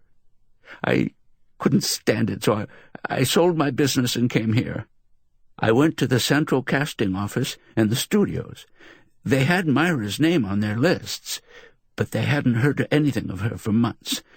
I went to the place where she'd been living, and there was a horrible foreign man in a fez who owned the place, and he wouldn't tell me anything except that she had moved out 6 weeks before and hadn't left any address. Have you seen the police? Collins asked. No, said Mrs. Martin. Why not? Mrs. Martin looked down at her hands. Perhaps Myra doesn't want to be found. Oh, said Collins. I don't want to bother Myra, Mrs. Martin said in a low, strained voice. If she doesn't want me, if I just knew she was safe and all right, if I just knew... Will you help me, Mr. Collins? Yes, said Collins. Of course. I'll try. I'll do all I can. Mrs. Martin opened a shiny black purse. I can pay you something now. No, said Collins. Never mind that. I have lots of money. He actually had $5.73, and the rent was 2 weeks overdue. Where is this place that Myra had been living? At 1271 Sales Street. It's a boarding house. Yes. And where are you staying? At the Fort Mount Hotel. All right, Mrs. Martin, you go back there and wait. Don't worry more than you can help. You'll hear from me soon. Thank you, she said. She got up, breathing a little unevenly. Thank you very much. I didn't know where to turn. If I can just be sure Myra is all right. But I've had such a terrible, empty feeling. Yes, said Collins absently.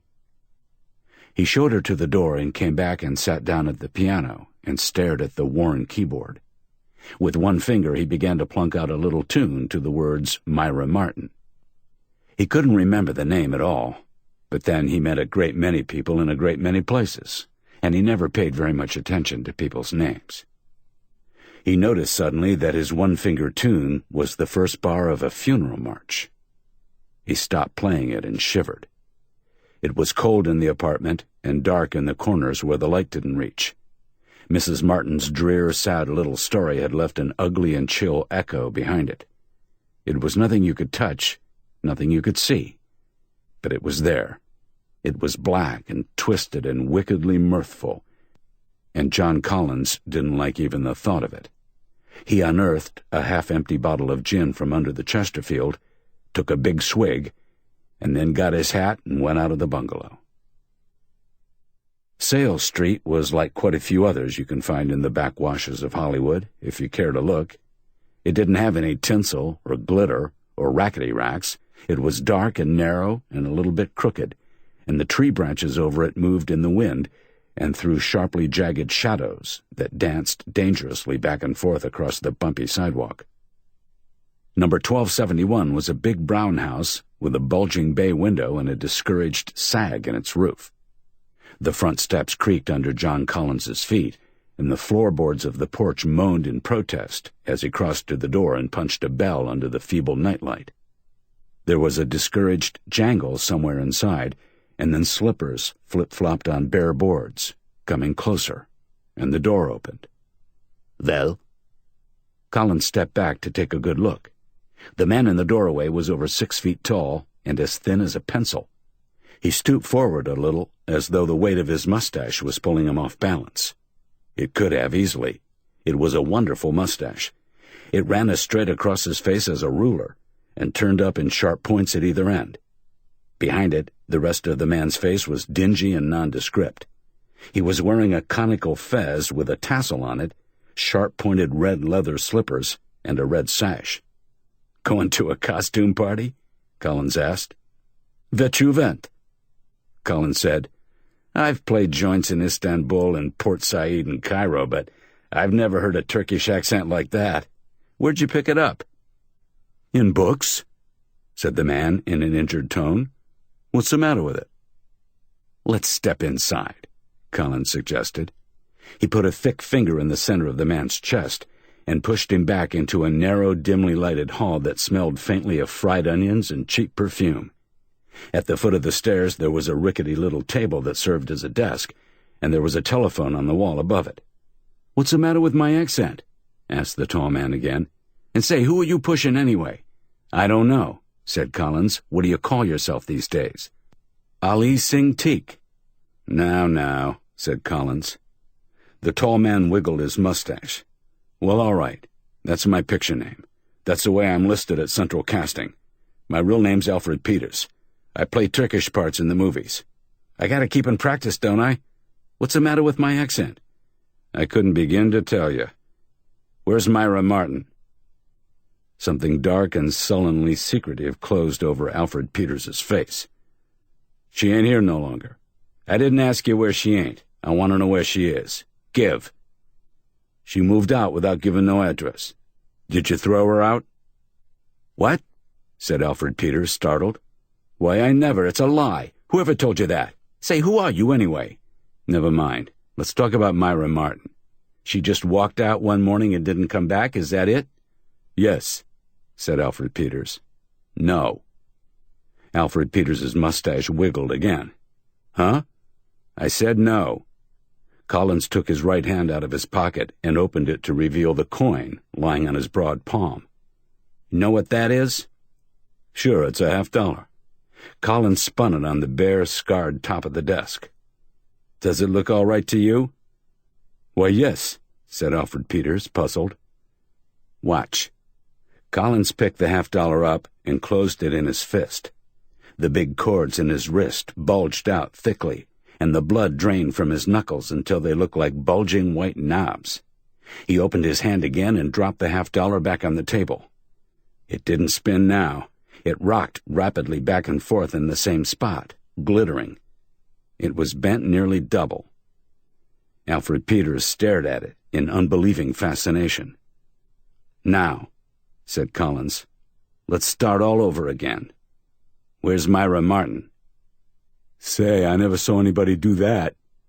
Alfred Peters raised his eyes slowly to Collins's face. "I told you.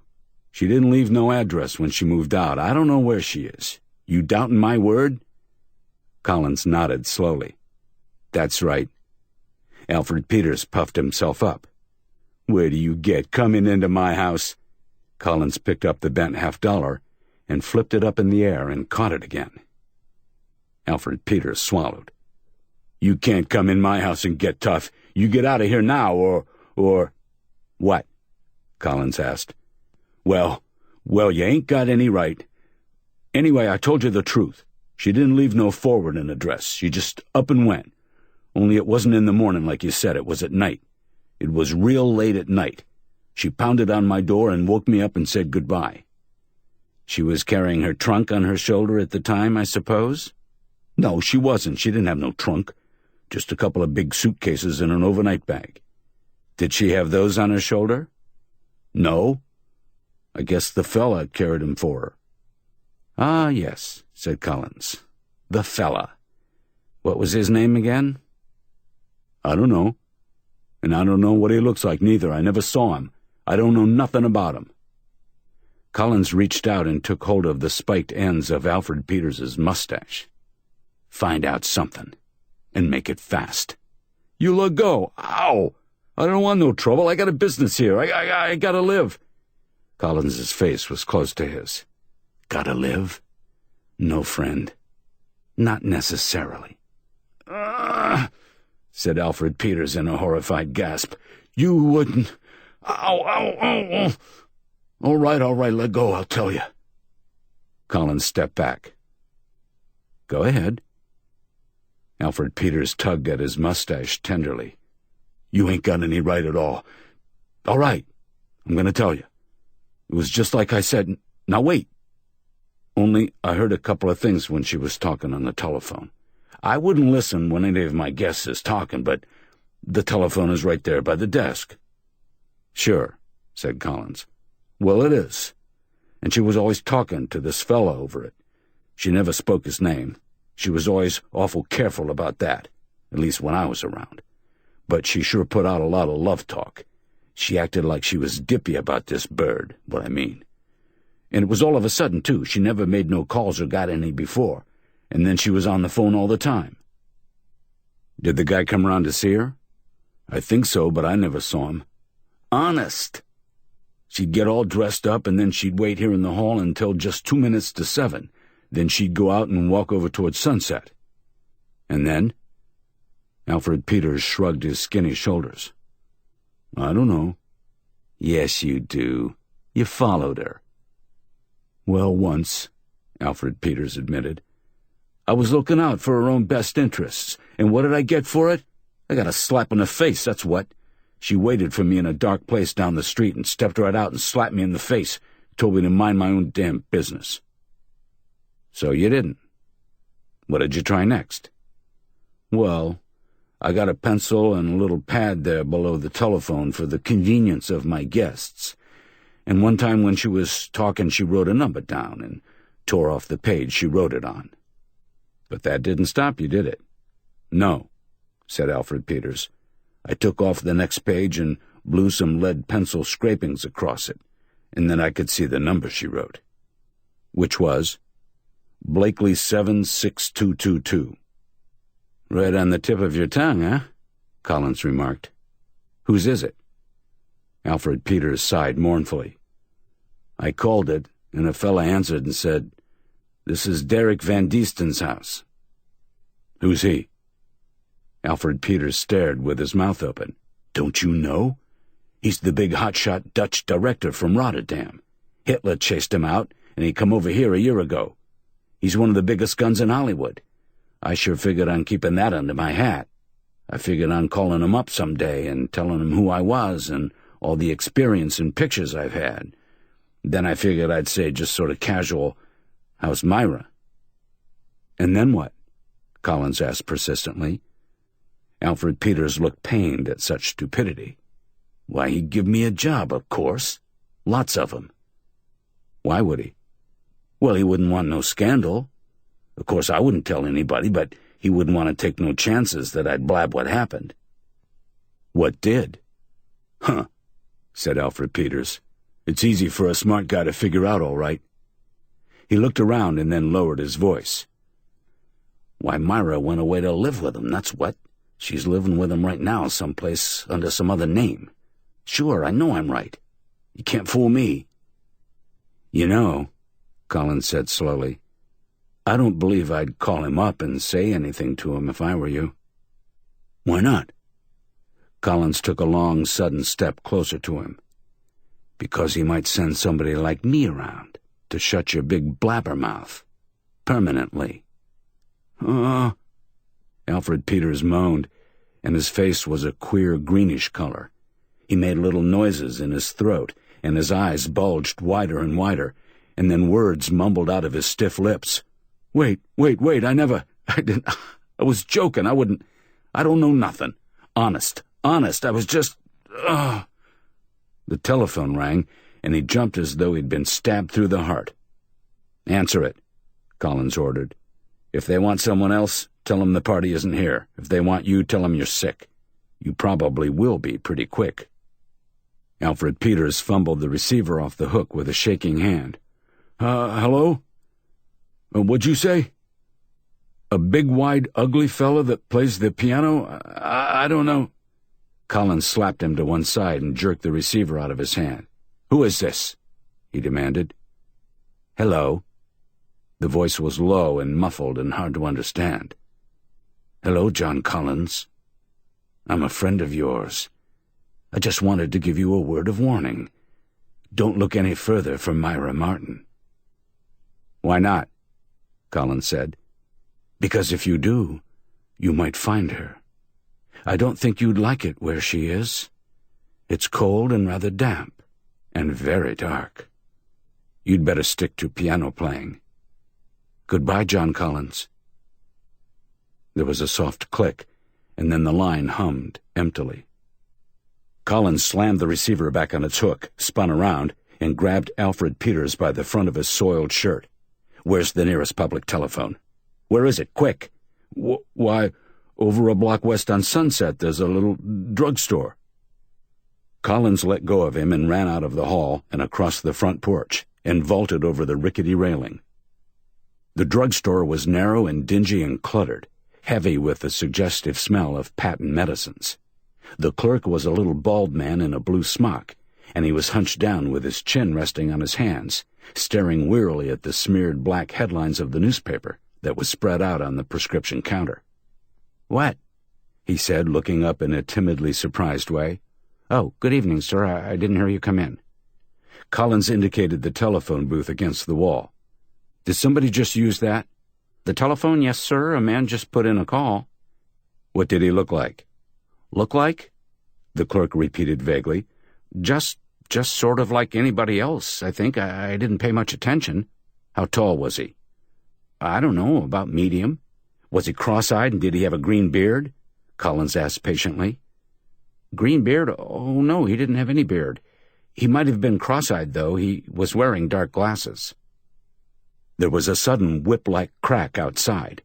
In the same split second, a fat brown bottle on the shelf in back of the clerk burst like a bomb and threw shredded glass splinters in a glistening spray. Collins dropped instantly into a crouch below the level of the counter. In the street, a motor blasted and then wound itself up into a high-fading scream in second gear. The sound died away, and Collins straightened up slowly in time to see the clerk coming up in reluctant jerks on the other side of the counter. The clerk's face was as white as paper. Collins smiled at him. A friend of mine. Very amusing fellow. He plays practical jokes. The clerk stared at the remains of the brown bottle and then turned his head slowly to look at the starred round hole in the drugstore's front window.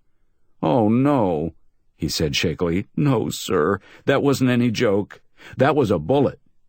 He dodged around the corner and pelted for the front door, shouting, Police! Help! Police! In a thin falsetto wail. Collins went quietly through the back room and out the door into an alley. Collins arrived on Hollywood Boulevard a half-hour later after a series of zigzagging detours through dark side streets and darker alleys. The boulevard was crowded thickly with its usual pack of idly chattering, aimless strollers, and Collins drifted slowly along with them. He was an expert at this. He had the trick of blending into a throng of people and becoming as hard to keep track of as an individual wave in the ocean. After 3 blocks of sauntering and stopping to window shop and sauntering again, he knew that he wasn't being followed, and he cut out of the crowd and entered another drugstore. This one was big and busy and brilliantly lighted. Collins located a row of phone booths and shut himself up in one of them. A consultation with the directory informed him that Blakely was a Brentwood exchange, and he invested 15 cents in a call to 76222. The telephone at the other end rang 3 times, and then the line clicked, and a precisely courteous voice said, "Yes?" Collins reflected that they were no longer giving away information as freely as they had when Alfred Peters had called, and then he said casually, "I'd like to speak to Mr. Van Deesten, please. This is Mr. Fulham from Metro-Goldwyn-Mayer. It's urgent." "Yes, sir," said the precise voice. "Just one moment, sir. I'll call him at once." Collins waited, whistling softly to himself. There was another click on the line, and a hoarse baritone voice said, "Yes, hello? Hello, this is Van Deesten. Who is calling from Metro-Goldwyn-Mayer, please?" "I'd like to speak to Myra Martin," Collins said. "What? What is this?" "I'd like to speak to Myra Martin." The hoarse voice vibrated with anger. "You are not from Metro-Goldwyn-Mayer. I will report you." "I'd like to speak to Myra Martin, please." "I do not know her. I do not know anybody by that name. You will stop calling and annoying me. You must be crazy." The receiver cracked in Collins's ear, and then the line was dead. Collins sat still for a moment, whistling softly and thoughtfully to himself. He was frowning a little, and he no longer looked friendly. He opened the door of the booth and went out of the drugstore and headed west on Hollywood Boulevard. The Fort Mount Hotel was tucked away on a side street off Vine. It had been all modern and shiny and Spanish once upon a time, but it was a little tired now.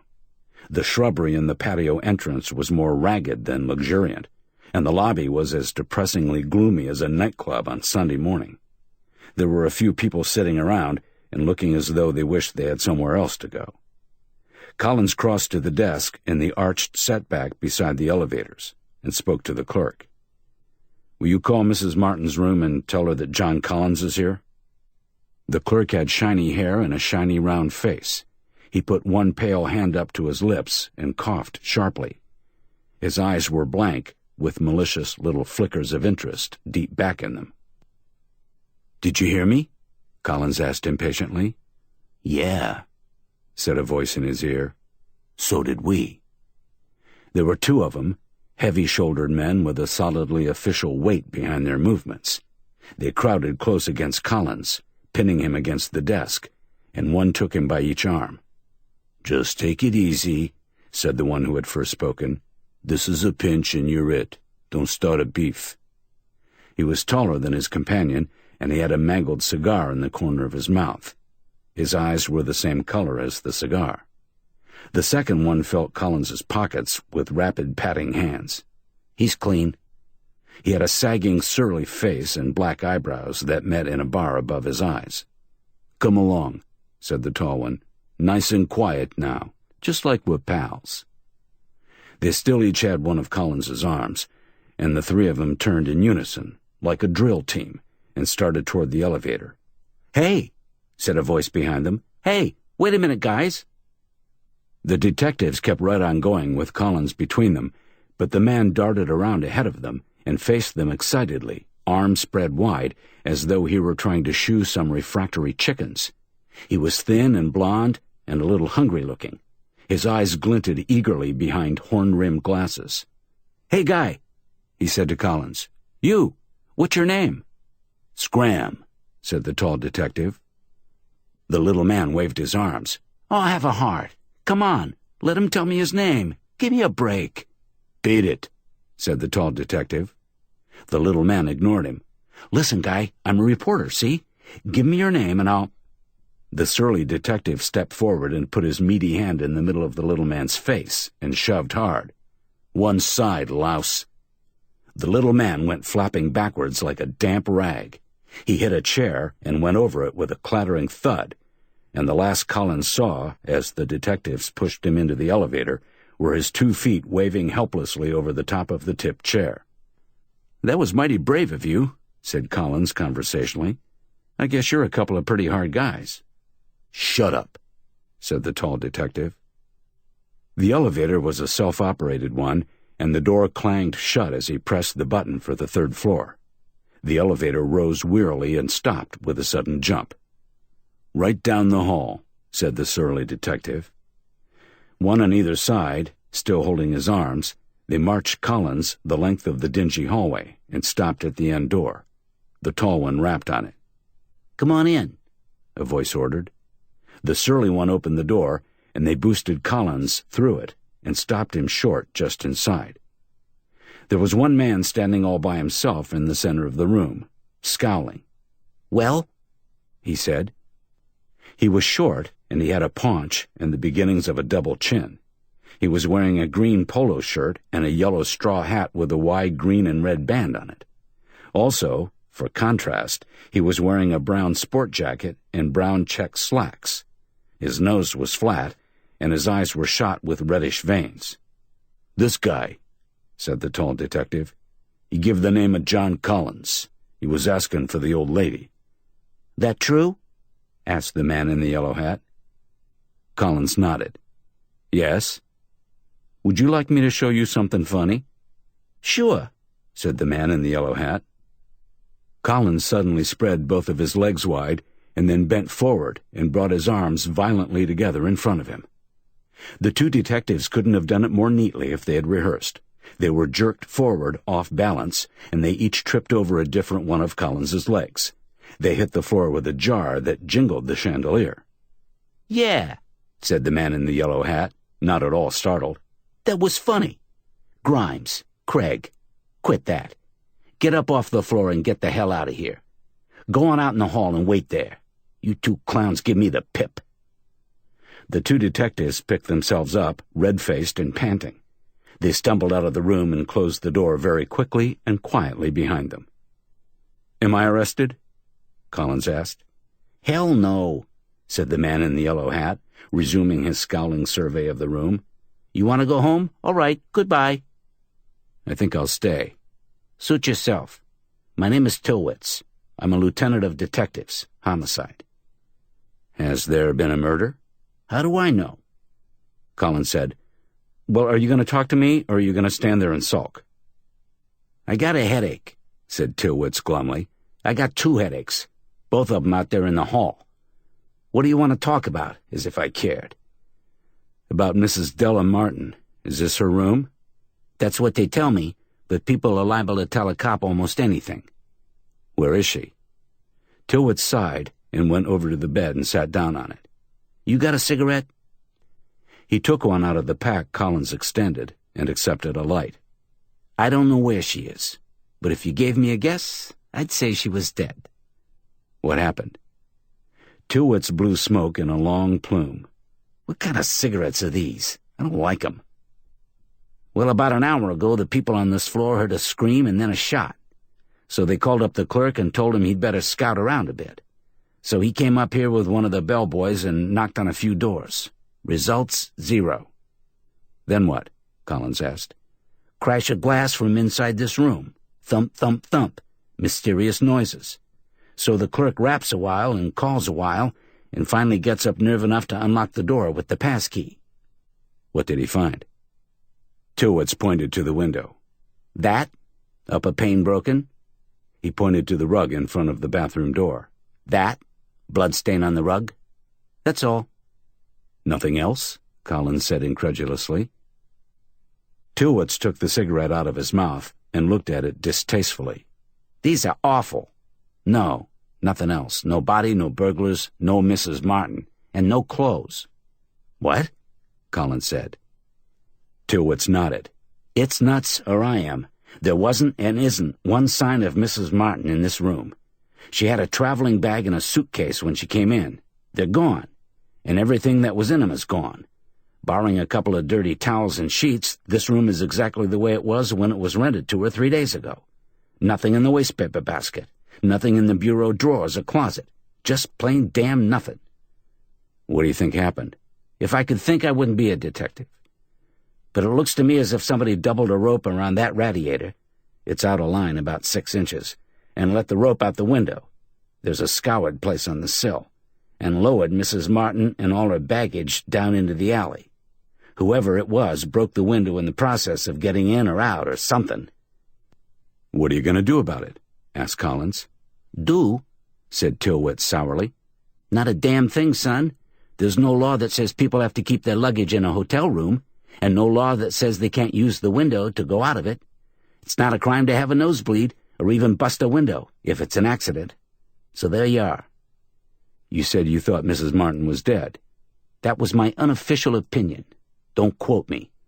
Have you got another cigarette? I thought you said you didn't like 'em. They're better than nothing, Tillwitz said. Not much better, but some. Thanks. That was a nice little juggling act you pulled on Grimes and Craig. You're not supposed to be a detective unless you can read and write and count up to 10, but those two slipped through some way. Yes, said Collins absently. If I'm boring you, you can leave any time now. I'll have Grimes and Craig follow you, but that shouldn't cramp your style much. Just make faces at 'em if they should bother you too much. They'll run. Collins looked up. Did you know that Mrs. Martin had a daughter here in Hollywood? Sure, Tillwitz answered. She made a lot of inquiries and calls. Talked about it to other people at the hotel. She asked me to find her daughter. Go ahead, Tillwitz invited. Who's stopping you? You're not going to do anything else about this? Not now. I should run my legs off and have the old lady pop up and give me the bird and maybe sue me for invasion of her privacy? There's been no complaint filed by anybody. There's no concrete evidence that any crime has been committed. I haven't got any right to go prying around, even if I had the ambition. Do you mind if I do? Me? Said Tillwitz blandly. Mind? Hell no, fly right at it. I'll tell you if I find anything. Don't bother, Tillwitz advised. Just keep it a deep, dark secret. Do you want my address?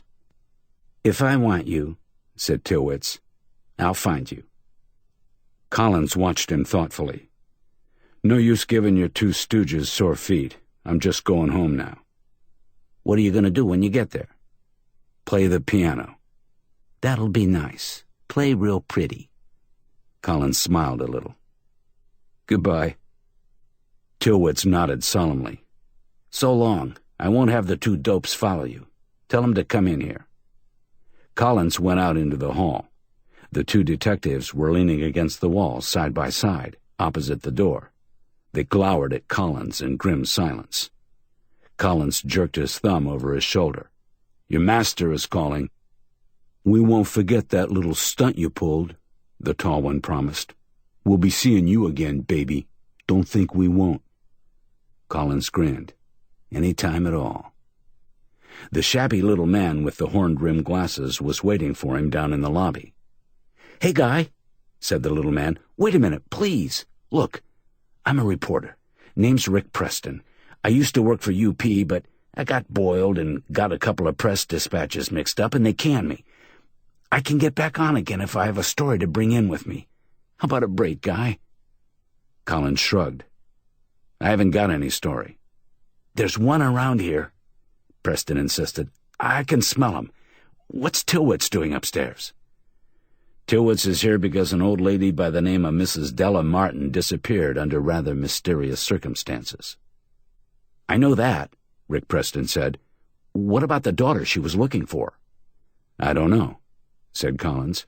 Oh, come on, said Preston. Give me a break. What's your name? John Collins. I can't give you a break because I don't know anything to tell you. Mrs. Martin's daughter stopped writing and Mrs. Martin was worried. She came around to see me because she'd heard I'd met a lot of people here and there. I told her I'd look for her daughter. I didn't find her. Daughter disappears, Preston muttered. Then the old lady disappears. But hell, there's nothing you can put your finger on. No, said Collins. Well, I'll give you a ring if I hear anything. Collins came in the back door of his bungalow without making a sound.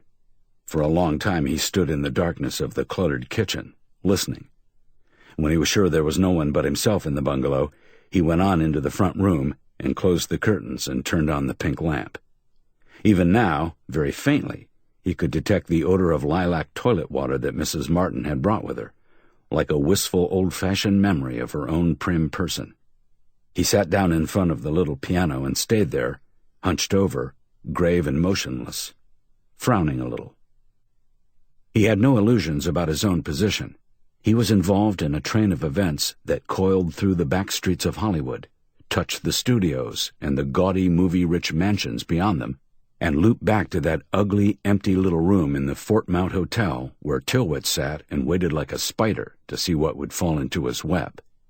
Tillwitz could be casual and disarmingly cynical, but he didn't deceive Collins any.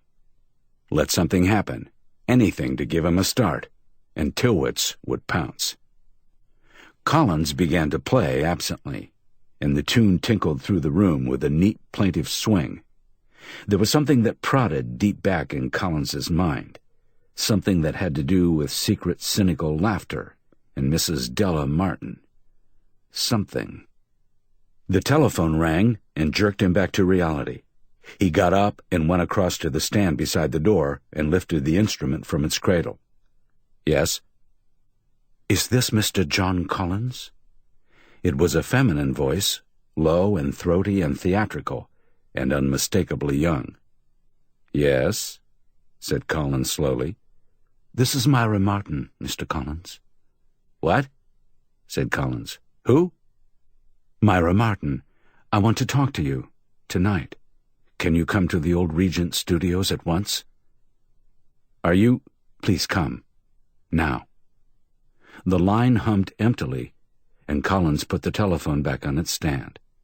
He swept up his hat and started for the back of the house, and then he stopped suddenly and stared at the battered little piano. Now he remembered the tune he had been playing when the telephone rang. It was "Oh, Susanna." And now he knew the meaning of the secret little doubt that had pried at his mind, and he knew why Mrs. Della Martin had disappeared, and where, and he knew what had happened to Myra Martin, and why. Hollywood had gone away and left the Regent Studios. They were forlorn and alone in a residential area of small houses and small stores north of Santa Monica Boulevard. They dated back before sound, ancient history, and the tall stucco wall that surrounded them was crumbling and streaked with rain mold. There was one small light, wan and dim, burning over the massive iron gates of the main entrance. Collins shoved at one of the gates experimentally, and it moved back at once, slick and oiled and quiet. The sets extended in long rows outward from the hub of the entrance, crumbling and sagging and tattered, holding within themselves the memories of epics long forgotten. Collins picked one of the streets and walked along it, passing from London to Hong Kong to a Zulu village, and back to Deadwood Gulch, Arizona, all in the length of 100 paces. And then he stopped short and waited while a light flicked once brightly over to his left, flicked again, and then was gone. Collins moved into the shadow of a tipsy balcony. He moved again, after a moment, slipping between rough-edged boards into the blackness back of the set. He moved without making any noise at all. The grass brushed clammily at his legs, and then he reached another street and drifted quietly across it in the shadow of a medieval tower. The light flicked once more, very close now, glittering behind the doors of a building that was like an enormous white tombstone. Collins approached very slowly, watching his path for obstructions, and stopped before steps that had probably looked like marble once, but were now boards scarcely covered with a rotted remnant of oilcloth. The big double doors of the building were warped. They hadn't quite closed.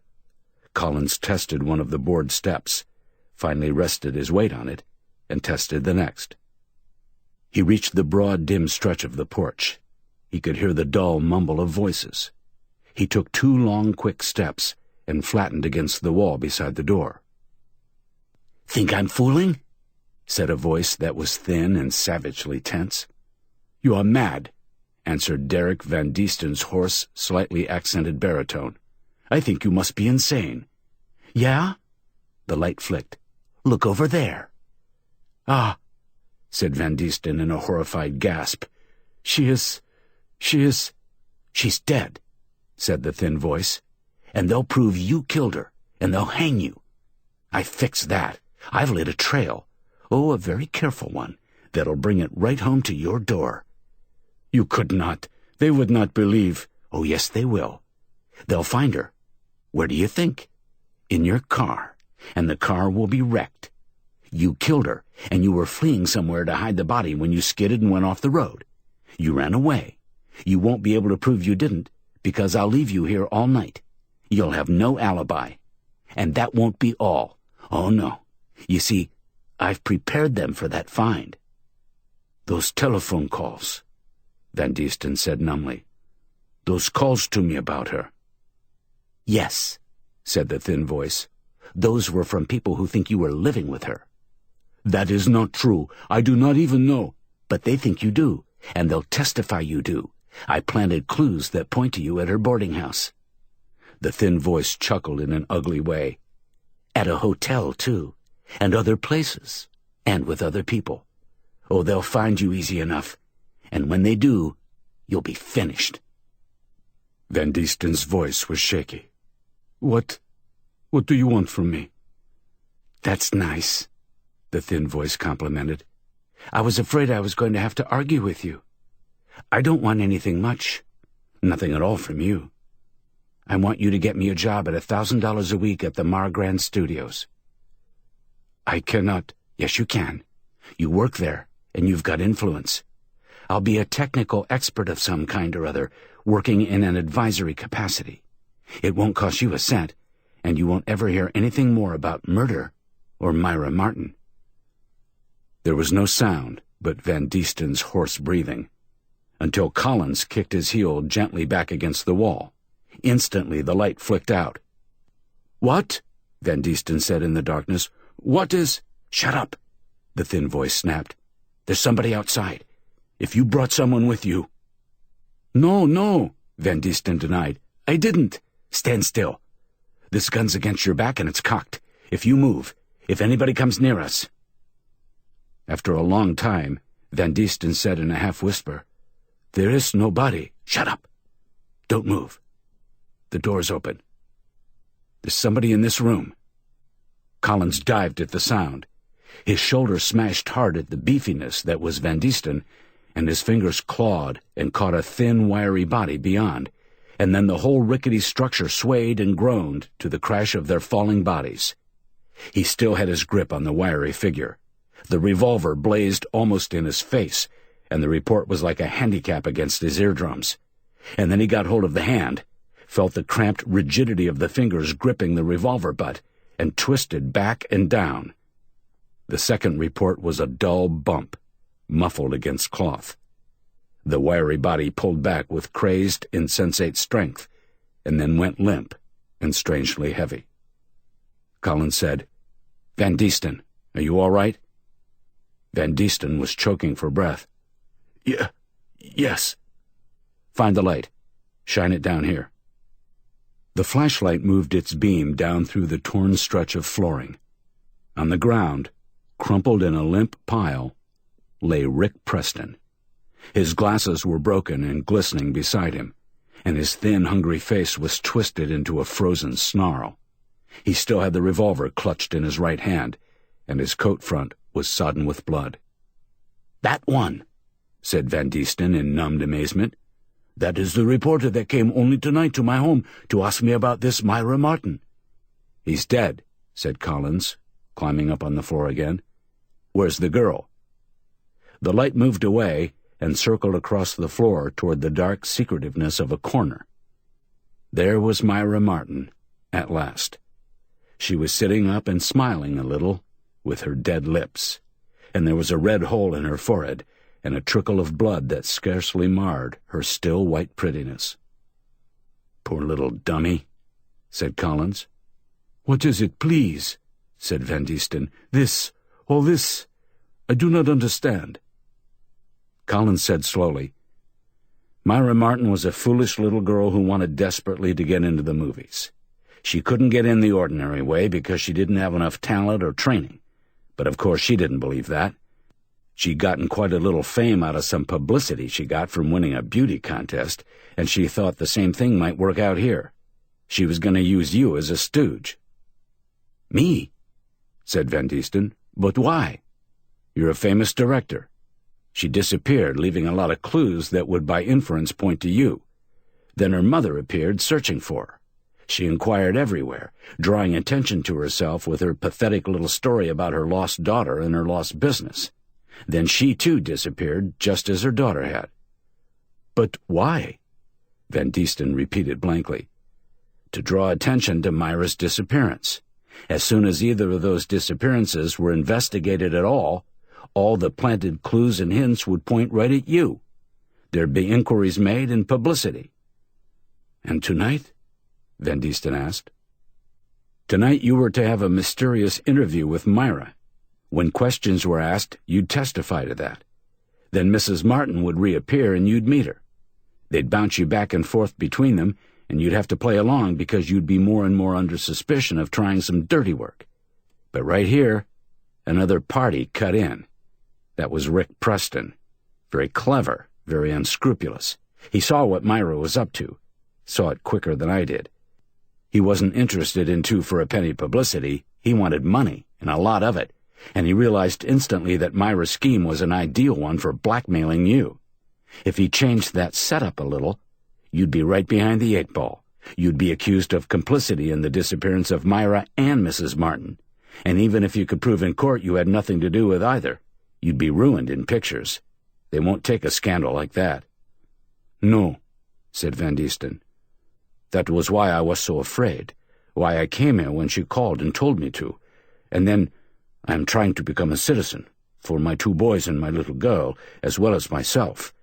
If I was implicated in any crime, then they would not let me. Collins nodded.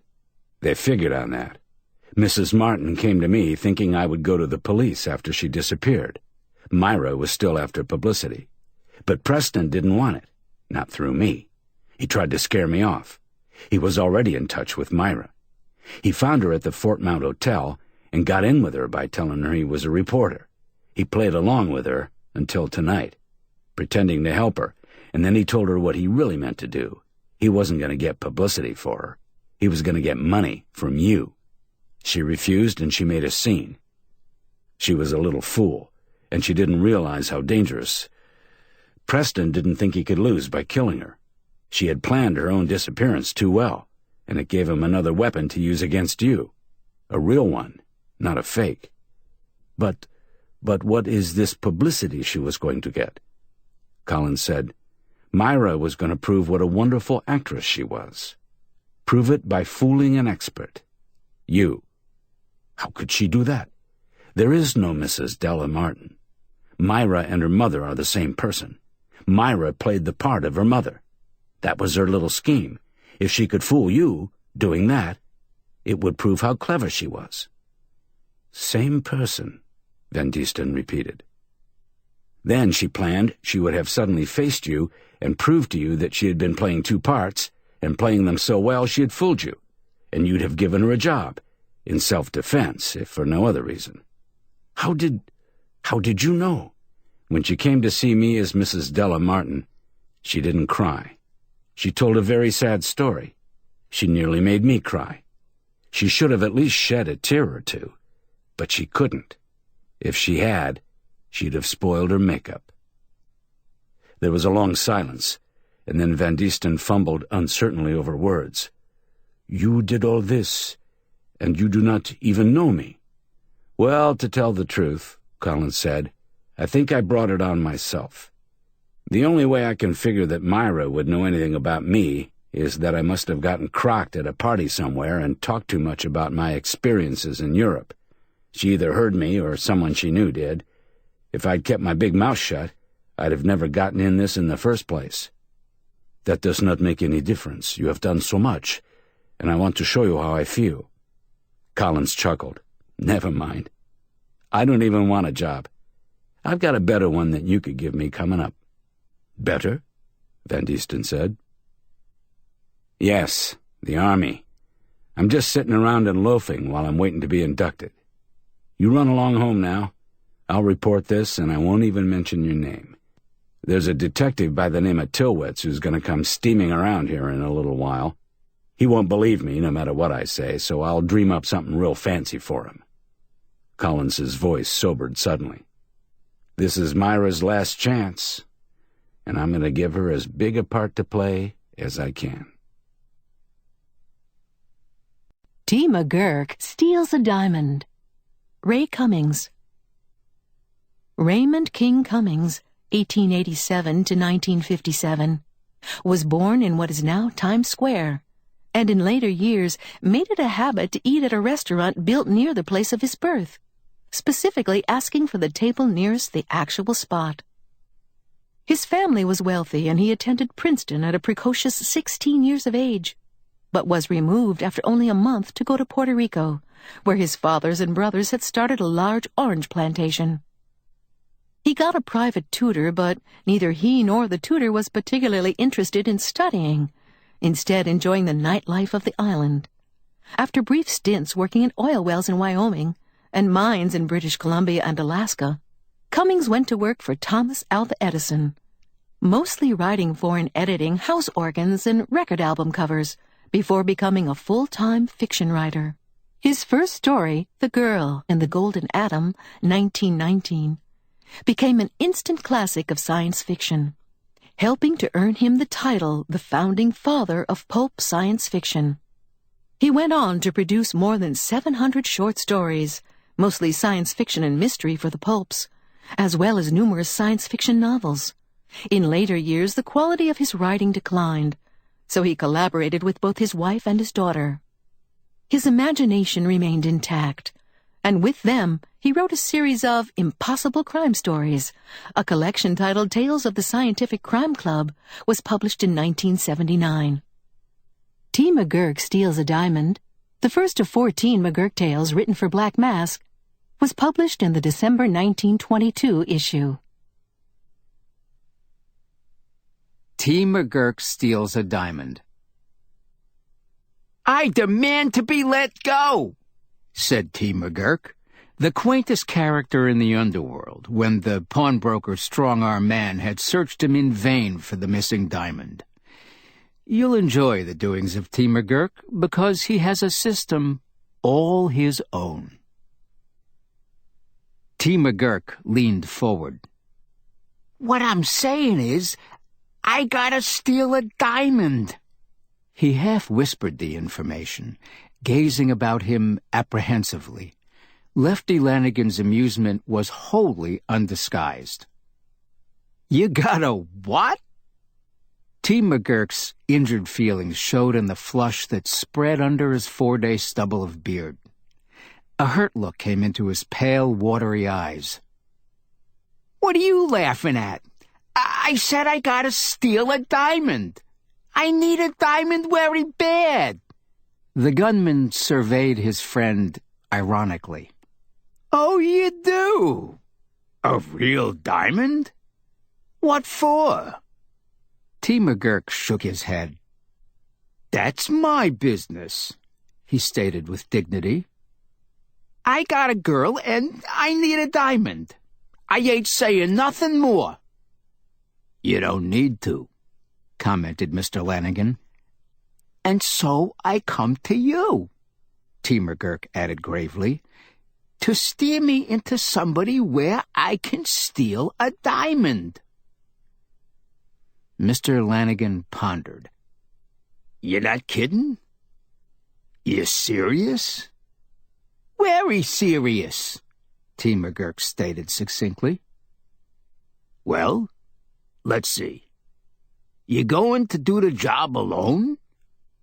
T. McGurk nodded. The gunman, after a moment of grave consideration, suggested Stone and Blackstone, leading Fifth Avenue jewelers.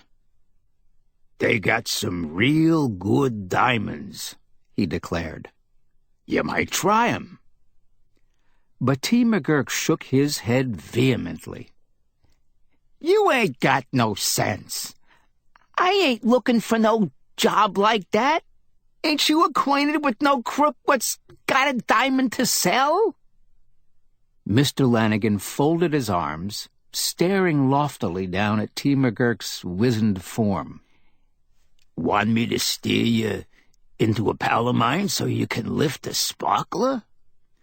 You're a fine—" "I thought you might have an enemy," T. McGurk explained meekly.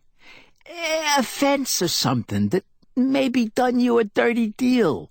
If he's got a unset diamond to sell, I'm a-gonna steal it off him. See?" An idea came to Lefty Lanigan, a most amusing idea, for he chuckled. "Well, I got just the man," he declared heartily. He thumped T. McGurk on the back so vigorously that the little man's head seemed nearly to snap off. "Just the man, Timothy. Ever heard of Ike Gluckstein?" T. McGurk had, vaguely. Gluckstein was a fence of unusually shady reputation even among those of the underworld with whom he did business. T. McGurk nodded. Mr. Lanigan went on. "You try him. Go to his pawn shop. Here, I'll write you down the address. And tell him you want to buy an unset sparkler. He's got some wonders. And mention my name and he'll sit up and take notice. He'll show you some. And then—" Mr. Lanigan shrugged. What would happen then, obviously, was past his understanding. "Very good idea," assented T. McGurk. "Give me the place where he is." He pocketed the slip of paper with thanks. "I'll see Mr. Gluckstein right at once, personally. Very good idea." A twinge of conscience overtook Mr. Lanigan. T. McGurk was so trusting, and so obviously in earnest. "You got a gun, Timothy?" T. McGurk shook his head empathetically. "I'm a peaceable man. I don't never use no revolvers." He offered his hand, but still his friend hesitated. "Hadn't we better talk it over, Timothy? I suppose you got a plan. You know what you're doing?" "A plan? Sure I got a plan. I'm a-gonna steal a diamond. I gotta have a diamond right away." Mr. Lanigan shrugged, discharging himself from further responsibility. "Go to it, then. But I warn you, Ike's a bad guy.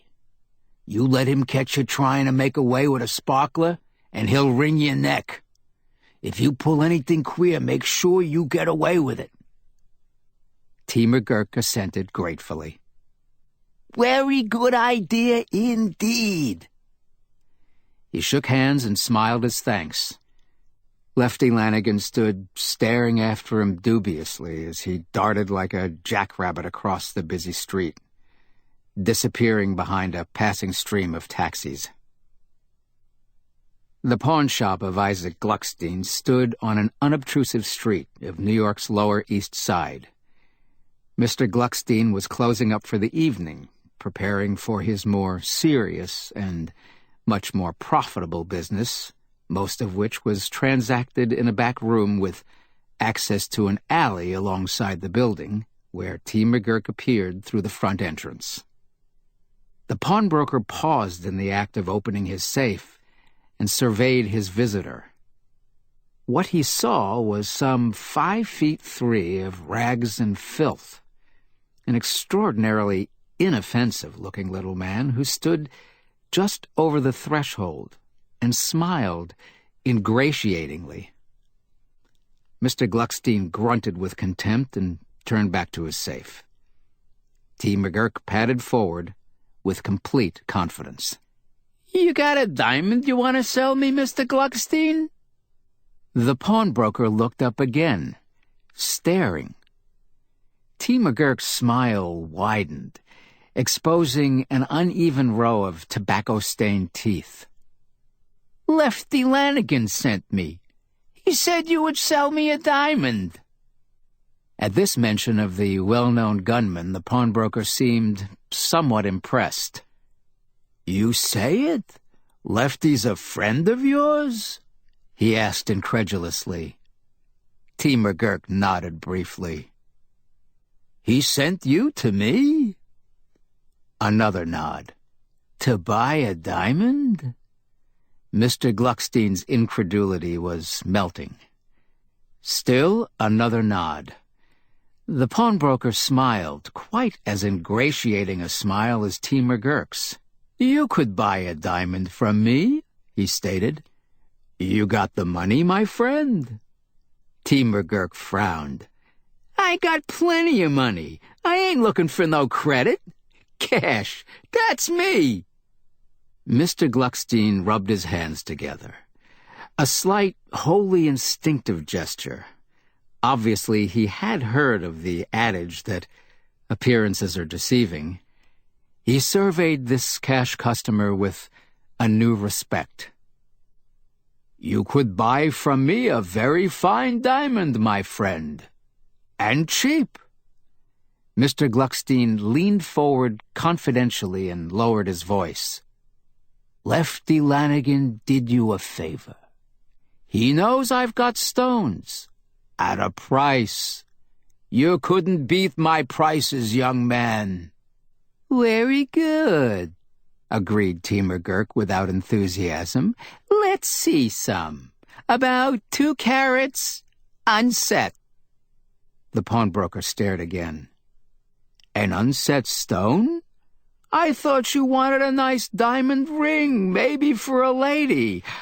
I got here many fine unredeemed pledges." T. McGurk shook his head contemptuously. "My skirt's very particular. I gotta get a unset stone and have it special. Besides—" T. McGurk's eyes gleamed craftily. He raised himself on his toes to reach up nearer Mr. Gluckstein over the counter. "Besides, I wants a real bargain. Lefty said you had some particular sparklers unset, and I could buy one cheap and no questions asked." It was a stupendously complicated speech for T. McGurk. He panted a little from the exertion of it. Mr. Gluckstein pondered, then reached a sudden decision. "Come with me," he said briefly. "Wait. I lock up the shop." He locked the front door, pulled down the green shades, and turned down the lights. Then he led his visitor through a door in the rear of the shop, into a dim room adjoining. A man sitting there with his feet on a board table stood up as they entered. He was a huge man, thick-shouldered and barrel-chested, with a close-cropped bullet head, blue jowls, and a villainous countenance. T. McGurk smiled at him naively. "Meet Mr. Delancey," said the pawnbroker. "Pete, a friend of Lefty's. He wants to buy a nice little unset diamond. His name is—" "Me monicus T. McGurk," supplied the visitor promptly. "That's the name I goes by mostly." Mr. Delancey acknowledged the introduction. A glance passed between him and the pawnbroker. Delancey nodded significantly and pushed his chair back to the wall. He seemed quite without further interest in the proceedings. As a matter of fact, he was watching the visitor closely. T. McGurk sat down at the table, directly under the circle of illumination cast downward by the gas jet over his head. Mr. Gluckstein went to a small safe in a dark recess of the room, returning in a moment. In one hand he held a small square of black velvet. In the other, an unset jewel. He laid the velvet on the table and placed the stone in its center. "Such a diamond," he murmured, half to himself. "Look how you could see it sparkle. Now there is a diamond." T. McGurk looked calmly. He made no move to touch the stone. "You got a glass?" he demanded. "My eyes ain't so very good." The pawnbroker exchanged another glance with the saturnine Mr. Delancey. Then, reluctantly, he produced a magnifying glass from his pocket. T. McGurk fitted it to his eye and, with the air of a connoisseur, bent forward to examine the diamond still lying untouched on its velvet background. After a moment, he straightened. His glance was one of gentle reproof. I want to buy a real diamond, he said patiently. Ain't you got a real diamond worth about $4,000? The calm naming of this amount softened the pawnbroker's disappointment at finding his customer could not be fooled. I got absolutely what you want, he stated confidently. Wait a minute. You could pick out the exact stone. He removed his first offering and, returning, laid 6 unset diamonds on the square of velvet beneath T. McGurk's critical eyes. There was no doubt of the genuineness of these stones. Mr. Delancey's immediate alertness was contributory evidence. He hitched his chair forward slightly, his eyes glued to the square of velvet with the 6 gems sparkling upon it. Quite evidently, though the visitor was not under suspicion, it was not part of Mr. Gluckstein's plan to have anything go amiss. The pawnbroker displayed his wares carelessly, but his confederate, from the shadows, watched T. McGurk like a hawk. You couldn't find anything better at the price in America, declared Mr. Gluckstein emphatically. Pick it out, the one your lady friend would like. T. McGurk sat with elbows on the table, staring at the 6 diamonds. He picked one up, gingerly, between thumb and forefinger. Mr. Delancey's gaze unwaveringly followed the stone as T. McGurk raised it to his eyes. How much for this here one? He laid it back among the other 5. Mr. Delancey breathed again and relaxed slightly. $4,000 you could have it for, said the pawnbroker deprecatingly. And if it ain't worth 6, so help me. T. McGurk's hands went suddenly into the side pockets of his ragged overcoat. Mr. Delancey leaned forward again. He saw quite plainly the 6 diamonds all lying on the black velvet. T. McGurk's hands came back to the table. They held a tiny bag of tobacco, 2 matches, and cigarette papers. Deftly, he began rolling a cigarette. 4,000. Very good. And how much is this here one? T. McGurk touched another of the stones with the tip of his little finger. Ain't this here a canary diamond? Mr. Gluckstein, at the question, passed around to his customer's left. For one brief instant, he obstructed Mr. Delancey's view of the table. T. McGurk was lighting his cigarette carefully, his hands cupping the flame. And then, after an interval of 2 seconds, to Mr. Delancey's horrified gaze, the square of black velvet presented only 5 diamonds. He counted them in a daze. 5, not 6 as there should have been. Mr. Delancey sprang to his feet with an oath. Grab him, Ike. He's got one of the sparklers. Mr. Gluckstein's glance swung instantly to the velvet. He also could count only 5 diamonds. T. McGurk had finished lighting his cigarette. He flicked away the match. Quick as Mr. Delancey was to leap forward, the pawnbroker was quicker. He seized T. McGurk by the collar unceremoniously, jerking him from his seat, shaking him as a terrier shakes a rat.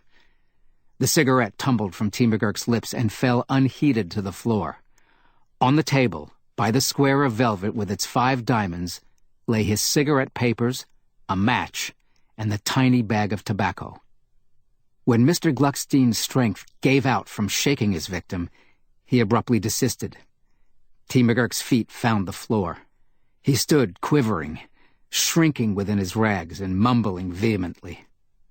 Mr. Delancey's shock of surprise and alarm had now abated. Nothing to get excited over, Ike. The little shrimp can't get away. I don't want to get away, T. McGurk chattered. What are you doing that to me for? How dare you do that to me for nothing? Shut up, ordered Mr. Delancey. Ike, how many sparklers was there? Am I seeing things?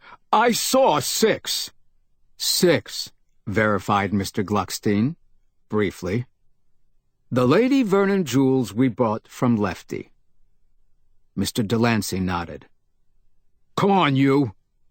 This to T. McGurk. "Hand it over or I'll break every bone in your damn little body." "Not so loud, Pete." Mr. Gluckstein had a very wholesome desire to avoid any uproar. He prided himself on the fact that never once had the police had occasion to invade his premises because of interior disturbance. Mr. Delancey modified his tones. "Come on, you. Hand it over.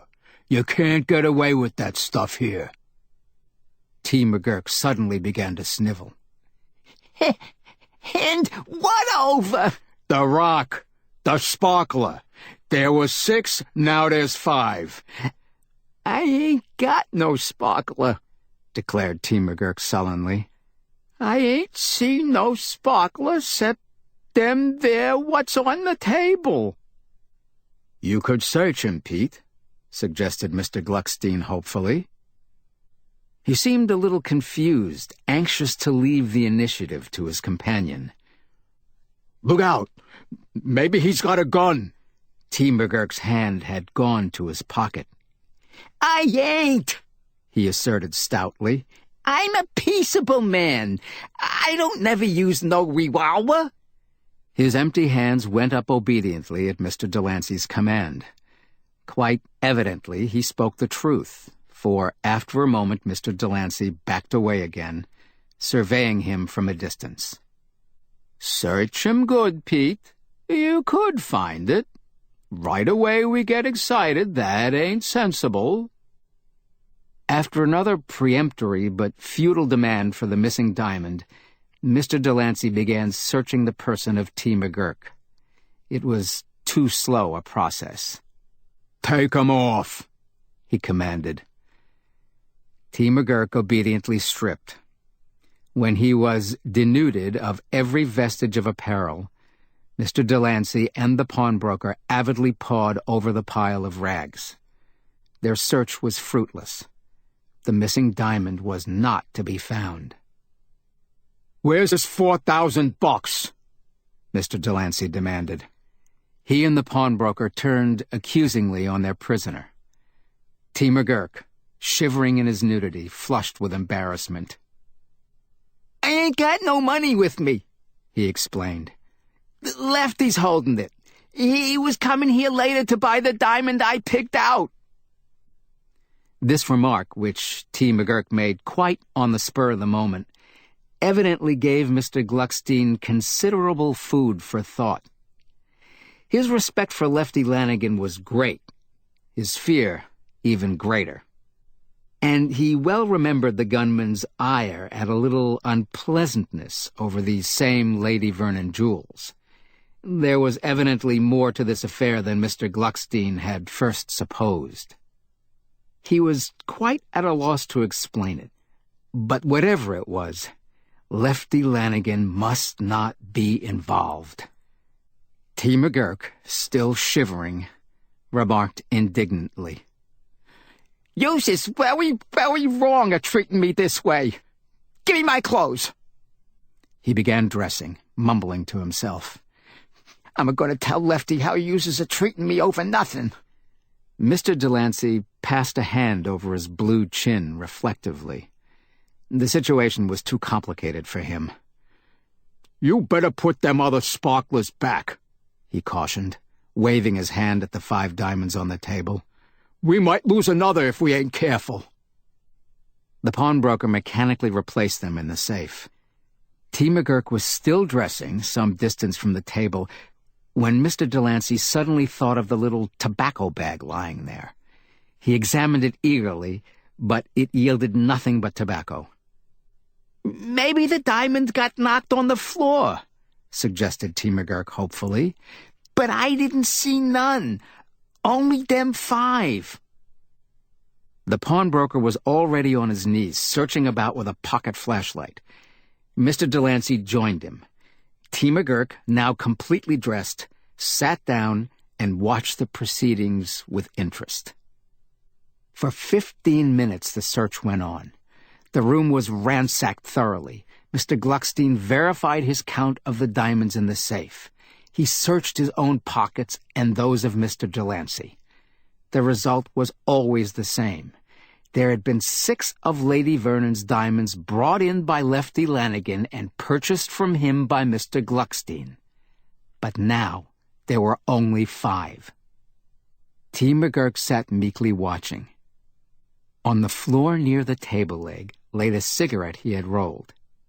He picked it up, but before he had time even to reach for a match, Mr. Delancey seized the cigarette with a cry of triumph. "Here's where he put that sparkler, Ike!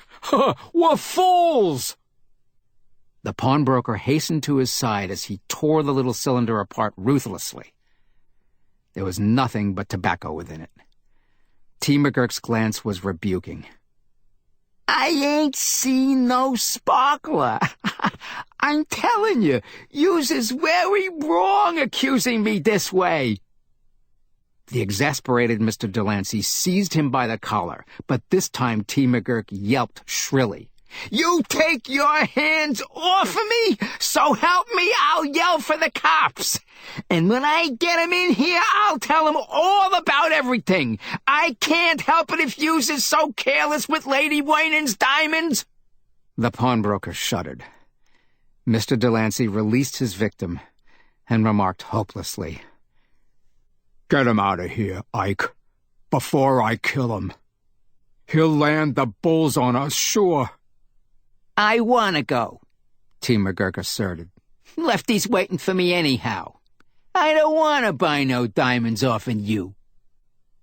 He cast about for his hat, but Mr. Gluckstein confronted him. "If we let you go now, you could shut your mouth about this. You could get out of here and stay out and right away forget you were ever in here." "Very good idea," assented T. McGurk readily. "I never seen no sparklers in here. I never heard of no Lady Waynan. Just let me out. I demand to be let go." Half a minute later, with a push from Mr. Delancey that propelled him headlong down the steps into the darkness of the alley, T. McGurk made his exit. Lefty Lanigan, with a curiosity that would not let him rest, chanced to be loitering at the corner waiting for his friend's appearance. T. McGurk came shuffling along, still mumbling vehemently to himself. "Hello, Timothy. You didn't get killed." T. McGurk stopped. "Did you get the diamond, Timothy?" There was a shade of irony in Mr. Lanigan's tone. "Sure I got it.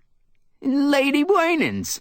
The biggest one. Very easy job. Very easy indeed." Mr. Lanigan stared, incredulous.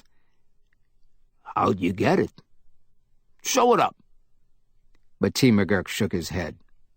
"Not here. Come on, let's eat." In the semi-private alcove of a cheap Chinese restaurant off the Bowery, T. McGurk faced his burly friend over the marble table. "I was rolling a cigarette, see?" He suited the action to the word, rolling the little cylinder deftly and moistening it with his tongue. Then, with a bland smile, he removed a pivot tooth from his upper jaw. He held it out triumphantly. It was a realistically yellow false tooth with a gold top and a pivot sticking up. T. McGurk turned it over in his palm. The back of the tooth was hollowed out and filled up with wax, and embedded in the wax lay the missing diamond. "You gets the sparkler on your tongue," T. McGurk explained, "and the tongue puts it in the tooth. It's very easy. Very easy indeed. All you needs for a job like that is system. System and brains. And no revolver." Wait for me. Steve Fisher. Stephen Gould Fisher, 1912 to 1980, served in the U.S. Navy for 4 years, from the age of 16, then settled in New York City to write full-time, becoming one of the most prolific and successful authors of his time, with hundreds of stories sold to both the pulps and the slicks, 20 novels, and more than 100 scripts for motion pictures and television series. His classic noir novel, I Wake Up Screaming, 1940, was his breakthrough when it was made into what is generally regarded as Hollywood's first film noir. The 1941 movie starred Victor Mature, Betty Grable, Carol Landis, and Laird Krieger. It was remade in 1953 as Vicky, with Gene Crane, Elliott Reed, Gene Peters, and Richard Boone. Fisher was the screenwriter for numerous mystery films in the 1940s, including the uncharacteristically dark final film in the popular Thin Man series, Song of the Thin Man, 1947. Johnny Angel, 1945, with George Raft, based on a Charles G. Booth novel, Mr. Angel Comes Aboard. Lady in the Lake, 1947, based on Raymond Chandler's novel. I Wouldn't Be in Your Shoes, 1948, based on a Cornell Woolrich story. Berlin Correspondent, 1942, an anti-Nazi thriller. And Dead Reckoning, 1947, a classic crime tale starring Humphrey Bogart and Lizabeth Scott. His early Navy background lent authenticity to such war film screenplays as Destination Tokyo, 1943, starring Cary Grant, and the aircraft carrier film Flat Top, 1952. His other great war movie is To the Shores of Tripoli, 1942. Wait For Me was published in the May 1938 issue. Wait for Me. A murdered spy evokes death in Shanghai. Her name was Anna, and she was beautiful, with golden blonde hair that came to her shoulders and turned under at the ends, and a face like an angel, soft and aglow with color, gray-green eyes, and the slim traces of sunlight that were eyebrows. She knelt there in the Shanghai street and bowed her head so that her hair fell a little forward, and like that, kneeling, there was both grace and divinity in her. The sunset drifted across her red jacket, and the shadow of her slim figure fell across the cobblestone street, causing even the fleeing Chinese to stop and turn and look, though they did not pause long. Now and again a white man stopped and glanced at her, then went on when he recognized that she was Russian. Anna leaned down and kissed the bleeding girl, kissed her cooling cheeks, and said softly, "We will have no more sailors together, eh, Olga? Drink no more vodka." She smiled faintly and shrugged, for Olga was gone, like yesterday's breath. Gone, Anna thought, quite fortunately and painlessly, a merciful stray bullet, and who would tell if Jap or Chinese, had ended her troubles.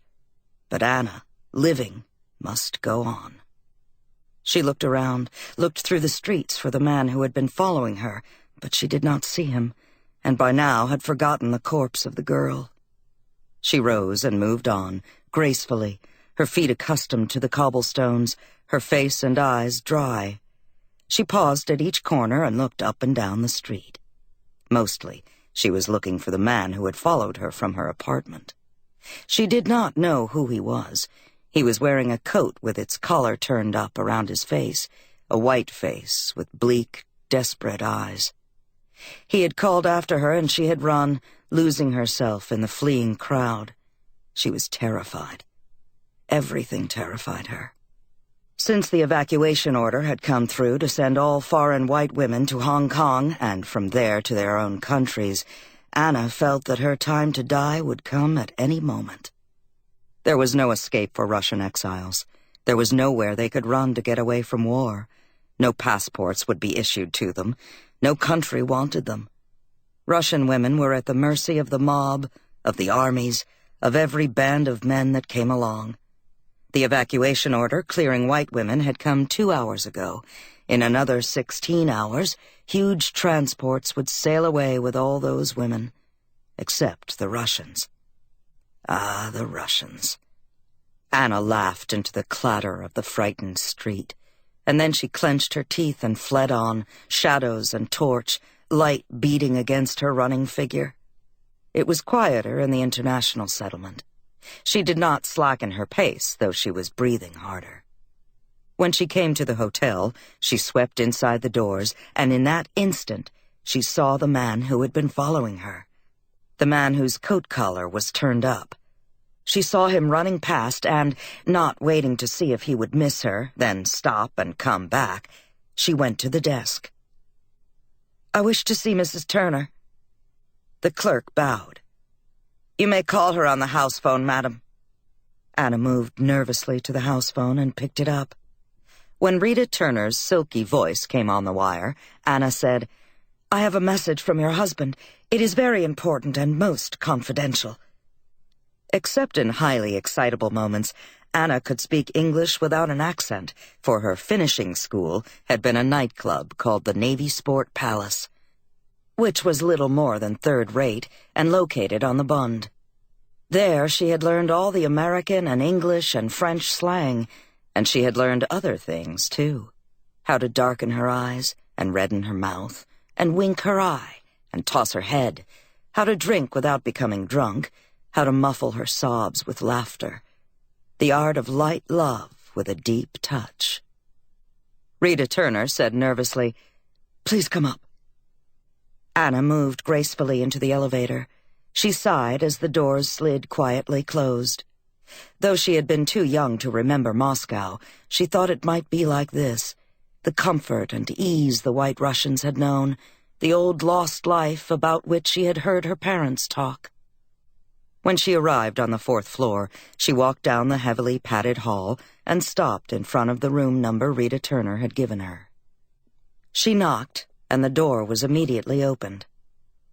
A tall, dark girl, her hair in a heavy roll on her neck, her skin pale, and her eyes bright and black and vivid, stood there, then stepped back.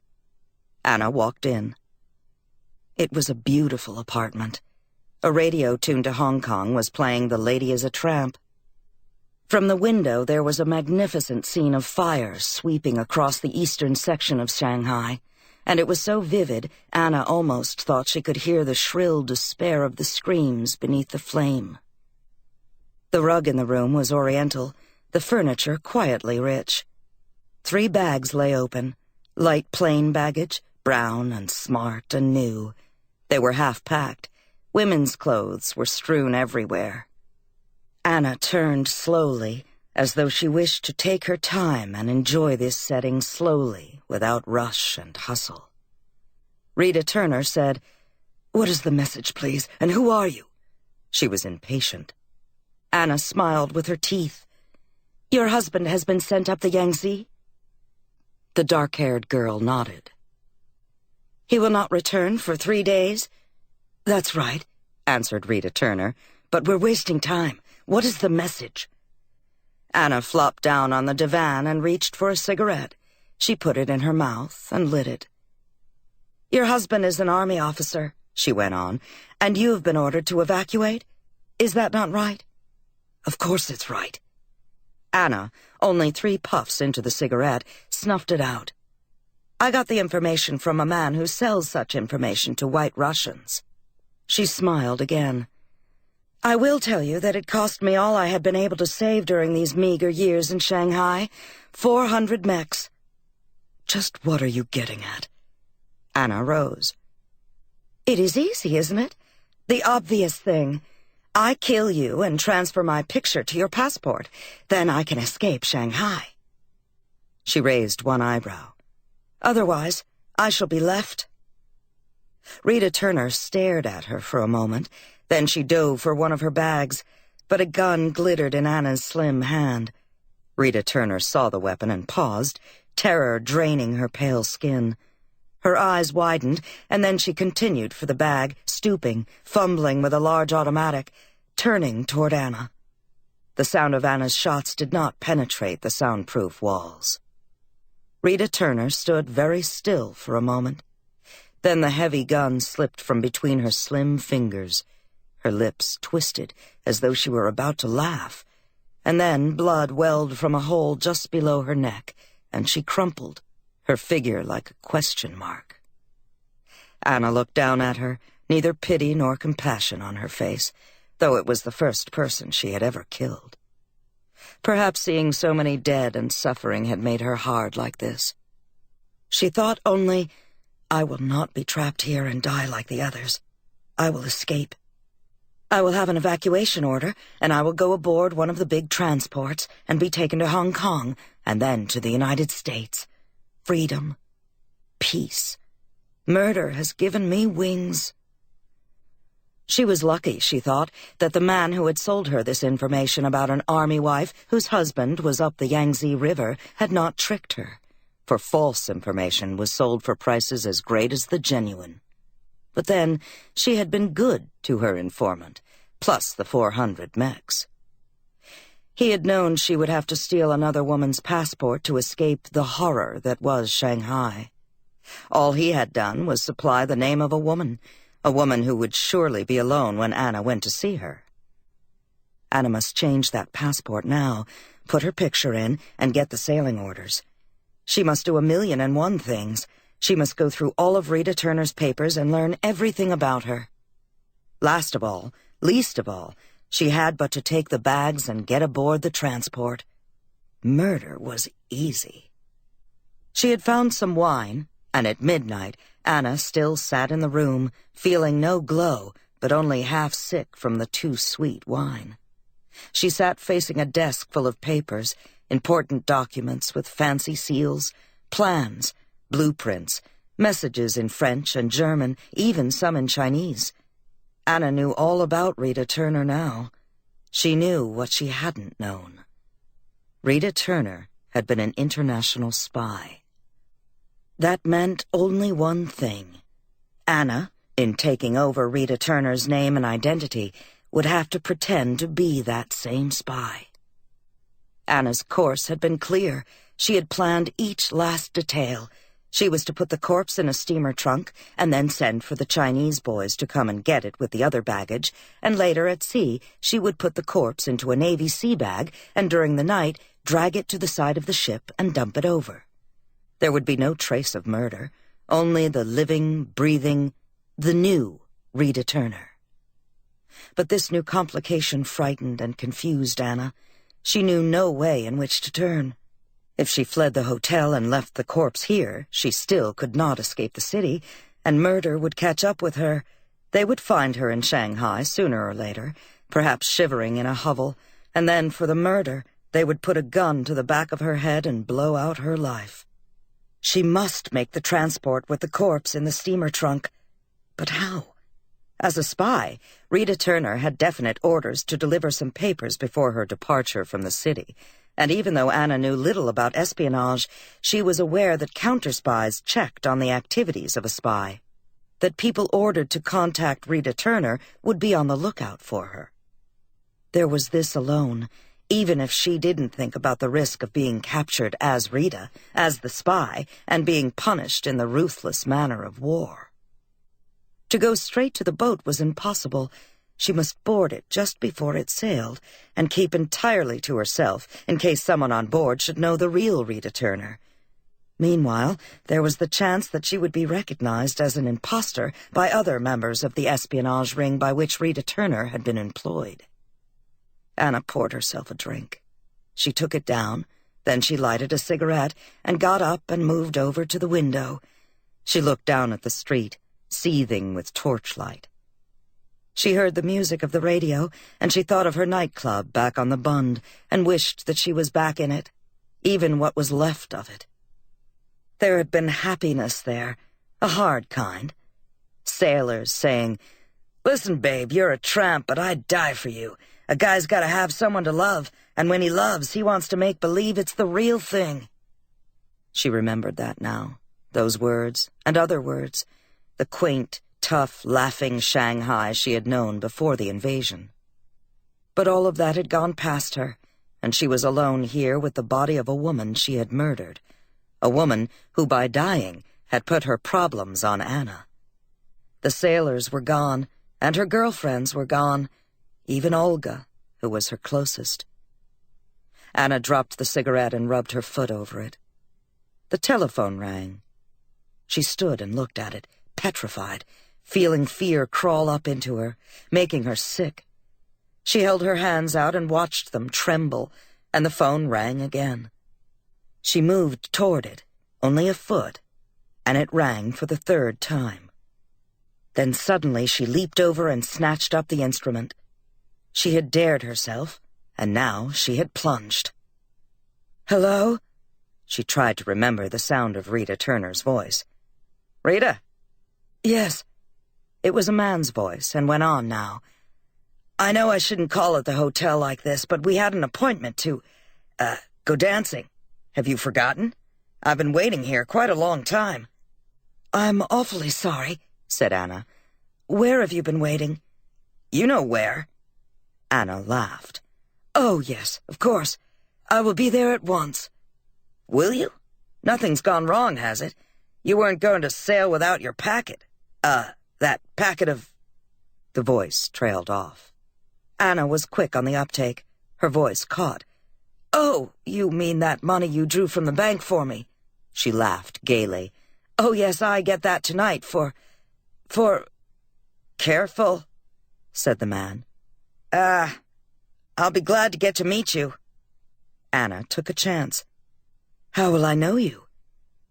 "I'll be by the telephone booth," he said promptly. "It was prearranged." He sounded a trifle irritated. "Don't you remember anything? Frenchie's isn't so difficult to reach. I mean—" "If anybody was listening in," said Anna, "they'd have had an earful by now." She had an earful herself. "I'll see you later," she finished. "All right," the man replied. She hung up, and her blood tingled. Money. They were paying Rita Turner off before sailing. Money. Hers to have and to spend. So easy. What had seemed a difficult situation was turning into a paying adventure. She had imagined espionage work was like this. Agents, strangers to one another, contacting each other. Nor was spying the highly clever profession she had been given to believe, for, fortunately for her, the man had even tipped his position over the phone. Frenchie's. Anna had now but to send the baggage, with the corpse in the trunk, to the boat, and then contact this man and turn over Rita's papers to him. For money. After that, praise the great St. Peter, she would be free. Possibly rich. She gathered all of Rita's spy papers, put them down her dress. Then she looked down at the corpse of Rita Turner, which she had dragged to a corner, and now, for the first time, a shiver ran through her. She remembered that she had committed murder. She had never once forgotten, but now her conscience remembered, and she tried to laugh. She remembered once a French sailor coming into the nightclub, bragging that he had just stabbed a man. He had laughed. He had been so hard and carefree. Murder was really nothing. Not when there was a war going on and people dying. She was a fool to even think of it. She should laugh like the Frenchman. So she did laugh. She would kill 20 Rita Turners if she herself could escape with the living. She set about to put the corpse in the trunk and to do hastily all the other things she had to do. It was almost 40 minutes before Anna could leave the hotel. A tenseness had come to her again. She had sent the baggage out without arousing suspicion because she had used Rita Turner's money to give the boys big tips so that the baggage would not have to go through the routine of being checked. She knew that in this skelter of evacuation there would be no customs at the boat, for the boat was going first to Hong Kong. What she feared was trouble with the desk, though ordinarily there should be none. If anybody was curious, she had been visiting Rita Turner. The elevator door swung open and she alighted on the main floor. It was crowded with people, and she saw now that her escape, the escape from the hotel people, would be easy. What she did not see at once was the man whose coat collar had been turned up, the man who had been following her. He was sitting in a leather chair in the lobby, waiting for her. His coat collar was down now, and she could see his face clearly. It was white and looked very frightened. She stopped, straining to remember where she had known him. Surely she had known him sometime in the past. Perhaps in the nightclub, but then she had known so many. Why had he followed her? He saw her, and rising, came toward her. Panic seized her. There could be no scene here. She must get to the street and away from him. She must talk to no one except the man who waited at the telephone booth in Frenchie's, perhaps with money. But certainly she must see him so that counter-spies would not trail the new Rita Turner from Shanghai. The man followed her, however, and at the door he caught her arm, turning her halfway around. She looked again into his face, and for a moment his name, or his place in her past, was on the tip of her tongue, but it escaped her. "Please," she said, "please, don't touch me." "But listen, please." She jerked away from him, and in a moment she was in the street. He followed her out the door. She ran and turned a corner. She could hear him chasing. Her heart shoved against her side, and sharp pains from running came so that it was difficult for her to breathe. The man would kill her, perhaps. No one meant any good in this mess. Her flight was instinctive. She heard him call out. Then she was flinging herself out through the gates of the international settlement, climbing into a rickshaw. "Frenchie's," she said. There was no other conveyance, and when she looked back, she saw the man standing there, waving at her to come back. Then, in the flare of a torch, she saw that he had begun running. He meant to follow the rickshaw. She heard him yell, "Wait for me! Wait!" The wooden wheels of her cart clattered over the road, putting Murder and the unknown man behind her. But she saw presently that the coolie was running like a fool with no sense of direction. She called at him to stop. Her voice grew frantic. The coolie kept running. She was terrified lest this be a trap of some kind, and yet common sense told her that it could not be that. They turned up a street that was a tumult of noise and light, and then, suddenly, she saw that the crazed coolie was running right into the middle of a company of marching Japanese. She held on to the side and waited. The crash came. She saw a bayonet flash, and then she saw the blade sever the coolie's head so that it fell off easily, like the loose knob on a door. Then she was on the ground, struggling to escape, desperate like a rabbit, and somehow she squirmed away from them, shouting all the time, "I am English! I'm English! You don't dare touch me! I'm English!" She was running again, then telling herself she must keep her mind or be lost in this confusion. She found herself on an open street, and somehow she had stopped and was looking up. She didn't know at first why she had done this. She didn't know until she heard the throbbing of giant plane engines and saw the bright lights and the wings that seemed to descend on her. She thought then that it was all over. But it wasn't. It had just begun. A store across from her rose in a ball of streaked fire, and then Anna was crouching, holding her hands over her head, and the debris was coming down everywhere. Just ahead of her, she saw another bomb tear out the street and shower bricks everywhere. She could hear the bricks falling one by one, like drops from a monster hailstorm. And through all this, an ear-splitting roar of plane motors and bursting bombs. Anna could hear the steady, never-ending blend of screaming people, people dying, people lying all around her, some of them resignedly holding their arms in their laps. She got up and stumbled, kept trying to run. She saw a little baby sitting in a pool of blood, crying. She saw two little girls running and crying and dragging the corpse of an old Chinese woman. She told herself she must keep sanity, she must keep going. Her murder, the murder she had committed, must not converge upon her. This couldn't be her punishment. Men died with guns in the backs of their necks, not from the debris of bombs, when they committed murder. She must not die. What she must do was escape Shanghai, escape war. She ran into someone suddenly. She looked up and saw the man who had followed her from the hotel. She didn't care now who he was. She threw herself into his arms. She pressed her shuddering body against his protecting one and waited for the noise and the death that was everywhere. "We must escape. We must get away from here," shouted the man. "Frenchies!" she shouted back. "Frenchies! We must go there!" "Kid," said the man, don't talk. We must get to Frenchies." "Anna!" he said. She looked up, terrified. So he knew her. Oh, good sweet God, that was funny, because she didn't know him from Adam. "Don't talk," she said. "Frenchies! Take me there!" She was used to the easy companionship for men, and this did not seem strange, that she should make this request of him. He was here to use. He started to talk to her again, but another bomb exploded, and he picked her up and began running with her. She knew it was only 1,000 to 1 chance that they would get through, get off this street alive. But they did. Anna did not know how much longer it was, nor how many blocks they had come.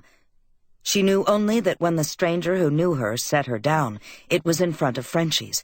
He was sweating, and there wasn't much left of his suit. He was laughing and half crying, and that way he looked much more familiar. He was saying, "Babe, I love you like $700 on Christmas Day, and I must go in here," she said. "Wait for me until I come out. I won't be long." She realized he could help her get to the transport. He was big, and he was strong, and like so many men at many times, he loved her. "Anything you say, babe, but you will come out." "Of course I will." She was a bit impatient. It did not occur to her to thank him for saving her life. "You know why I'm here?" "No," she said. "I don't know."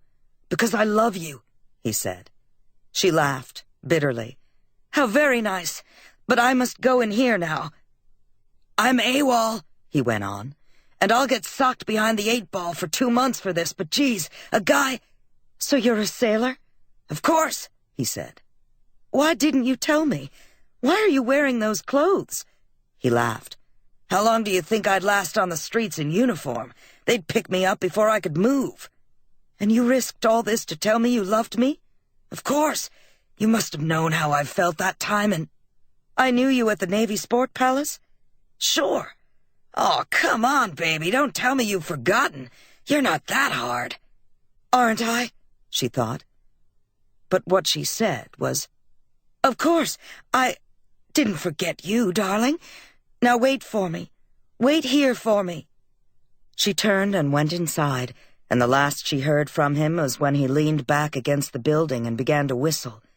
She had heard the tune earlier this evening, and it gave her a start. It was "The Lady is a Tramp." She looked a wreck, and she knew it, but she was past caring. She moved from table to table, went to the back of Frenchie's where there was the bar. She stopped here and had a stiff drink. It made her feel better. She heard soft, muted music, and she saw people who were still trying to look gay. You'd never know there was a war, or that 10 minutes ago bombs were raising merry hell, she thought. Human beings can play the damnedest games and keep their nerve, or what looks like nerve, from the ivory-polished surface of their skin. She went at last to the telephone booths. She saw the contact man almost at once. He was tall and had iron-gray hair. He was wearing a white mess jacket and highly polished black shoes. She could not distinguish his nationality. He looked cosmopolitan, smooth. He smiled when he saw her, one of her own kind of smiles, with his teeth. "Ah, my dear," he said. She looked arch. "Pardon me?" This was a come-on. There had to be some come-on, she thought. Marlene Dietrich had always had one in those films that played down by the Bund. "But my dear Rita," said the man, which gave the perfect rhythm to everything. She nodded, and he went on. "Shall we go upstairs to the balcony?" "All right. You have the papers?" "Yes," she said. She allowed him to escort her up a flight of steps to a room over the main part of the club. It was rather dark, and the windows faced the street. He turned on a light, but it was only a colored oriental lantern. His face seemed softer, somehow flushed in this illumination. She lifted the packet of papers from her breast and handed them to him. He inspected them briefly in the half-light, and then he looked up, smiling. "Everything is here, I believe," he said. "Then I can go. I can have some money, and then I can go." He bowed slightly from the waist. but of course. It was then that she saw the small automatic in his hand. She turned to run from it, but another man was walking slowly up behind her. "We've waited for this a long time, Rita," one of them said. She saw now what it was. These men were agents from a government which opposed the one for which Rita Turner had been working. They had deliberately set a trap for her. Bitterly, in that flashing, horrible second, she remembered the entire telephone conversation. She had thought she was leading the man out. In reality, he had been leading her. He had tipped her to Frenchie's to get her here. He had believed she was Rita, and he believed it now. The rest of these men believed it. Rita must have been an elusive secret agent whose identity had never been entirely revealed, but the papers Anna had just handed the man with the iron-gray hair were sufficient to sign her death warrant. This realization came to Anna quickly, suddenly, even as the men were closing in on her, and it did her ego no good to look back upon it and reflect that the real Rita Turner would never have fallen so blindly into an enemy trap. It was only she, Anna, the fool, playing a game she knew nothing about. "It is too bad, Rita," she heard one of the men saying. She knew it would do no good to protest that Rita Turner was already dead. They would merely laugh at her, deride her protestation.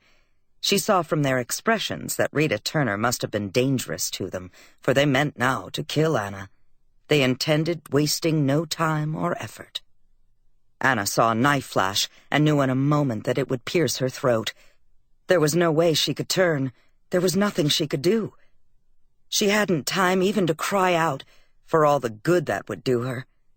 For a moment there was only silence here in the half-light, and the men closed in so that they facaded up about her in a wall. And in this moment, Anna was looking back at murder and wondering now what had finally happened to the Frenchman who had stabbed the man and laughed. For she knew now about crime and punishment, and that punishment wasn't something in storybooks so that little boys would go to Sunday school. She knew, too, that there was no escape for murder, even in war.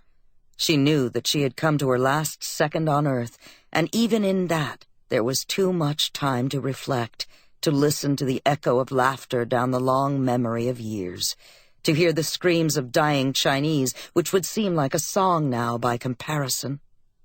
She saw again the baby sitting in a pool of blood, and a sailor, AWOL, from his ship in a suit of clothes that were half torn off his back. And she knew suddenly why the sailor downstairs had followed her.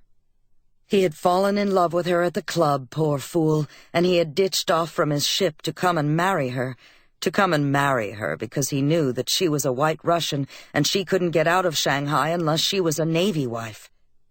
He had been sorry for her, and he had been willing to marry her so that she could be evacuated honestly as Anna on the big transport that was going to America by way of Hong Kong. It was all clear now, in this final instant of life, that he had been following her to tell her, to marry her and take her away. And if she had remained at her apartment, if she had not gone to commit murder, this would have happened, and she would now be safe and free. She remembered the sailor saying, "Babe, I love you like $700 on Christmas Day." And then she felt the point of the knife at her throat, and as she slid to the floor, the only sound that came through the silence was the familiar whistling of someone leaning in the front of the building outside, whistling, "The Lady is a Tramp." Ask me another. Frank Gruber. Frank Gruber, 1904 to 1969, was born in Elmer, Minnesota, and worked as a bellhop, ticket taker at a movie theater, writer and editor of trade journals, and creative writing teacher at a correspondence school before he became a full-time writer. He was still in his 20s when he sold his first story, beginning a career that produced more than 400 stories, 60 novels, and more than 200 film and television scripts, mainly in the mystery and Western fiction genres.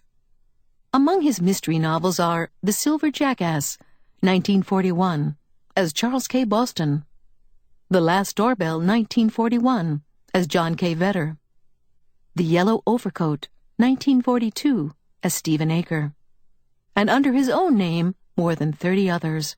including Simon Lash, Private Detective, 1941, about a bibliophile private eye, filmed by PRC as Accomplice in 1946, starring Richard Arlen as Lash.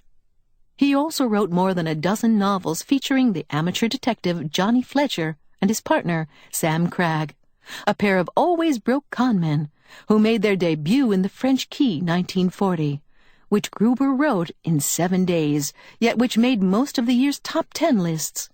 It was filmed by Republic in 1946, with Albert Decker as Fletcher and Mike Mazurki as Cragg. Perhaps his most beloved character, however, is Oliver Quaid, the human encyclopedia, whose seemingly infinite knowledge of even the most arcane subjects helps him solve crimes in a long series of pulp stories. 10 of the tales were collected in Brass Knuckles, 1966. Ask Me Another was published in the June 1937 issue. Ask Me Another. Oliver Quaid was reading the morning paper, his bare feet on the bed and his chair tilted back against the radiator. Charlie Boston was on the bed, wrapped to his chin in a blanket, and reading a copy of Exciting Confessions. It was just a usual, peaceful, after-breakfast interlude in the lives of Oliver Quaid, the human encyclopedia, and Charlie Boston, his friend and assistant. And then life intruded itself upon the bit of utopia. Life in the form of the manager of the Eagle Hotel. He beat a tattoo upon the thin panels of the door. Quaid put down his newspaper and sighed. "Charles, will you please open the door and let in the wolf?" Charlie Boston unrolled himself from the blanket. He scowled at Quaid. "You think it's the manager about the room rent?" "Of course it is. Let him in before he breaks down the door." It was the manager. In his right fist he held a ruled form on which were scrawled some unpleasant figures. "About your rent, Mr. Quaid," he said severely. "We must have the money today." Quaid looked at the manager of the Eagle Hotel, a puzzled expression on his face. "Rent? Money? Of course," snapped the manager. "This is the 3rd time this week I've asked for it." A light came into Quaid's eyes. He made a quick movement, and his feet and the front legs of the chair hit the carpeted floor simultaneously. "Charles!" he roared in a voice that shook the room and caused the hotel manager to cringe.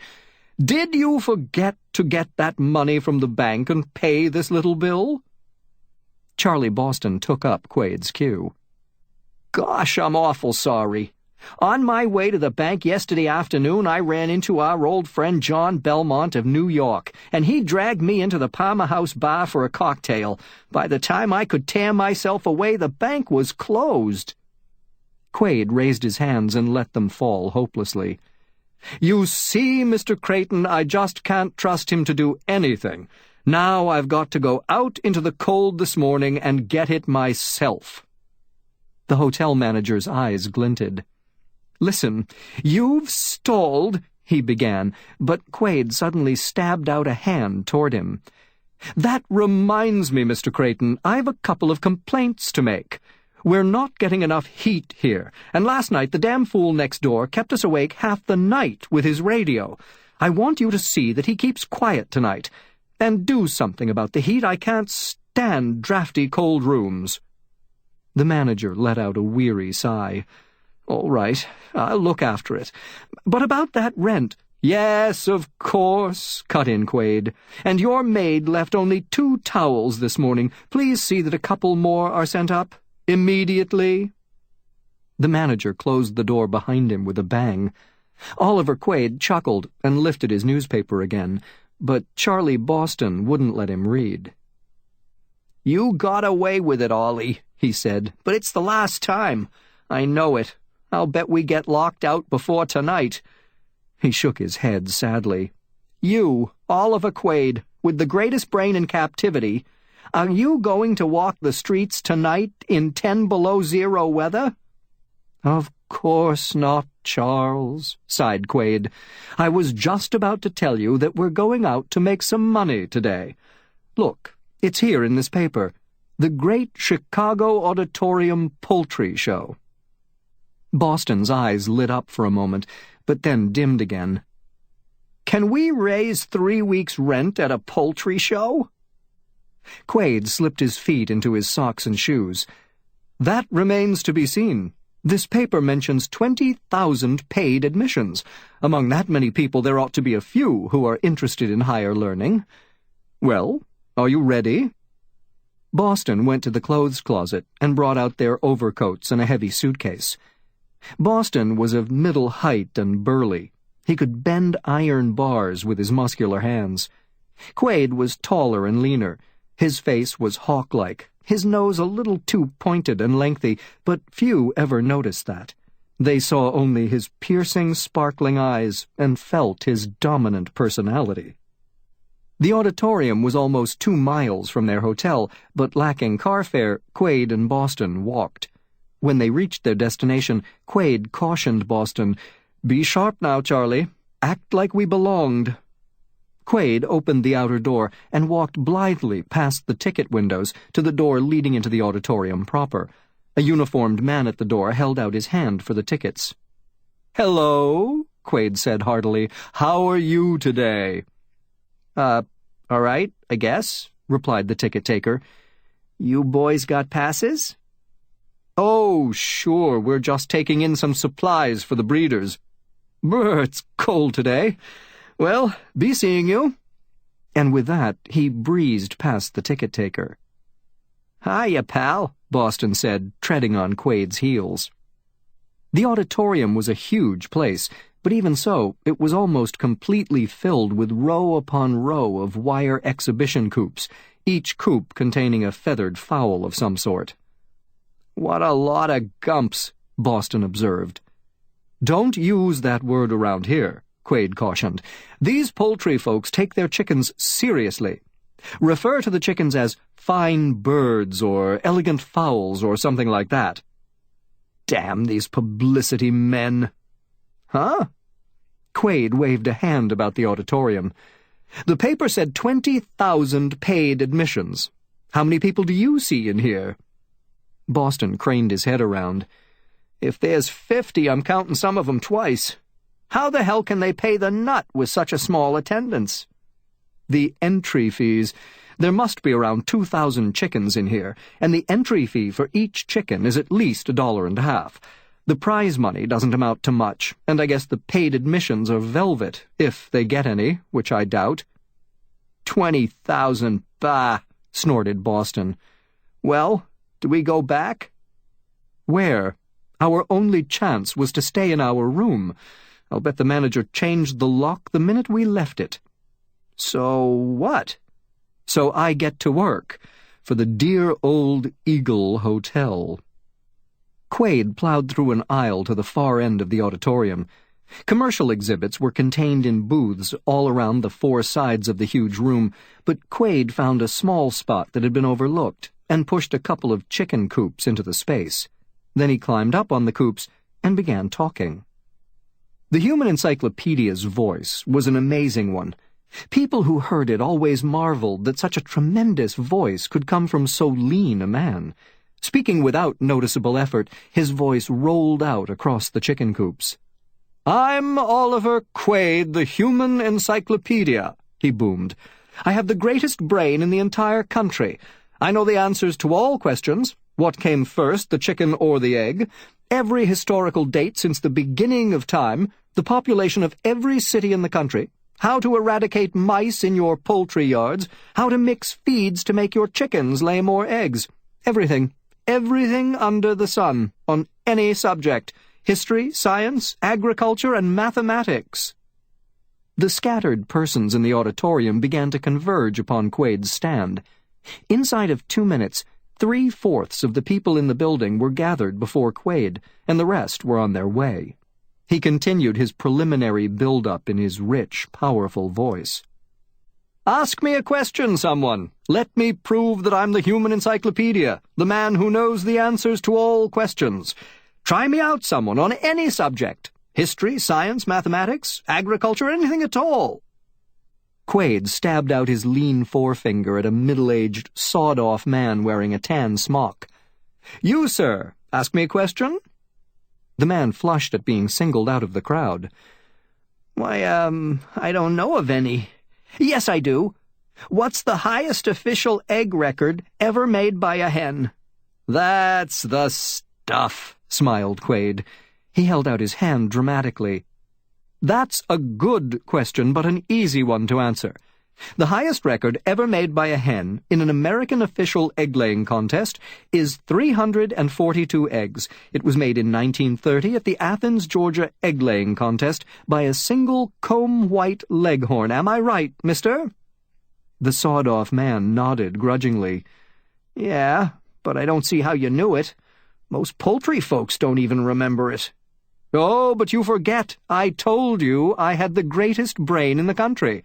I know the answer to all questions on any subject. Don't bother to ask me simple poultry questions. Try me on something hard. You. He picked out a lean, dour-looking man. Ask me something hard. The man bit his lip a moment, then said, All right. What state has the longest coastline? Quaid grinned. Ah, you're trying the tricky stuff, but you can't fool me. Most folks would say California or Florida, but the correct answer is Michigan. And to head off the rest of you on the trick geography questions, let me say right away that Kentucky has the largest number of other states touching it, and Minnesota has the farthest northern point of any state. Next question. A young fellow wearing a pince-nez put his tongue into his cheek and asked, Why and how does a cat purr? Uh-oh. Quaid craned his neck to stare at the young fellow. I see we have a student with us. Well, young man, you have asked a question so difficult that practically every university professor in the country would be stumped by it. But I'm not. It so happens that I read a recent paper by Professor E.L. Gibbs of the Harvard Medical School, in which he gave the results of his experiments on 400 cats to learn the answer to that very same question. The first part of the question is simple enough. The cat purrs when it is contented, but to explain the actual act of purring is a little more difficult. Contentment in a cat relaxes the infundibular nerve in the brain, which reacts upon the pituitary and bronchial organs and makes the purring sound issue from the cat's throat. Try that one on your friends sometime. Someone else, try me on a question. I'd like to ask one, said a clear feminine voice. Quaid's eyes lit up. He had already noticed the girl, the only female in his audience. She was amazingly pretty, the type of a girl he would scarcely have expected to find at a poultry show. She was young, not more than 21, and she had the finest chiseled features Quaid had ever seen. She was a blonde, and the rakish green hat and green coat she wore, although inexpensive, looked exceedingly well on her. Yes? What is the question? He asked, leaning forward a bit. The girl's chin came up defiantly. I just want to know why certain poultry judges allow dyed birds to be judged for prizes. A sudden rumble went up in the crowd, and Quaid saw the sawed-off man in the tan smock whirl and glare angrily at the girl. Uh-oh, Quaid said. You seem to have asked a delicate question. Well, I'll answer it just the same. Any judge who allows a dyed Rhode Island red to stay in the class is either an ignorant fool or a crook. Damn you! Roared the little man, turning back to Quaid. You can't say that to me. I'll have you thrown out of here. He started pushing his way through the crowd in the direction of the front office. If the shoe fits, put it on, Quaid called after him. Then to the girl, Who's he? A judge here. Stone's his name. Well, let's get on with the show, Quaid said to the crowd. Next question? Quaid had lost nothing by his bold answer to the girl's question. The audience warmed to him, and the questions came fast and furious. Who was the 11th President of the United States? What is the Magna Carta? Who was the 1896 Olympic 220-meter champion? How do you cure scaly legs in chickens? How far is Saturn from the Earth? Quaid answered all the questions put to him with lightning rapidity. But suddenly he called a dramatic halt. That's all the questions, folks. Now let me show you how you can learn all the answers yourselves to every question that has just been asked, and 10,000 more. He held out his hands, and Charlie Boston tossed a thick book into them, which he had taken from the suitcase they had brought with them. Quaid began ruffling the pages. "They're all in here. This, my friends, is the Compendium of Human Knowledge, the greatest book of its kind ever published.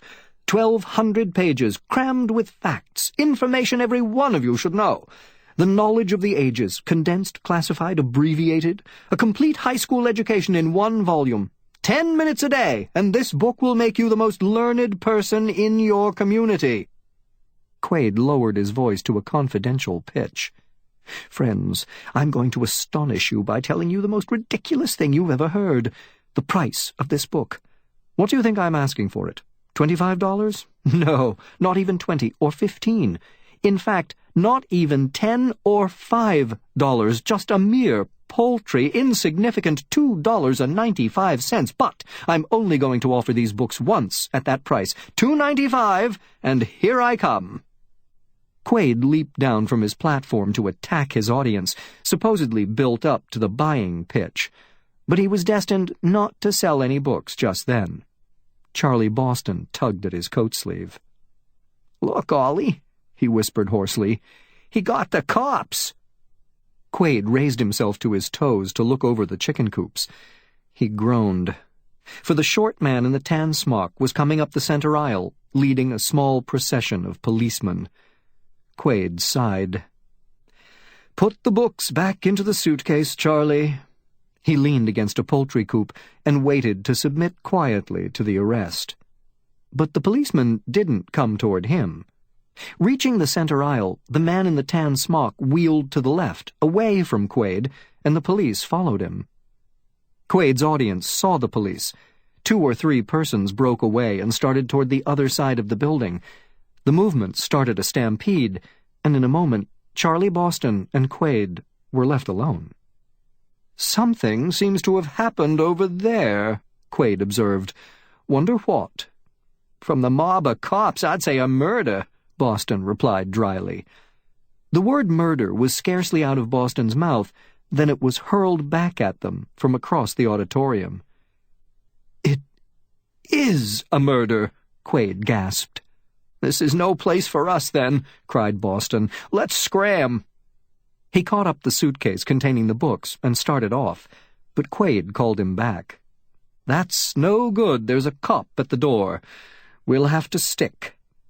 "Chickens," howled Boston. "The minute you mentioned them at the hotel, I had a hunch that something was going to happen, and I'll bet a plugged dime, which I haven't got, that we get mixed up in it." "Maybe so, Charlie.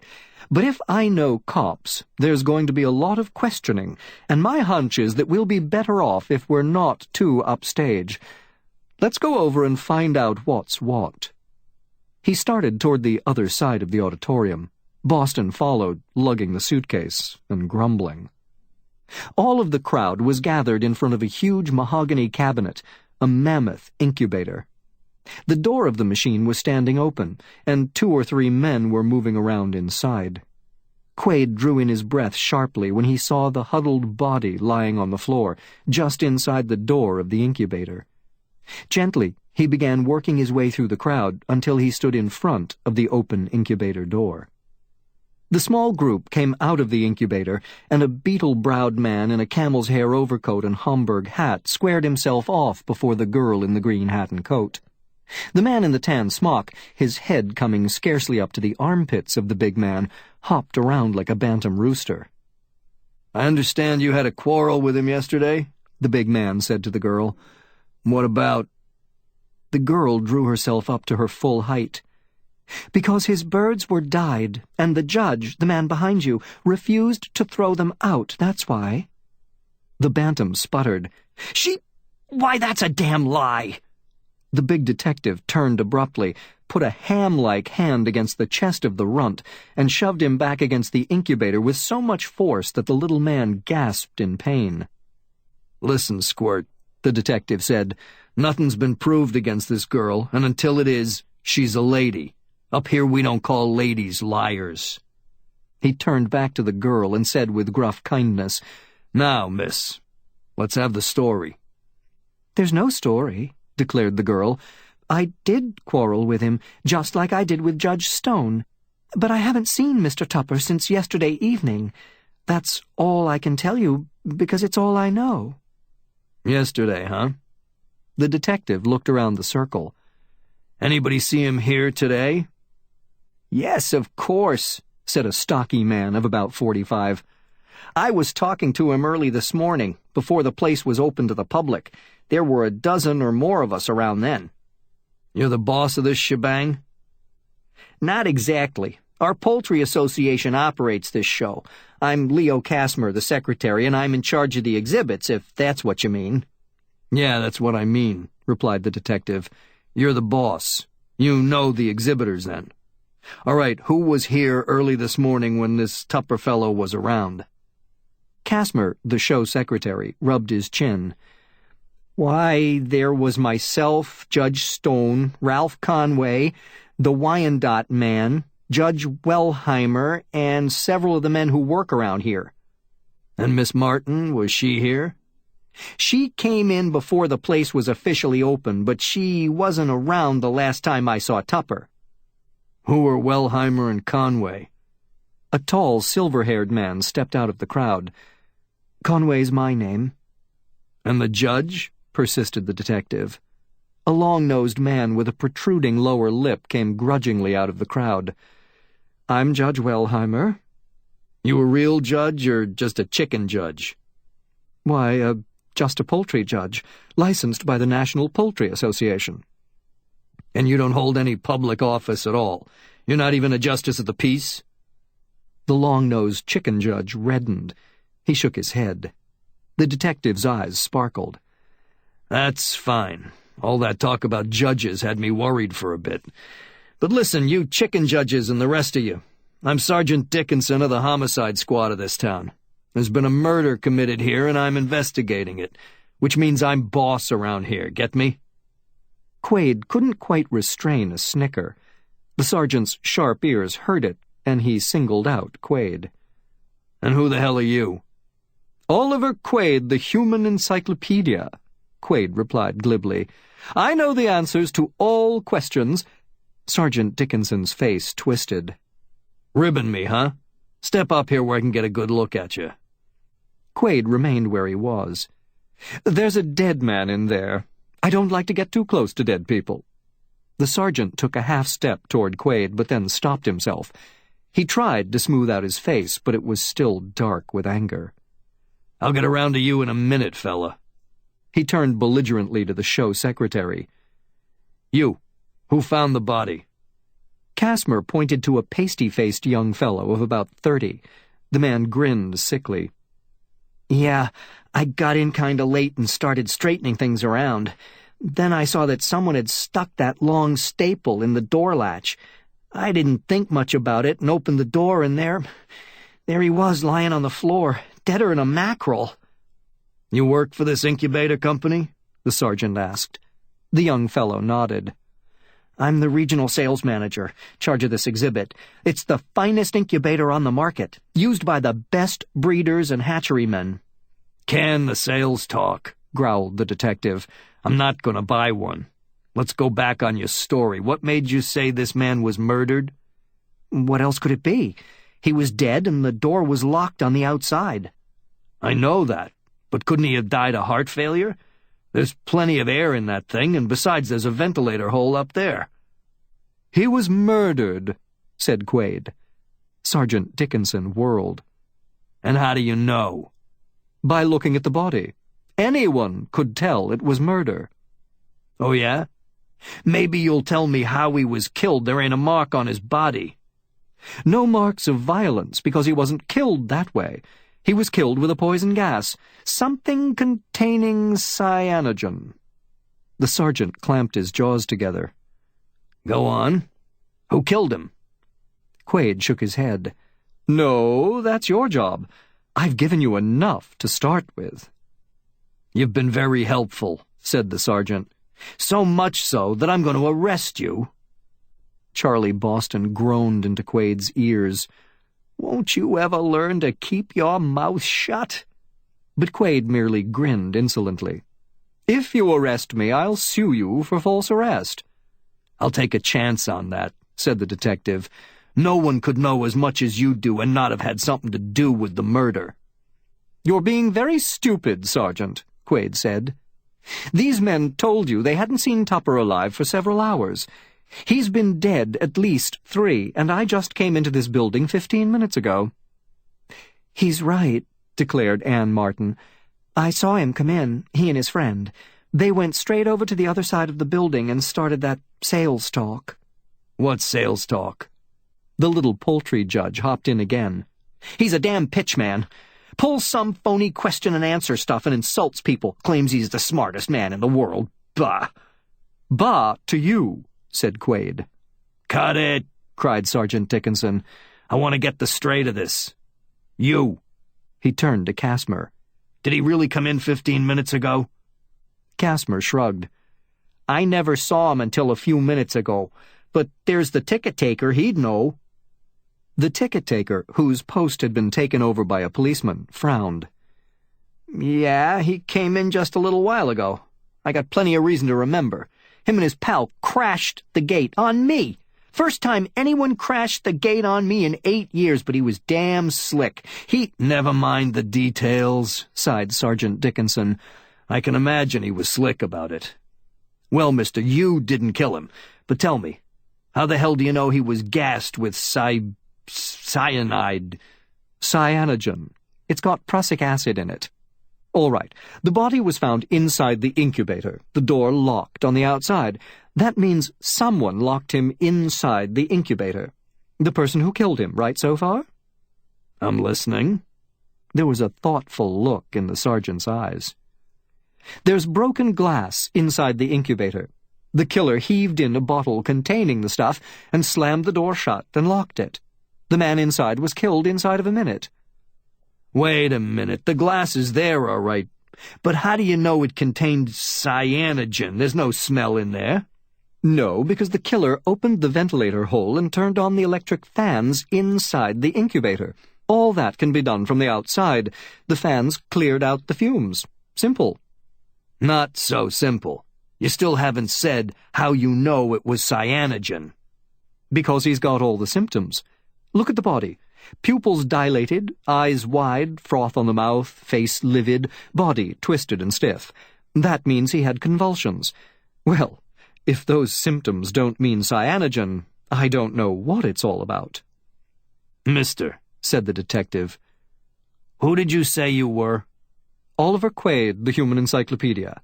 I know everything." "You know, I'm beginning to believe you." "Well then, who did the killing?" "That's against the Union rules. I told you how the man was killed. Finding who did it is your job." "All right, but tell me one more thing. If this cyanogen has prussic acid in it, it's a deadly poison. Folks can't usually buy it." "City folks, you mean? Cyanogen is the base for several insecticides. I don't think this was pure cyanogen. I'm inclined to believe it was in a diluted form, probably a gas used to kill rats on poultry farms. Any poultry raiser could buy that." "Here comes the coroner's man," announced Detective Dickinson. "Now we'll get a check on you, Mr. Quaid." Dr. Bogle, the coroner's physician, made a rapid but thorough examination of the body. His announcement coincided startlingly with Quaid's diagnosis. "Prussic acid or cyanide, he inhaled it. Died inside of 5 minutes, about 3.5 hours ago." Quaid's face was twisted in a queer smile. He walked off from the group. Charlie Boston and Anne Martin, the girl, followed. "Do you mind my saying that you just performed some remarkable work?" the girl said admiringly. "No, I don't mind your saying so," Quaid grinned. "I was rather colossal." "He pulls those things out of a hat," groused Boston. "He's a very smart man. Only one thing he can't do." "What's that?" Boston started to reply, but Quaid's fierce look silenced him.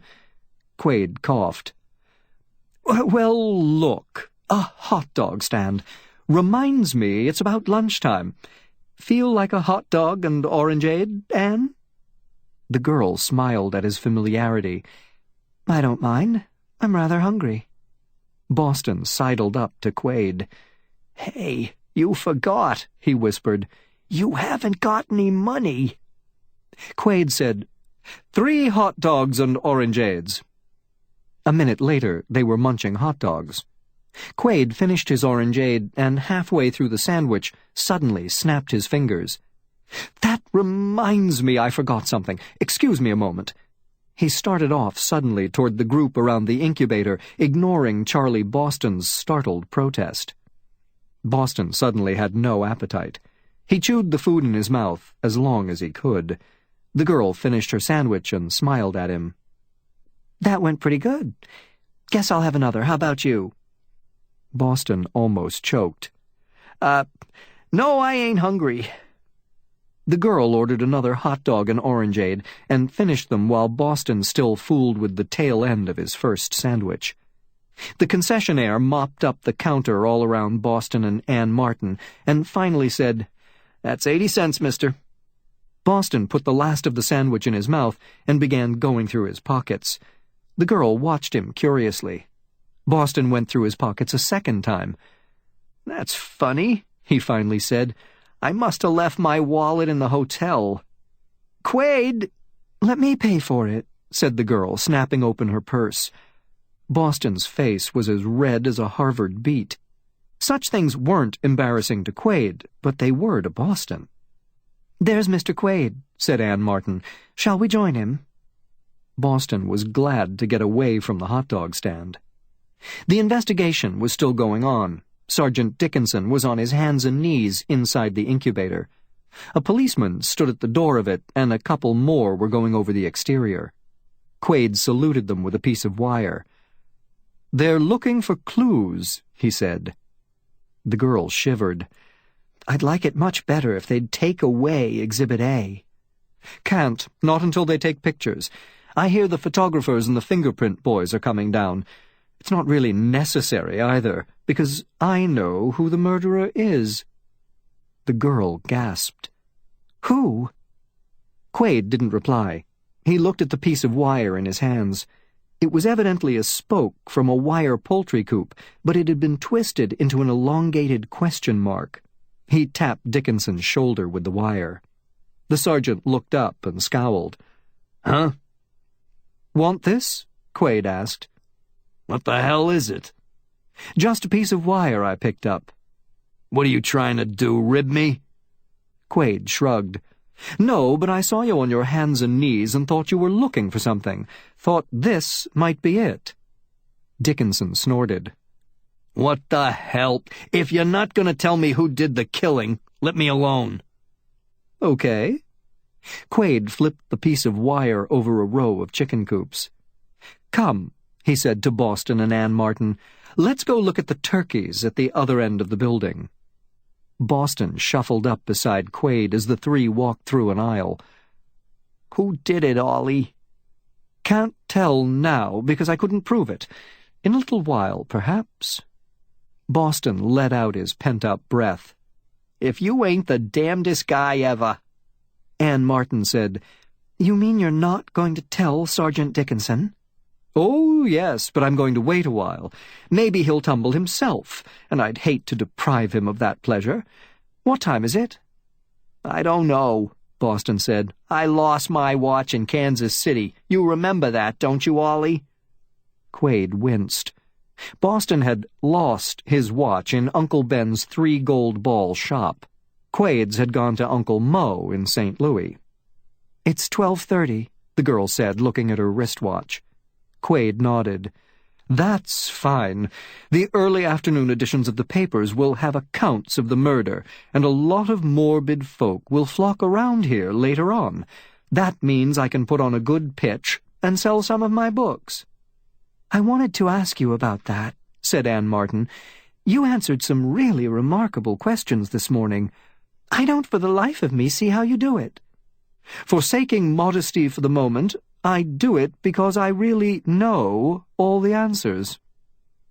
"All?" "Uh-huh. You see, I've read an entire encyclopedia from cover to cover 4 times. Anne looked at him in astonishment. "An entire encyclopedia?" 24 volumes. Well, let's go back now. Charlie, Keep your eyes open. Ah, Charlie Boston said. Dr. Bogle's men were just taking away the body of the murdered man.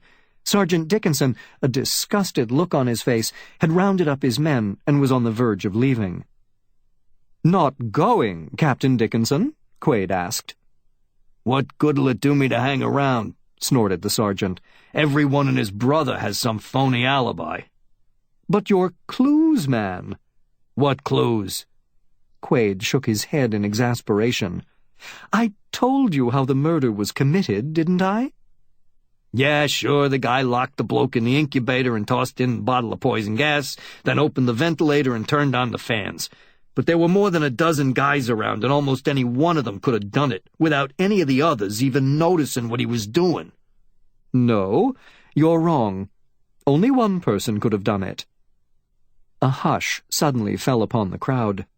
Charlie Boston, tensed and crouching, was breathing heavily. The sergeant's face became bleak. Quaid had demonstrated his remarkable deductive ability a while ago, and Dickinson was willing to believe anything of him now. Quaid stepped lazily to a poultry coop, took hold of a wire bar, and with a sudden twist tore it off. Then he stepped to the side of the incubator. "Look at this ventilator," he said. "Notice that I can reach it easily enough. So could you, Lieutenant. We're about the same height, 5'10", but a man only 5'2" couldn't reach it even by standing on his toes. Do you follow me?" "Go on," said Sergeant Dickinson. Quaid twisted the piece of wire into an elongated question mark. "To move a box or chair up here and climb up on it would be to attract attention," he went on. "So the killer used a piece of wire to open the ventilator, like this." Quaid caught the hook in the ventilator and pulled it open easily. "That's good enough for me," said Sergeant Dickinson. "You practically forced that wire on me a while ago and I couldn't see it. Well, Judge Stone, you're under arrest." "He's a liar," roared the bantam poultry judge. "He can't prove anything like that on me. He just tore that piece of wire from that coop." "That's right," said Quaid. "You saw me pick up the original piece of wire, and when I threw it away after deciding to give it to the sergeant, you got it and disposed of it. You didn't see me. No, I purposely walked away to give you a chance to get rid of the wire, but I laid a trap for you. While I had that wire, I smeared some ink on it to prove you handled it. Look at your hands, Judge Stone." Judge Stone raised both palms upward. His right thumb and forefingers were smeared with a black stain. Sergeant Dickinson started toward the little poultry judge, but the bantam uttered a cry of fright and darted away. "Ha!" cried Charlie Boston, and lunged for him. He wrapped his thick arms around the little man and tried to hold on to him, but the judge was suddenly fighting for his life. He clawed at Boston's face and kicked his shins furiously. Boston howled and released his grip to defend himself with his fists. The poultry judge promptly butted Boston in the stomach and darted under his flailing arms. It was Anne Martin who stopped him. As the judge scrambled around Boston, she stepped forward and thrust out her right foot. The little man tripped over it and plunged headlong to the concrete floor of the auditorium. Before he could get up, Charlie Boston was on him. Sergeant Dickinson swooped down, a police positive in one hand and a pair of handcuffs in the other. The killer was secured. Stone quit then. "Yes, I killed him, the damn lousy blackmailer. For years I judged his chickens at my shows and always gave him the edge. Then he double-crossed me, got me fired." "What job?" asked Dickinson. "My job is district manager for the Sibley Feed Company," replied Stone.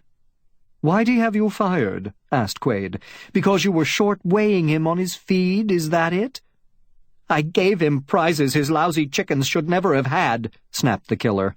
"What if I did short-weigh him 20 or 30%? I more than made up for it." 20 or 30%, said Quaid, would amount to quite a bit of money in the course of a year. In his advertising in the poultry papers, Tupper claimed he raised over 8,000 chickens a year. "I don't need any more," said Sergeant Dickinson. "Well, Mr. Quaid, you certainly delivered the goods." "Not me," I only told you who the murderer was. If it hadn't been for Miss Martin, he'd have got away. Quaid turned away. Anne, he said, Charlie and I are flat broke. But this afternoon a flock of rubbernecks are going to storm this place, and I'm going to take quite a chunk of money from them. But in the meantime, that hot dog wasn't very filling, and I wonder if you'd stake us to a lunch? Anne Martin's eyes twinkled. Listen, Mr. Quaid, if you asked me for every cent I've got, I'd give it to you right away, because you'd get it from me anyway, if you really wanted it. You're the world's greatest salesman. You even sold Judge Stone into confessing. Quaid grinned. Yes? How? She pointed at Quaid's hands. You handled that first wire hook with your bare hands. How come your hands didn't get black? Quaid chuckled. Smart girl. Even the sergeant didn't notice that. Well, I'll confess. I saw the smudge on Judge Stone's hands away back when I was putting on my pitch. He must have used a leaky fountain pen or something.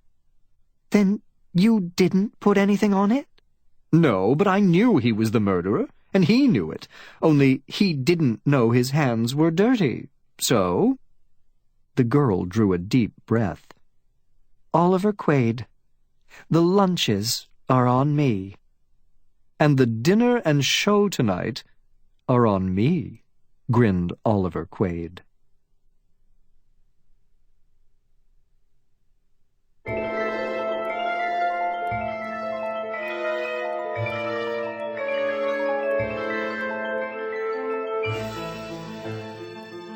This has been a Highbridge Audio production.